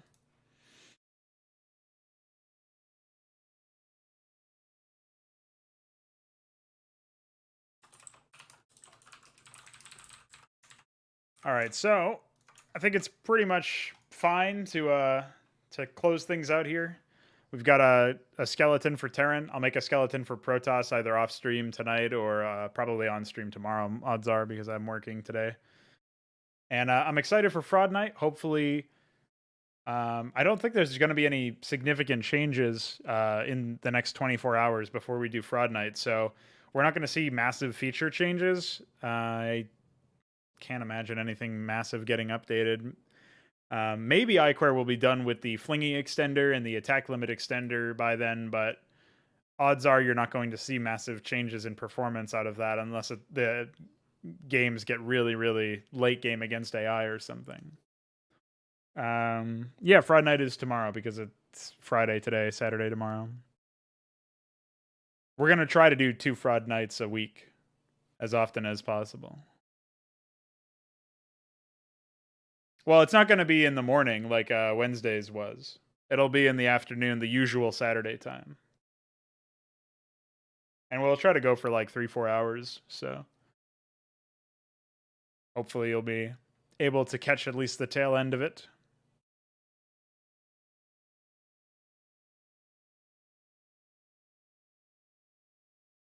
And hey, Alexander's always looking for some people to play games in like the morning of my time. So like around the time that my streams start, he's usually pestering people for playing. So if you end up missing out on it on Saturday, maybe Sunday morning, you'll be able to pop in and give him a couple 1v1s or 2v2 AI or something. But anyway, we hope to see you tomorrow, regardless. Of course, I know I'll see everybody tomorrow because I'll be streaming again tomorrow. But beyond the mod stream, hope to see you guys for Fraud Night as well. I'll quickly look over the Hydra to-do list here. Or upgrade calls for Terran.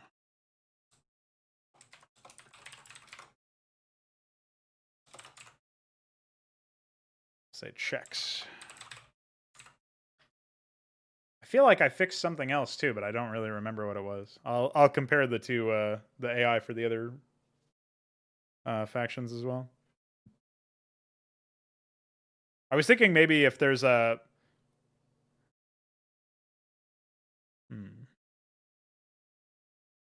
maybe there's something really quick that I can do before I sign off here. Maybe some sort of like call and response thing to Oh, good job, iQuare. I was just saying that maybe you might be able to finish it by tomorrow. But it looks like you've finished it anyway. You think my wrappers are responsible for some bugs? Or are you talking about making new wrappers or something?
So we have Ghost, Wraith, Dark, Templar. What else gets what else could be rushed as far as cloaking goes? Anything from Zerg? I mean, it would just be Lurker.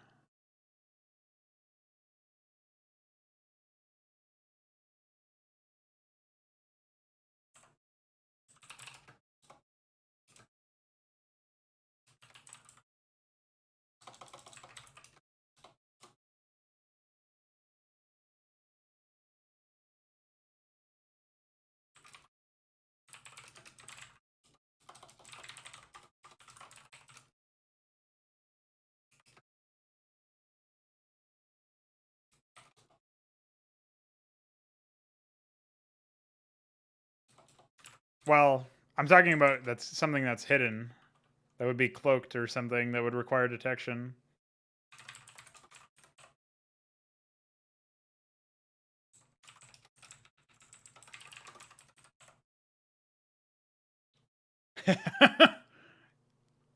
Oh, were you guys playing recently, or is this an old memory?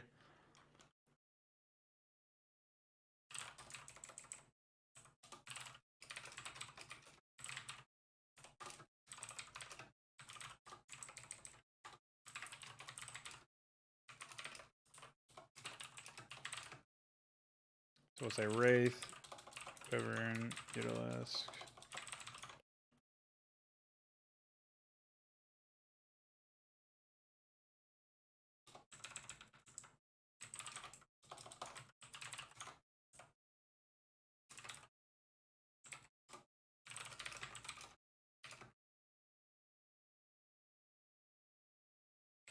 Oh, okay.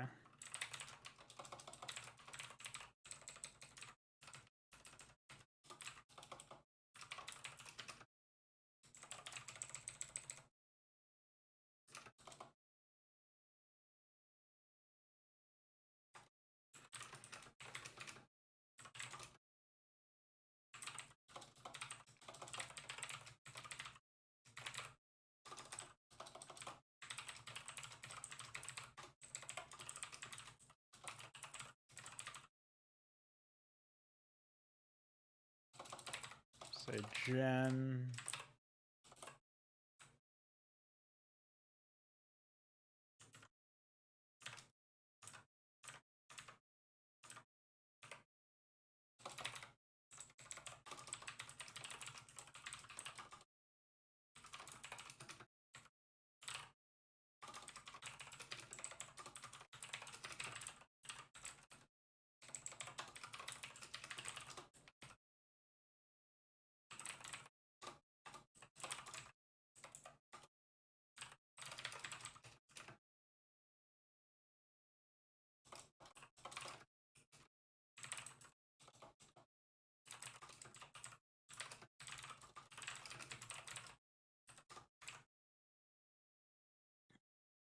Okay. Where was I? Just looking for something for anti-air.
I forget what upgrade ID Marine range is. 16.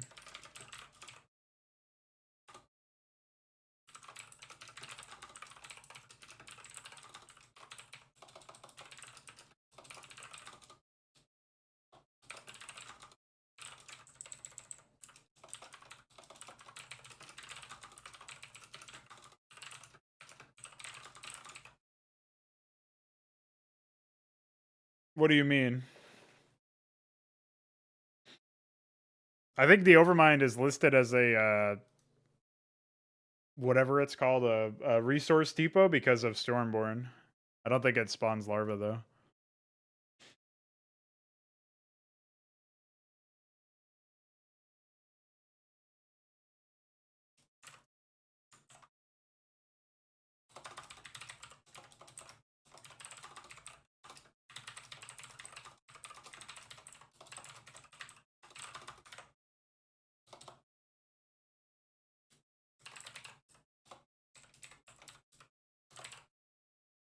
We'll say Dragoon, Hierophant, Photon Cannon.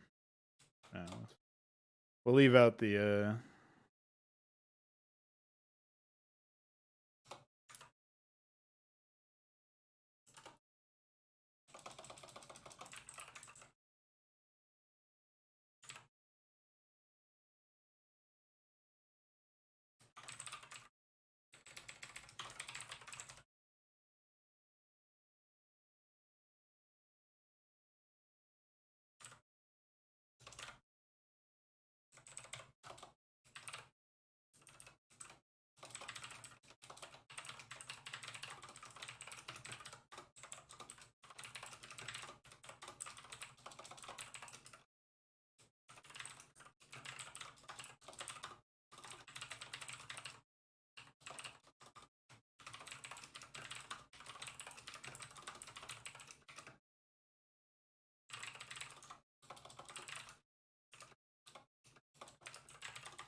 we'll say observer,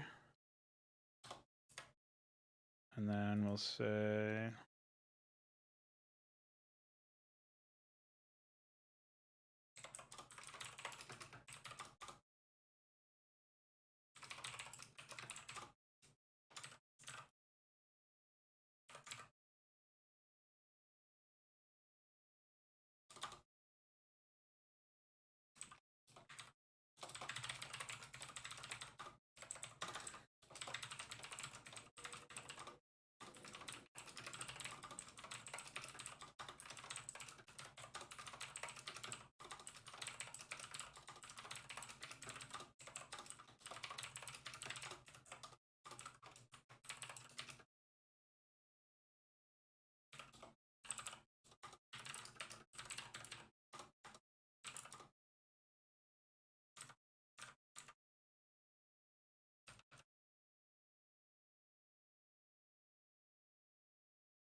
so this is Connor, this is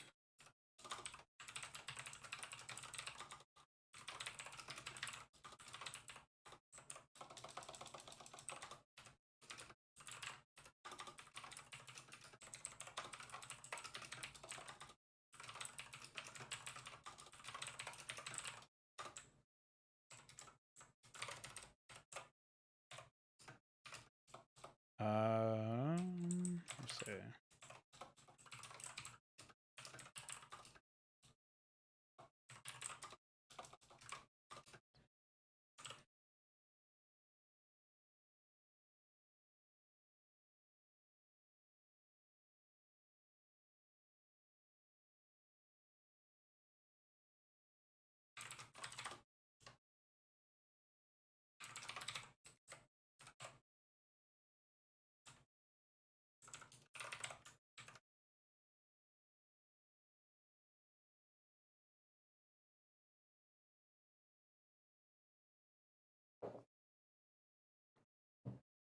There are a ton of those in a ton of trigger processors. You might want to look at some of those. But yeah, if you want to do trigger Veek instead, I mean, I'm totally down with an open source one. I don't know if there are any open source ones out there.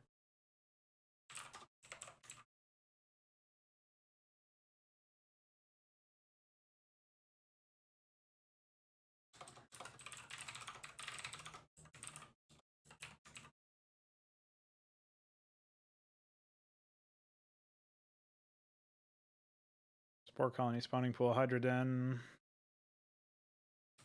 So we'll just say train 6 Hydralisk.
Oh.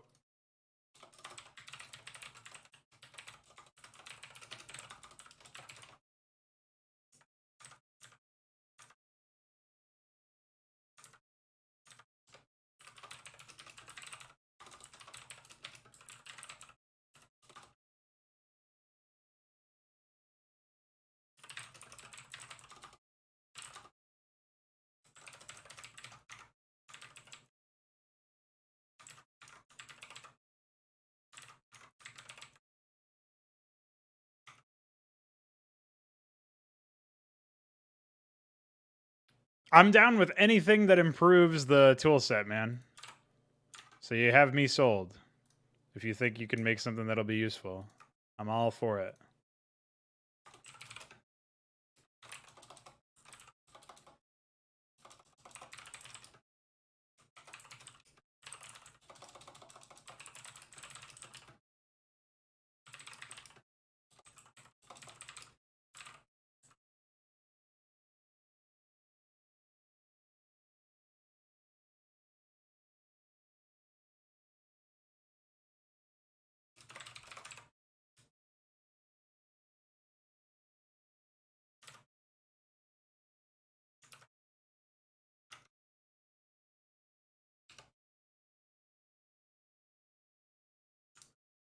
I need to add these here.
All right, so that's up.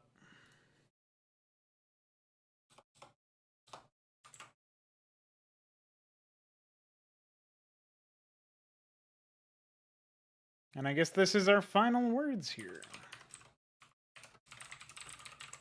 So I'm thinking that so far we've been able to do some pretty good work. Going to be continuing to pre-place stuff for the other teammates. Those are the other players. That'll be something I do tomorrow, most likely. And of course, I've got to get the Protoss skeleton done.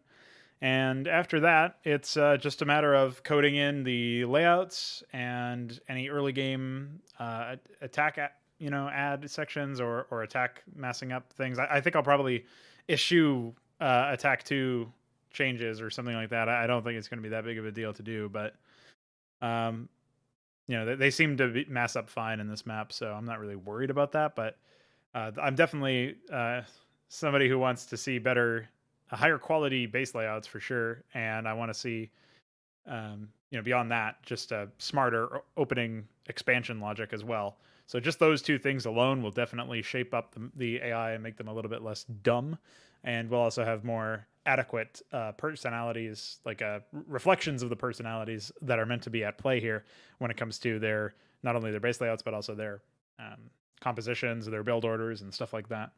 So that is going to be it for now. Thanks everybody for popping in and hanging out. And I'm glad that we were able to get some pretty good work done today. I feel much better about the layout. It's a little bit more visually identical to each individual section is not super distinct per se. I might end up modifying the high dirt areas over here to be compound or something like that, so that we have a little bit more of a distinction. But aside from that, I don't think that there's going to be any large scale changes to the map. I think the layout is fairly final. Fairly happy with how it worked out. So, in that vein, definitely a win in my book. So I'm gonna go get some food and get ready for work. I gotta head out in about 20 minutes. So thanks for hanging out. Bye.